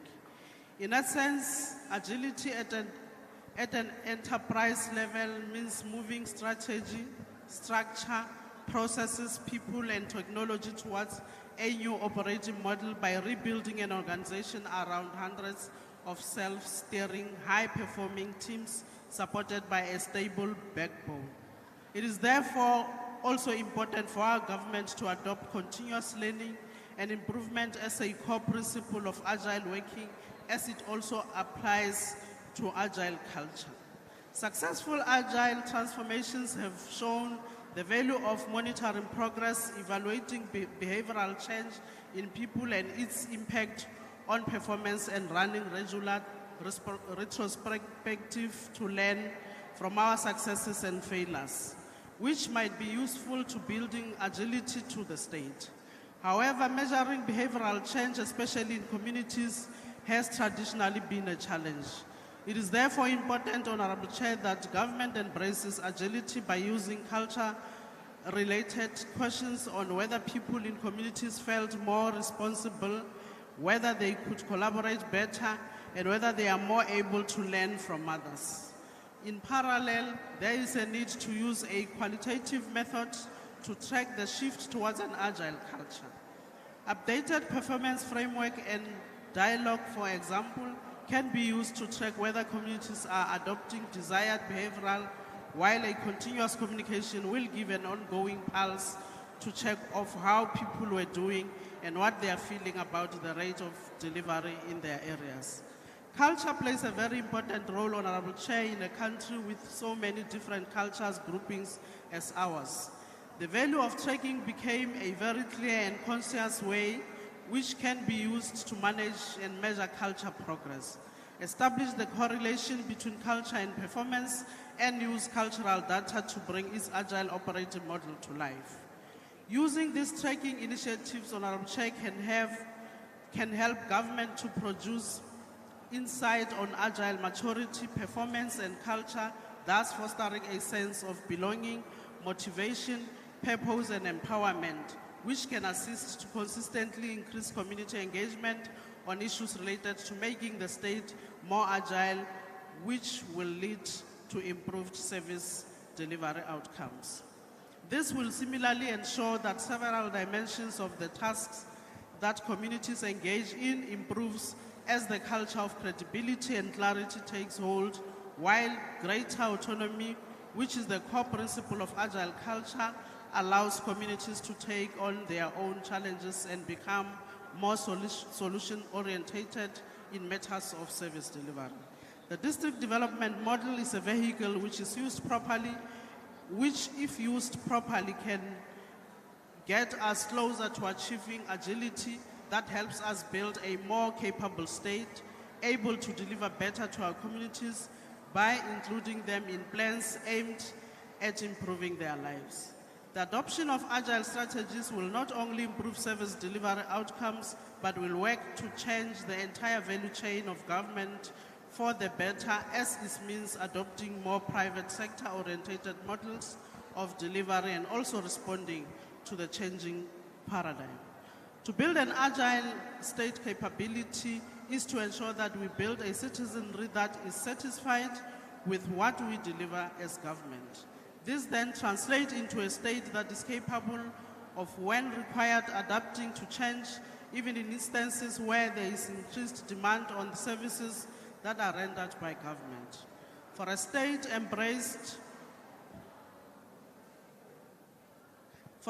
embracing agility may mean being able to respond promptly to the needs of our communities, working towards building a competitive, capable models of service delivery by also attracting the right skills, they're adopting the right behavior, which will be supported by the right leadership, which I believe, Honorable Chair, can help in improving service delivery outcome. Thank you very much, Honorable Chair. Thank you very much, Honorable Mira. Honorable Baga. Esondela kuBhaga sicela ukuthi umsindo sithi kwehlisa kancane emuva. Please, Honorable Baga. Masibulele, Chairperson. Honorable President, Honorable Chairperson, Honorable Members, Honorable Premiers, MECs, good afternoon. One of the biggest lessons of COVID-19 pandemic is that the public sector capacity to manage a crisis of this proportion is dependent on the cumulative investments that the state has made, especially to strengthen vigorously its proficiencies. For South Africa, institutional weaknesses and governance failures at the municipal and national level have weakened the ability of the state to deliver on its developmental mandate. Confronting challenges requires strengthening institutional capabilities of the state across different spheres of government, especially at the coalface of public service delivery at the local level. As a country, this new chapter places an emphasis on a different type of state, one that is characterized by innovative institutions and that embodies public value and can catalyze new types of growth. Good governance for programs and projects if applied, requires a defined structure, ways of working, process and systems of operating sufficiently. Transparency and dedication based on merit is paramount to improve the outcomes that the people of South Africa are expecting of their public representatives. Mr. President, in 2018, your government introduced the health promotion levy, called the sugar tax by most South Africans. As we read in the newspapers about the business rescue process of Tongaat Hewlett, the closure of sugar mills is a concern, and those concerns are raised. As we went on site visits this week during taking Parliament to the people and saw the mills standing dormant, and we heard from the farming community in the public submissions, the impact of the sugar tax has been devastating. Commercial farmers, emerging farmers, and small-scale farmers have all been affected. The chairperson, we are in a province that has been ravaged by floods to the extent that people are displaced. However, as I'm standing here, there are people still living in community halls. We need to make sure that people's dignity is restored. Families must be assisted urgently to restore their lives, for that is where community life begins. National government must intervene in order for local government to successfully deliver basic services, especially in rural areas. We are, however, welcome the revenue bill approved by Parliament for the floods disaster. As a country, we need to provide service delivery, the ability to scale up in order to adapt quickly to the changing needs and environments across all spheres of government. As we do that, it is important to remove red tape to allow faster services to the people. Agile methodologies can transform how government plans, operates, and delivers its core mandate to the people. We therefore need a good implementation plan that will cater to the needs of the most vulnerable in our society. Good governance for programs and projects, if applied, requires a defined structure, ways of working, processes and systems to operate sufficiently. The era of COVID-19 has exposed too much inequality and a whole lot of failed planning and poor project management. In the same era, we witnessed gender-based violence escalating at a lightning speed. The recent conference convened by President Cyril Ramaphosa in Midrand is much appreciated, and we hope that it will yield positive results. We all want a country that is safe for women and children to prosper and contribute positively to nation building without fearing for their lives. Chairperson, I would have failed if I don't mention crime as a prohibitor to improving services to the people. It is reported that 10% of rape cases reported nationally stems from higher education institutions. We need to build a state that protects adolescent girls and young women from this pandemic that is ravaging our country. Crime is on the rise, and load shedding is not doing us any favors in this regard. It is therefore quite critical that load shedding is urgently addressed for the development and growth of our country. Our economy is depreciating, and we are struggling with the increasing cost of living with no tangible assistance from this government to assist in the betterment of people's living conditions. Corruption is on a high, perpetuated by those that are meant to better people's lives within the ruling party. Needless to say, the ANC has sold the people of South Africa and the country untruth and every chance given to them. There shall be houses, security, comfort, doors of learning shall be opened, and the list goes on. All nothing but empty promises. We have heard people in this gathering over the past few days crying about basic services. There's a huge outcry about water that is cut for a number of days. People have to get water where most of us here would not dare get or drink it. We live in a country where service delivery is just a dream to some, where ordinary people have given up on ever coming out of poverty because they have witnessed the rich getting richer while the poor are starving to death. An urgent turnaround strategy is needed to address some of these challenges in an attempt to build a better South Africa. And I want to end by saying that to the Premier of KZN, we know what challenges people are confronting after the floods. And we know what is still outstanding. We know what extent a lot of work still has to be done. And to stand here and pretend as if everything is bright, everything is good, is just incorrect. The committee that we serve in, the subcommittee on the floods, will be talking to the President of what is done and what is outstanding. Now, to stand here and grandstand is something that is unacceptable, and honesty is key in these areas. So that work that is As you conclude, Honorable Bacha. Thank you, Chair. Work that is needed for assistance in this regard is then sought, and the national government is brought abreast to deal with such issues. I thank you, Chairperson. Thank you very much. Our next speaker is going to be Honorable Mkiva.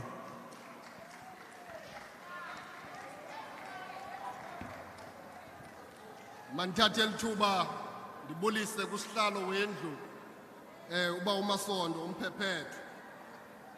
Ndibulise umongameli wezwe lakokwethu President Cyril Ramaphosa. Ndibulise amalungu ecabinet, the ministers, the deputy ministers. Ndibulise uPremier welphondo omtshaqaqa nongumama wokuqala kweliphondo ukuthi abekwe kwisikhundla soba nguPremier.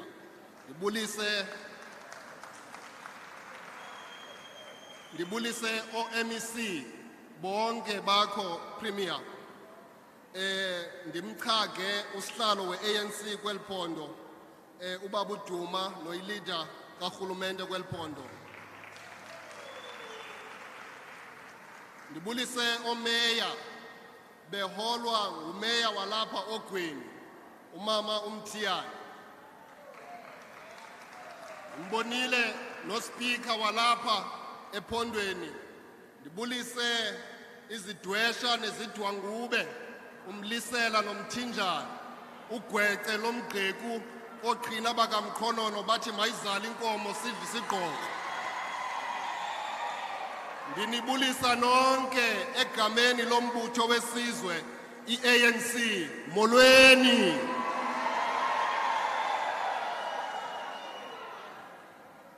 Ogxa bam abaninzi sebethethe bophela bazityanda igila. Ndizawubeka nje izigxininisi apha naphaya. Uba ngaba niyaqaphela inkokheli ze-ANC ezithunywe ngabantu ukubana ziye epalamente ziyomela izidingo neemfuno zabantu ziziphatha ngesidima esibonakalayo into kokubana into abayawuyenza epalamente kukulwela into kokubana abantu bakuthi baphume endlaleni. Kukho izibhonti-bhonti ezingalawulekiyo apha phakathi kwethu. Kodwa bathi banomnqweno into kokubana ngenye imini bangaze balawule. Ilizwe lethu lingayintoni ukuphathwa ngabantu abazimdlavini intswelaboya ezibonakala elubala into yobana ziziphethe kakubi.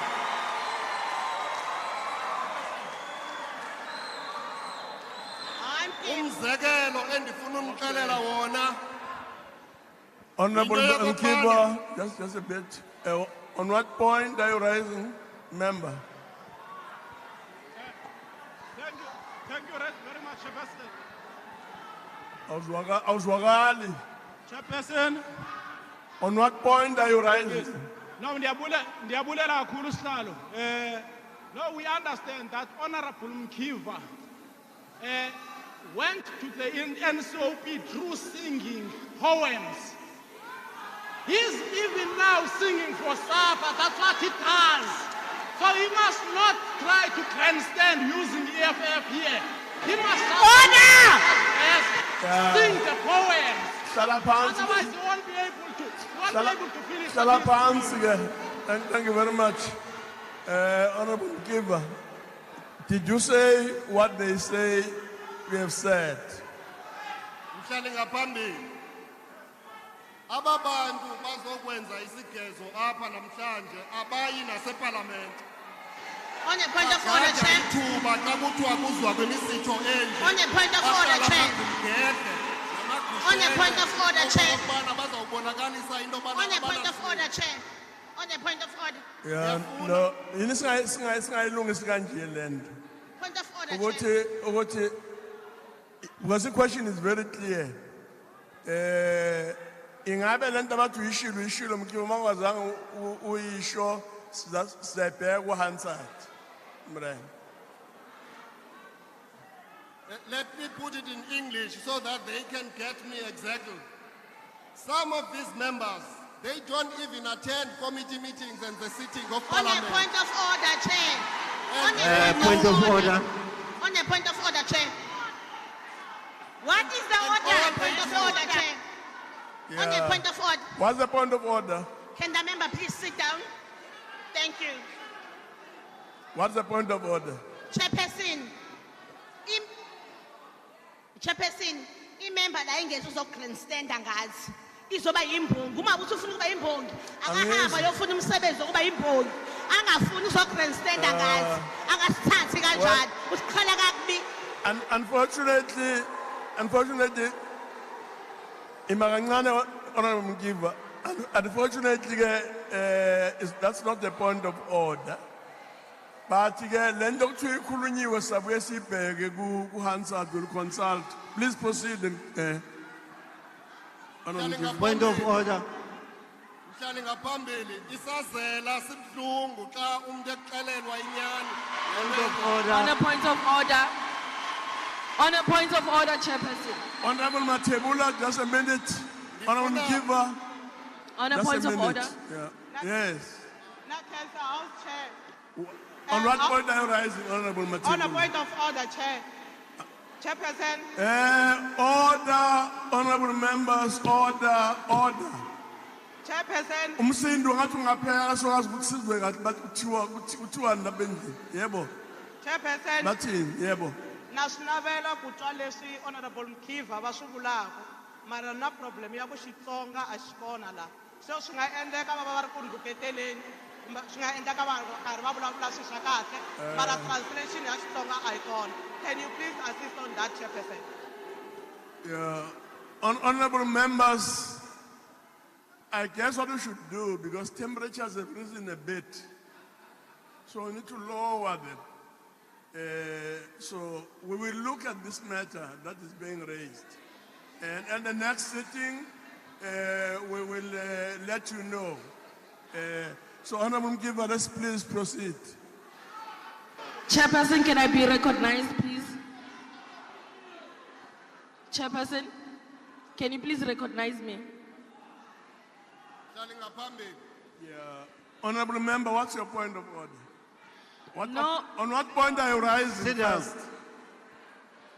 Chairperson, I just wanted to remind the member that the debate is about building agile state capabilities. He must not come here and sing for his supper. No. Please sit down, honorable member. Please sit down. Please proceed, honorable. Point of order, Chair. Point of order, Chair. Amalungu eParliamente. Point of order, Chair. Kufanele into kokubana abonakale njengamathandazo ngaphambili ekhokhela izinto zabantu ejonga izidingo zabantu. Xaniziba ke. Xaniziba.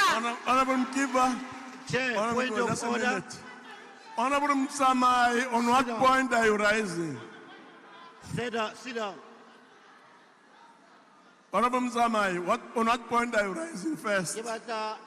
Before you speak. The right of my speech. I've got the right to speak. Chairperson, can I give the Honorable Mkiva? Ask her to batamaemo mokarona. I can't hear you. Ask her to debate.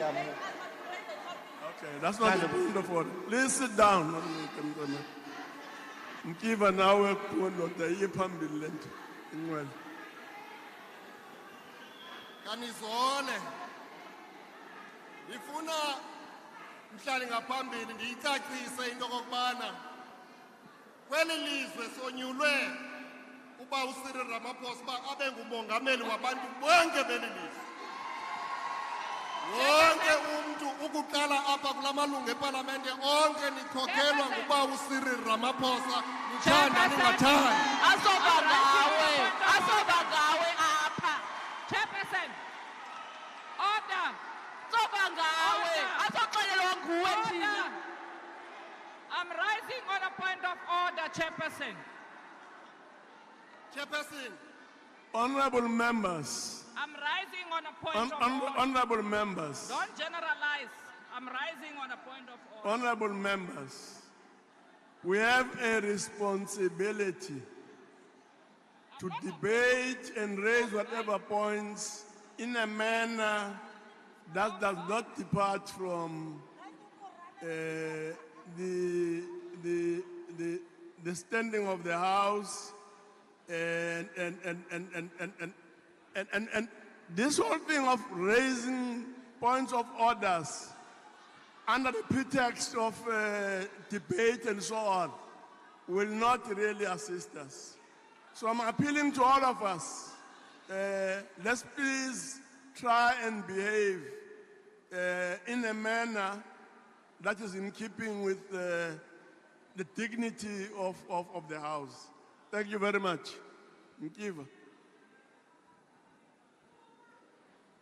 Chairperson, ndivumele sihlalo okokubana ndicacise into apha yokokubana ingxaki esinazo kweli lizwe zabangelwa ngondlebe zikanyilana abafika sizitelele ngoxolo elizweni loba womkhulu bawuthatha umhlaba wethu ngolunya ngoku sineminyaka ingama-28 sikhulekile umbutho we-ANC unyathela kakuhle kulo mcimbi owuzawubuyisa lo mhlaba kwaye umhlaba wethu singabantu beli lizwe uzawubuyela kuba niniwe.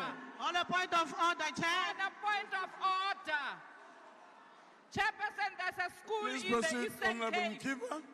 There's a school in the Eastern Cape which is still waiting for sanitizers. I've not allowed you to They speak. were given water. That's not a point of They order. were given water I've instead not of allowed you sanitizers. to speak. But a member comes here and wants Please to proceed, speak Honorable Nkiva. as if he's an honorable member. Please proceed. Whilst he knows what he Chair, can you cannot allow one party to You rule must take us serious, man.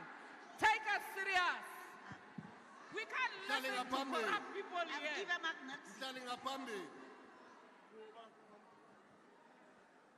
The ANC took a decisive decision in its 54th conference in 2017 on the question of land. And we want to assure the South Africans that the restoration of land to its original owners is going to happen. But we are going to do that in a manner that is responsible, in a manner that is within the confines of our Constitution. We do not have a doubt in our mind that the land must be restored. The ANC government has already taken a clear decision in this respect, particularly umhlaba wasemakhaya siyavana into kokubana mawuye kwi-traditional authorities zisebenzisana nabantu obantu abangomama nolutsha lezwe lakokwethu ukuqinisekisa into kokubana abantu bakuthi bayakwazi ukuxhamla kwizinto ezifakwa ngurhulumente ekuqinisekiseni into kokubana ubomi babo siyabutshintsha. Yi-ANC kuphela ezakwazi ukuwenza lo msebenzi kweli lizwe. Chairperson, on a point of order. We're not in a branch meeting of the ANC.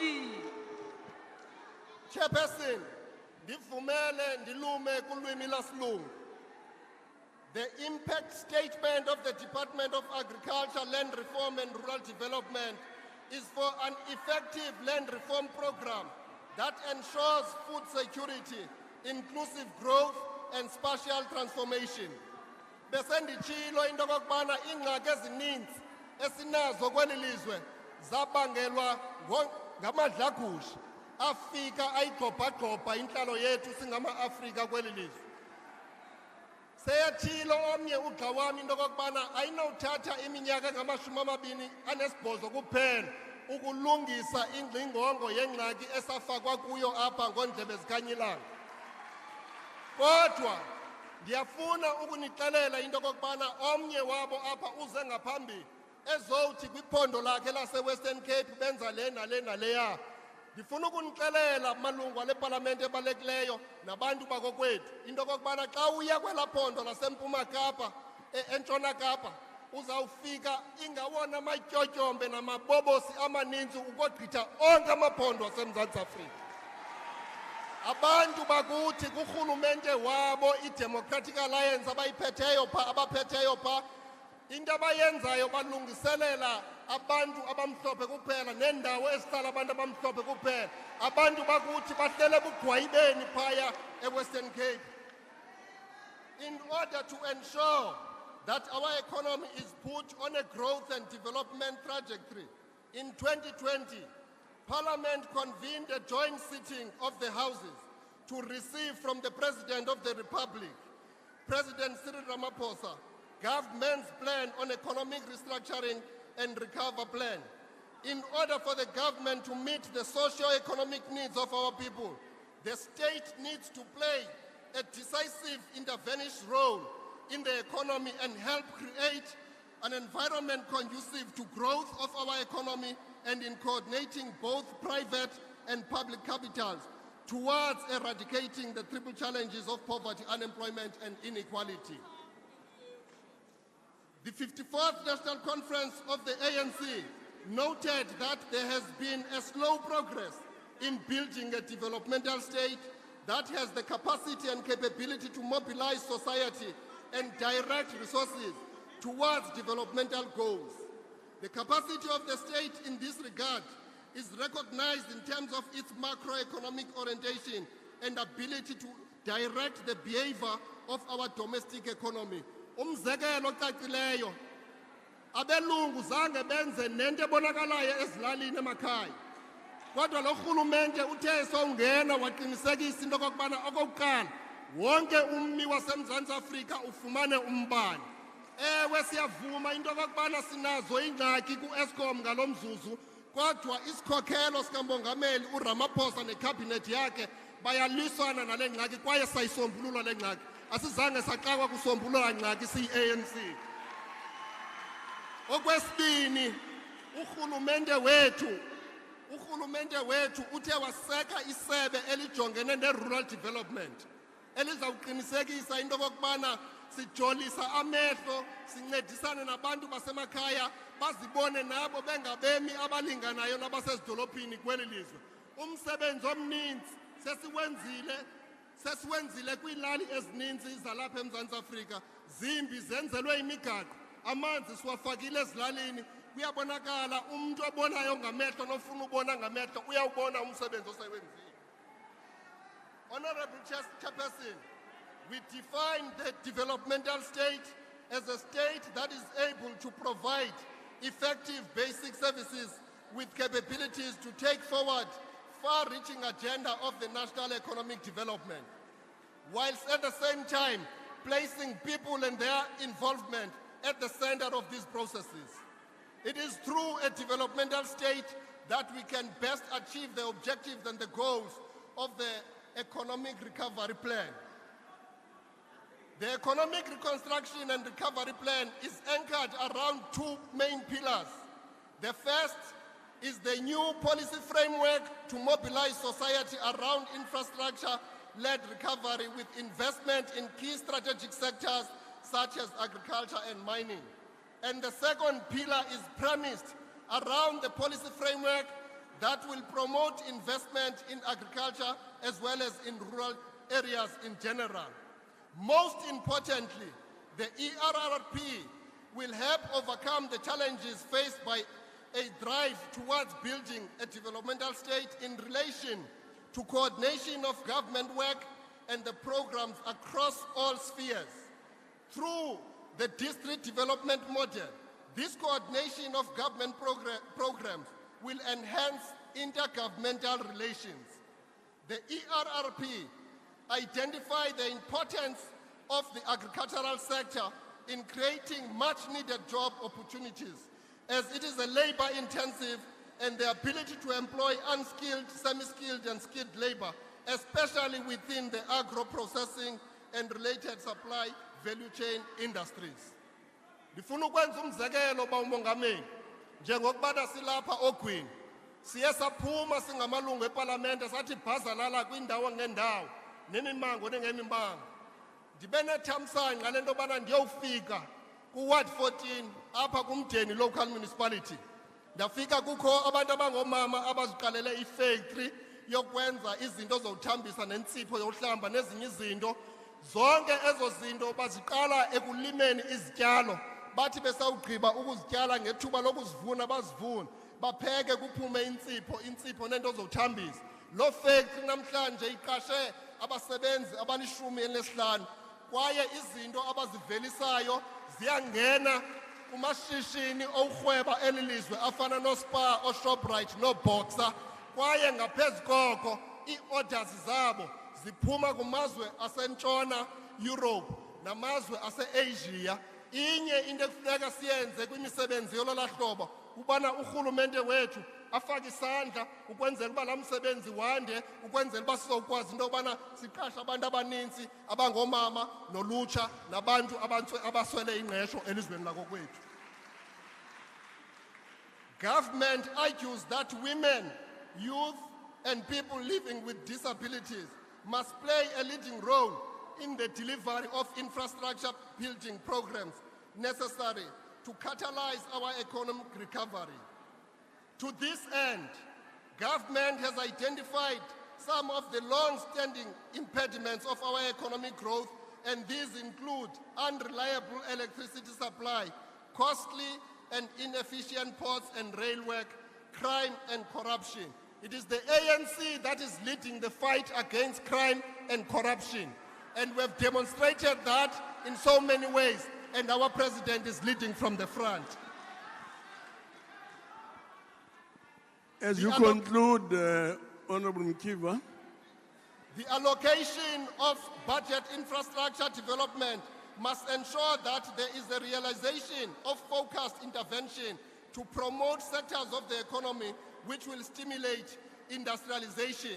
It is only through investing kubantu bakuthi ngokuthi bazivezele amaziko neenkomponi zabo zokuvelisa izinto ukwenzela into yobana singasoloko sijonge into yobana sawuqashwa. Kufuneka sivuke sizenzele siphefumlelane norhulumente namaziko karhulumente afake imali alandelele izinto enizimelayo. Asingobantu abamele into kokubana silindele ukakazwa ngurhulumente, koko uthi urhulumente kaRamaphosa vuka uzenzele siza kuncedisa.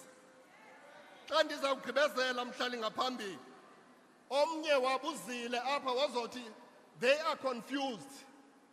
What is confusing them is the fact that they conclude, Honorable Member. What is confusing them is the fact that they stay in ivory towers. And there are examples that they come and make here. They are so detached from the reality of our people who live in squalor and limbo. We want to tell you that you cannot compare apples to pineapples. The fact of the matter is that it is only the ANC government that is ensuring the inclusive participation of our people in our economy, and that is going to happen in our lifetime. Thank you very much, Chairperson. Thank you very much, Honorable Mkiva. Chairperson. I'm told that Honorable De Bruin is now supposed to come through. It's virtual. Let's try and give space before the President responds. Chairperson. Honorable De Bruin, yeah. Chairperson, just before you, before you conclude, Chair, I just wanted. On what point are you rising? Yes, Chair. It's an order, Chair, on the Presidium, Chair. That I'm following that there is a member, Memukausi, has called the President a criminal here. And we're told that we're going to check the Hansard, Chair. I just wanted to say, Chair, that I think because there's never been a ruling here. I'm pleading with you, Chair, to rule before we leave here so that before we leave here, no one leaves with a cloud hanging because of things that we know that are not true. Thank you very much, Chairperson. No, We will deal with this issue in an appropriate manner. We'll come back to the council and report back on how the matter is being dealt with. Let's leave it on that note. Honorable De Bruin.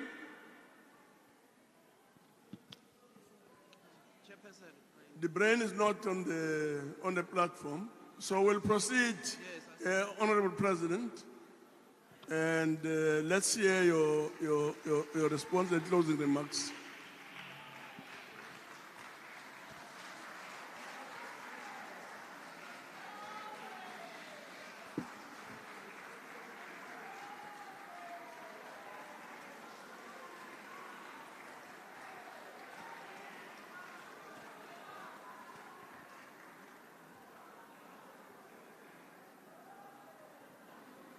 Order, Chair.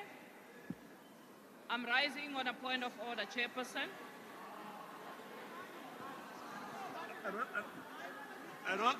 I don't really understand because the President has hardly spoken. You Now you want to understand. raise a point of order. You will understand. Give me a chance to rise on a point of order. What's the point of order? Chairperson, the reality is that majority of you here in this house feels aggrieved. There are spoken here in this house about Palapala.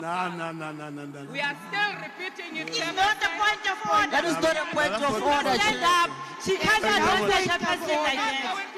The President will proceed here. You must stand up. You can't address the chairperson when you are sitting down. Honorable President, please proceed. That's not a point of order.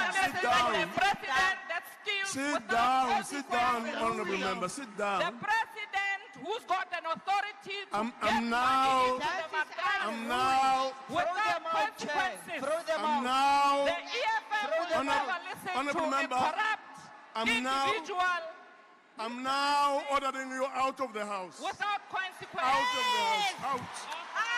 I'm not listening to him. Out.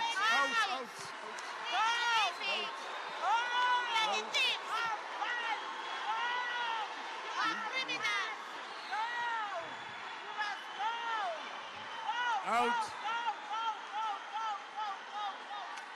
Please leave. Please move. Out.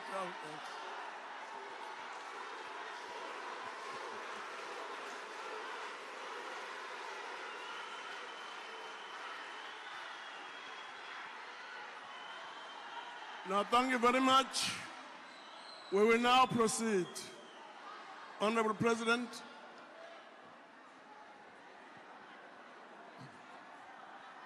Honorable Chairperson of the NCOP and Honorable Deputy Chairperson of the NCOP, our premiers who are here present, ministers and deputy ministers, honorable members of the National Council of Provinces, the President of SALGA. Honorable members, if you can just be quiet a bit and keep the disturbances to a minimum. Please proceed, President. Thank you. MECs and mayors and councillors here present, the chairperson of the ANC in the province of KwaZulu-Natal, Mr. Sponiso Duma, representatives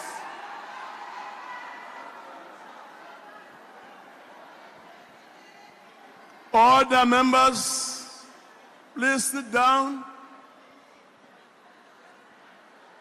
Let's please settle down. Thank you very much, Mr. President.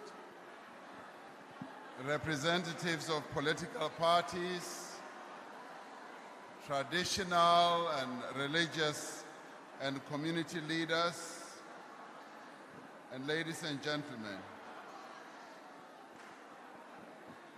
Ngithanda ukubonga kakhulu ukuthi sithole leli thuba lokuthi sizwe abantu abethu kuleli viki lonke beveza izimvo zabo, and also thank everyone for this most informative and enriching and constructive debate. Today's proceedings have been about putting our people first. Many of the issues that have been raised over the last few days affect the lives of our people in our communities and in our municipalities, but also around the country. The provincial governments have had an opportunity, together with our national government departments, to outline the measures that they are taking to address the challenges that our people are facing. As you sat close to me, Honorable Chairperson, you described in some detail how the engagements with our people have ensued as national ministers and deputy ministers explained in a great deal of detail some of the measures that are being taken to address the challenges that our people are facing. And you also explained how the challenges such as housing, such as water, and many others, as well as local government challenges, were fully outlined in terms of the solutions that our government is and has embarked upon.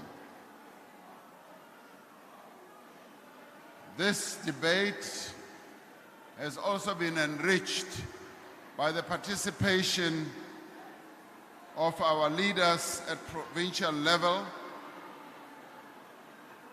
MEC Shongwe gave a very extensive historical account of the origins of our challenges. He correctly pointed out that we are having to deal with the legacies of colonialism and apartheid that were in the making for 342 years. We have made great progress, he said, in the 28 years that the ANC government has been in office. We often forget, as the people of this country, that for 342 years, this country was being misruled, the people extensively exploited for all those 342 years by colonizers as well as under apartheid misrule. And of course, our people are impatient. We want to see this country completely changed and all our problems and challenges that had their foundation over 342 years being resolved overnight. But MEC Shongwe gave a very educated outline and account of where we have come from. And he said we ought to know where we come from as we proceed forward where we want to go to. And I thank him for that. Thank you very much, MEC Shongwe. Premier Ntombela, with great passion, urged us never to give up despite the challenges that we are facing. She said, never, never, never give up. Because we are not a people who give up. We are a people who engage in struggle and face our challenges head on. And as she demonstrated how in the Free State they are addressing their challenges, and of course she has great reason to be proud of the great achievements the Free State has made in education, where the Free State has come out number one in 4 years.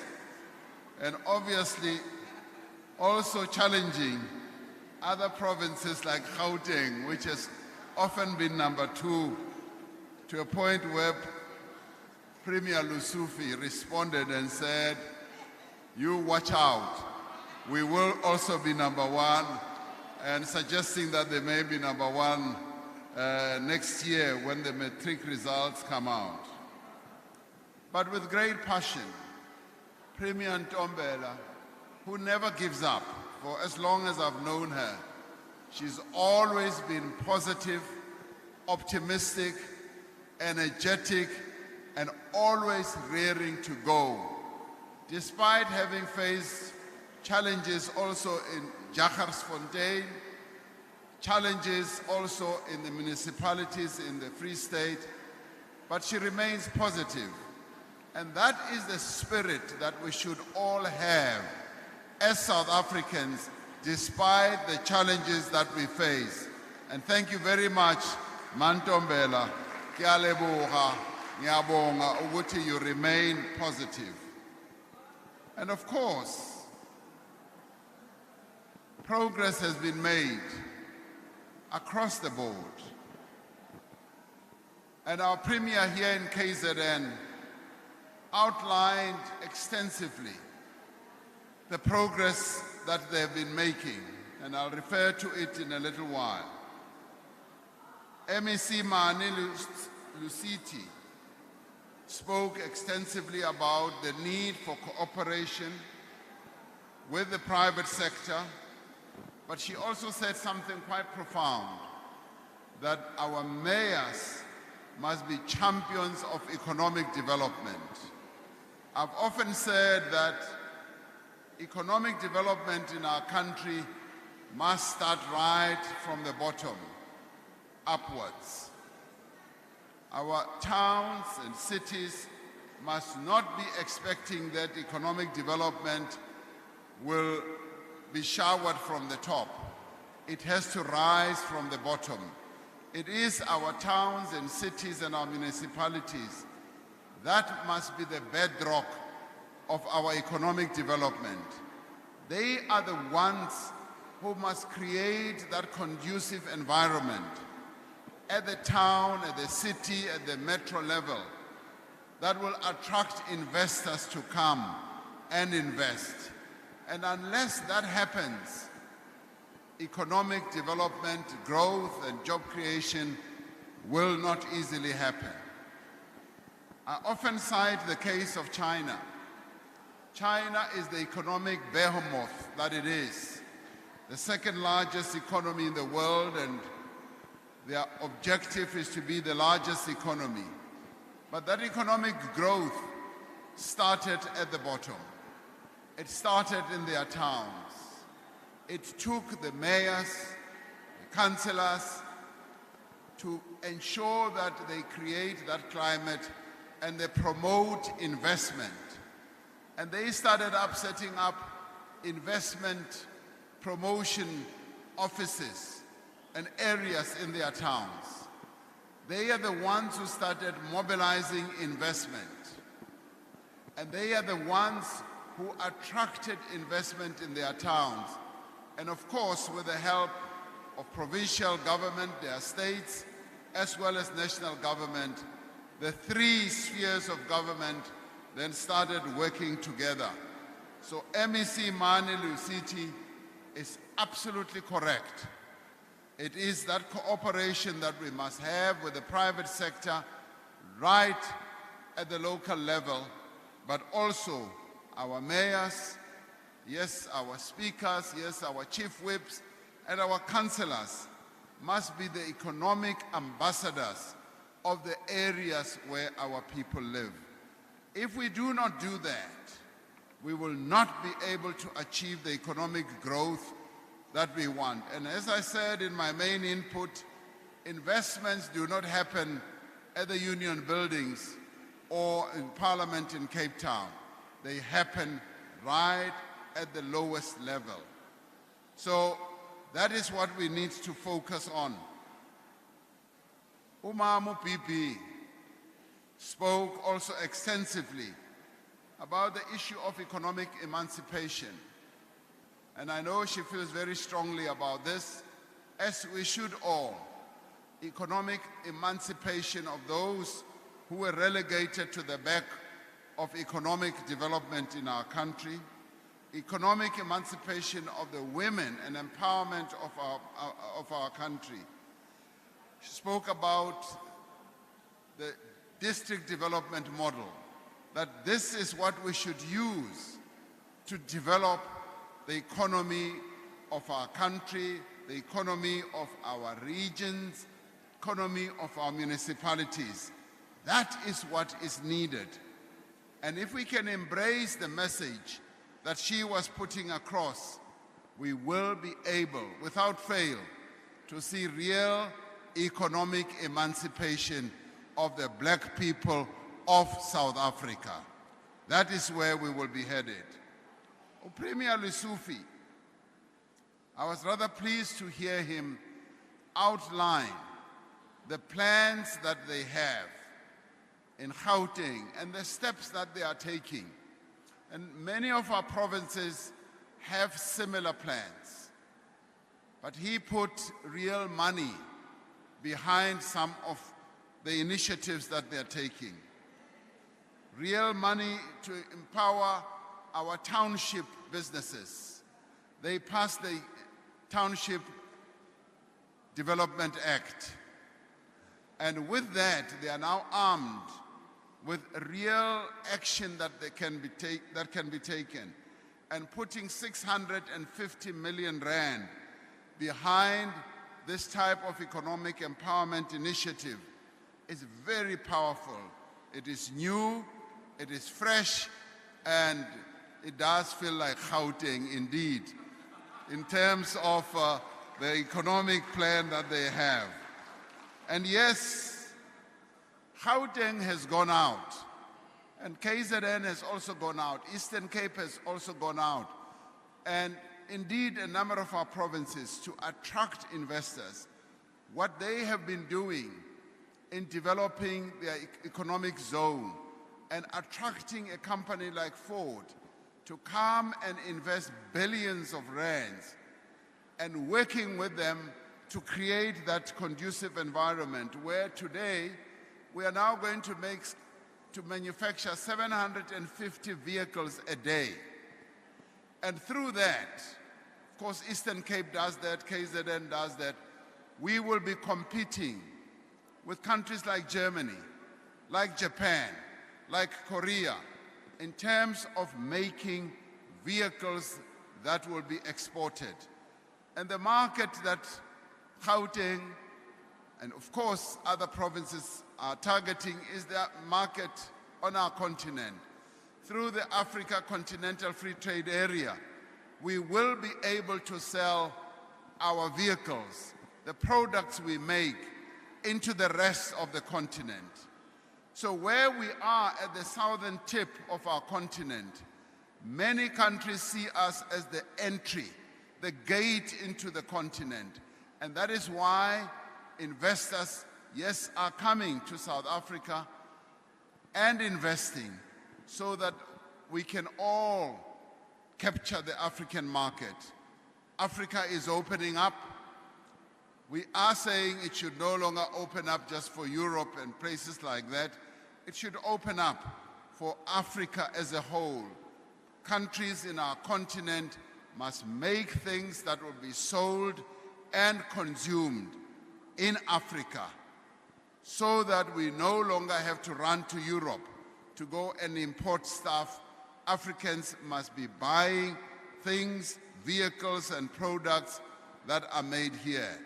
And this is also going to benefit our mining industry, because the beneficiation that will take place here in terms of making vehicles, the various minerals that go into making those vehicles are here. And soon we are now going to be moving towards making electric vehicles, electric cars that are going to be needed in Europe, in America, and many other places must be made here in South Africa. And I'm glad that our provinces are gearing up for making those vehicles. A few years ago, I spoke about building smart cities. Many took time to laugh at this dream that I spoke about. I'm glad that Premier Lusufi has caught on to this dream. And now we are going to have a smart city in Gauteng, but we are also going to have a smart city here in KZN combined with the Eastern Cape, right here. So many things are going to start happening, and I'm rather pleased that our premiers have taken time, including our MECs, to outline precisely the economic progress that we are making and the economic progress that we are going to continue making. Ndade Mohai, I want to thank him for speaking more about the need to have public servants who are going to put our people first. And he also spoke about celebrating some of the progress that we have made in SEZ, and he spoke quite logically about the developmental state. And he said that we are a developmental state, and what we need to do is to focus more on issues of development. And we are a different type of developmental state because we are inherently a democratic state, which seeks to include and involve as many people as possible, various formations that must play a key role in building this South African developmental state. And with that, we will be able to improve the lives of our people. MEC Sikwati spoke about the need for infrastructure development, and I could not agree with him more. But he speaks about it from a different or an interesting angle, that it must be targeted and integrated. It must be based on planning, and we must develop a clear district development practice, which they have done in Limpopo, and which all the districts in Limpopo have embraced, where they now have one plan for each of the districts focused on developing infrastructure, water, and so forth. Babu Hateb from the IFP, ngiyabonga kakhulu ukuthi uzinike isikhathi ukukhuluma ngeenkinga zabantu bakithi. Ngiyakubonga kakhulu waze wayokhuluma ngeenkinga zabantu bakithi uma baya emahhovisi afana noSASSA neseyibhedlela ukuthi balinda isikhathi eside. Ngiyakubonga lokho ngoba angukuthathi as a criticism. I take that as very good suggestions ukuthi le inkinga singazixazulula kanjani na. Ngiyakubonga kakhulu ukuthi you have been forthright in putting these views across. Premier wethu uNomusa Dube Ncube, ngibonga kakhulu ukuthi you took your time in explaining more in full the challenges that we have faced with the floods and the initiatives that we are taking, and you gave us an update, the progress that we are making in terms of accommodating our people who initially, as the floods happened, were accommodated in halls. Some of them are being moved out, and they are being moved into decent accommodation to give them dignity, to make sure ukuthi they will lead a better life as they move on. And thank you also for giving us a progress report on the work that we are doing in repairing the roads, the bridges, the schools, and also in rebuilding the houses that were destroyed in the floods. Other people may not really appreciate the progress. The floods that we experienced in the Eastern Cape and in KZN and in parts of Northwest were quite devastating floods. And Umama, Sylvia Lucas, she's absolutely right in saying we must also focus on climate change, because what we have seen on the eastern side of our country, affecting especially KZN and in, Eastern Cape, could be occurrences that happen all the time. And now we must address climate change, and as we address it, we were right now at the COP27 where we were insisting that the developed countries must live up to the commitments and the promises they made, and they must make sure that the money that they promised, the $100 billion every year, must now be made available to countries that are most affected by climate change. We used to think, Uguti, these severe floods will happen once every 100 years, or they will only happen in countries like Mozambique without wishing them ill, or they will happen on other countries on the eastern side. They are now here. And yes, we need to get ready for disasters that are going to befall us on an ongoing basis. We have learned a lot from these floods, and that is why I appreciated the report from our Premier here about the progress that we have made.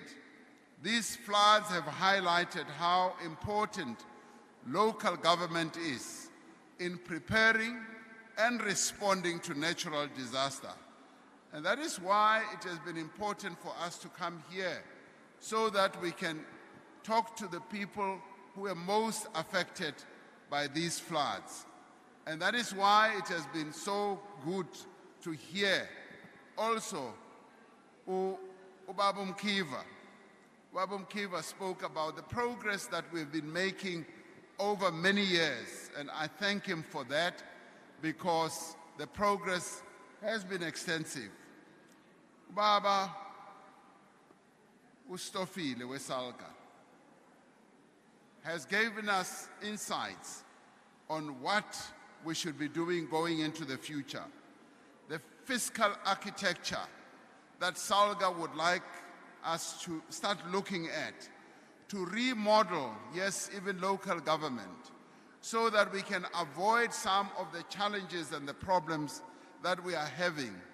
So he's planted a seed, and we need to look at it quite extensively. Salga is our organization that focuses on our local government, and they have a lot of ideas.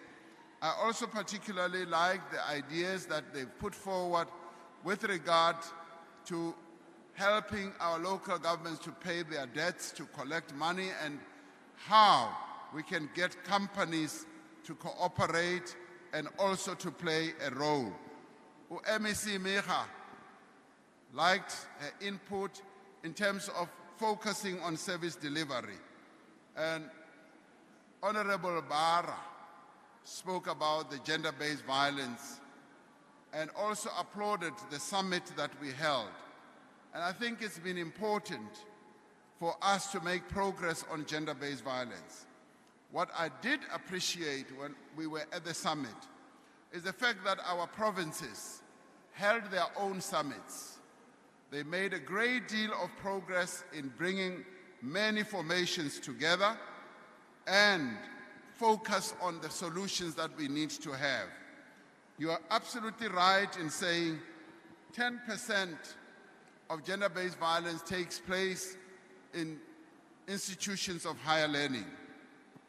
Yes, that is so, but there are quite a number of those institutions that are beginning to focus on real practical steps that we need to take in addressing gender-based violence. For instance, focusing on men, young men, and having discussions and engagements with men on their own, so that this masculinity that men have that is directed to oppressing women and abusing women must come to an end. You also spoke about crime that is on the rise. I'm very pleased that Minister Cele has been here and he's going to come back. Uzobuya. But what we are doing is we are employing more police. Sikasha amaphoyisa more and more. Because we have realized that as our population has gone up, the number of personnel in the police service has not gone up. So we are hiring more and more police this year, and the commissioner is also here. We're already bringing in 10,000 freshly employed and trained police. Next year, we are going to bring more police into the service with a view with a view of bringing down the levels of criminality in our country. So progress is being made, and we are saying some of those who stood here, abangaboni ukuthi siyaqhubha siyaphambili, ukuthi bake bavule amehlo abo, babone ngempela ukuthi kuyasetshenzwa. And the progress that we are going to continue making is the type of progress, yes, that has been taking time, because what this administration inherited has been enormous challenges where the state has also become rather weak and there hasn't been real good capacity, where we had all these calamities that befell us in July last year, where we had unrest, where COVID also worsened the situation, unemployment has been on the rise, and all these challenges, we are addressing them. And I have confidence, Ogoti, we will keep going up, addressing these challenges, and we should never give up. As Premier Ntombela said, we are South Africans, we don't give up. We must continue to fight and struggle against all these challenges that we have. And as I conclude, I want to say that I want to thank members of Parliament who have taken time to come out here. But many members of Parliament also take their constituency work very seriously. Yabonga ukuthi members of Parliament do get into the communities. I want to thank our ministers and deputy ministers for the work that they put in. And the explanations that they gave here were quite deep, they were quite involved, and they were able to demonstrate that yes, work is being done and work is going to be done. Mbonge o Premier betu, because they are hard-working premiers, and I thank them for the work that they have done. I want to thank the leadership of the NCOP for arranging this parliament. We hold this parliament once a year. Kwangathi we can hold it maybe a few more times where we bring parliament to our people, because we do need to communicate and tell our people what we are doing. They mustn't just see it on television. They must have an opportunity to meet with us so that they can bring forward also their suggestions. What I also appreciated, ukuthi la KZN, many of our people did not just bring ikhalazo nje. They put forward suggestions. And I appreciate the suggestions that were also put forward here in this district. Ukuthi ezinye inkinga zethu singazixazulula kanjani. So that is what I appreciate about being here. So I leave this place highly encouraged, spirits lifted, in knowing ukuthi our people can see progress is being made, but at the same time, they are in a hurry. Bafuna amanzi, bafuna izindlu, bafuna indlela, bafuna nemisebenzi. So imlayezo enisinike yona ukuthi silungise zonke lezo zinto.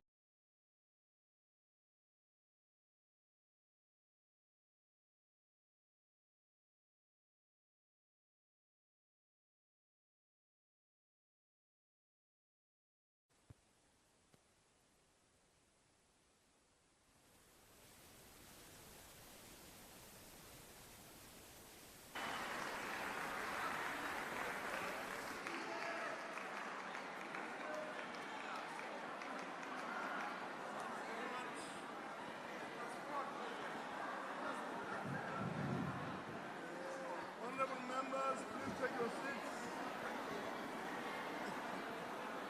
Please take your seats. There's a problem about on electricity. You know, a problem. But let me just say a few words as we move towards adjournment.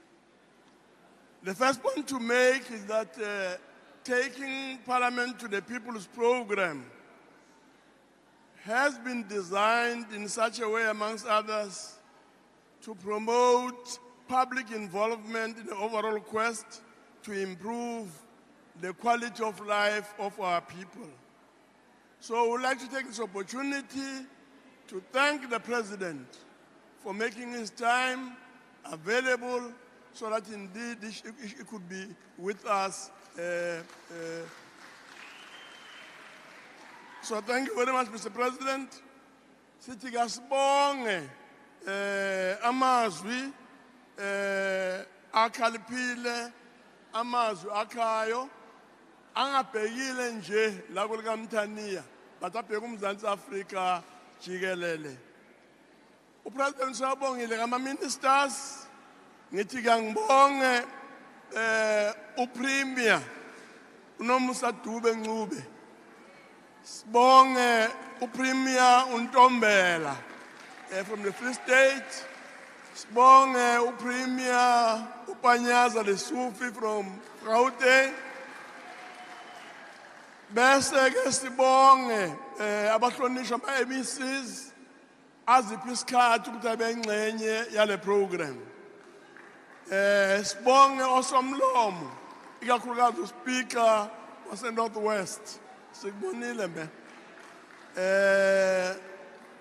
Sibonge uMeya we-district, sibonge bonke omeya abakhona. Sibonge amakhansela, sibonge umphakathi, sibonge amakhosi. Let me also express a word of appreciation both to the permanent as well as the special delegates. Now, as we prepare to close and adjourn, members are requested to remain standing whilst the procession leaves the house. Honorable members, honorable delegates, the sitting is adjourned.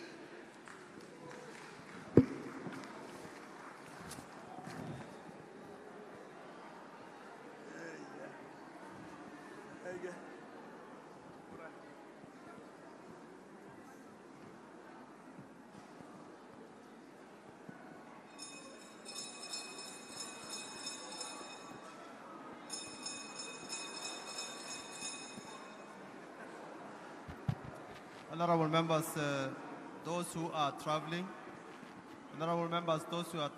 we have about 30 minutes to get going. Those who are traveling, we have about 30 minutes to get going. Please, let's move towards lunch so that we can get into the cars and leave. Thank you very much.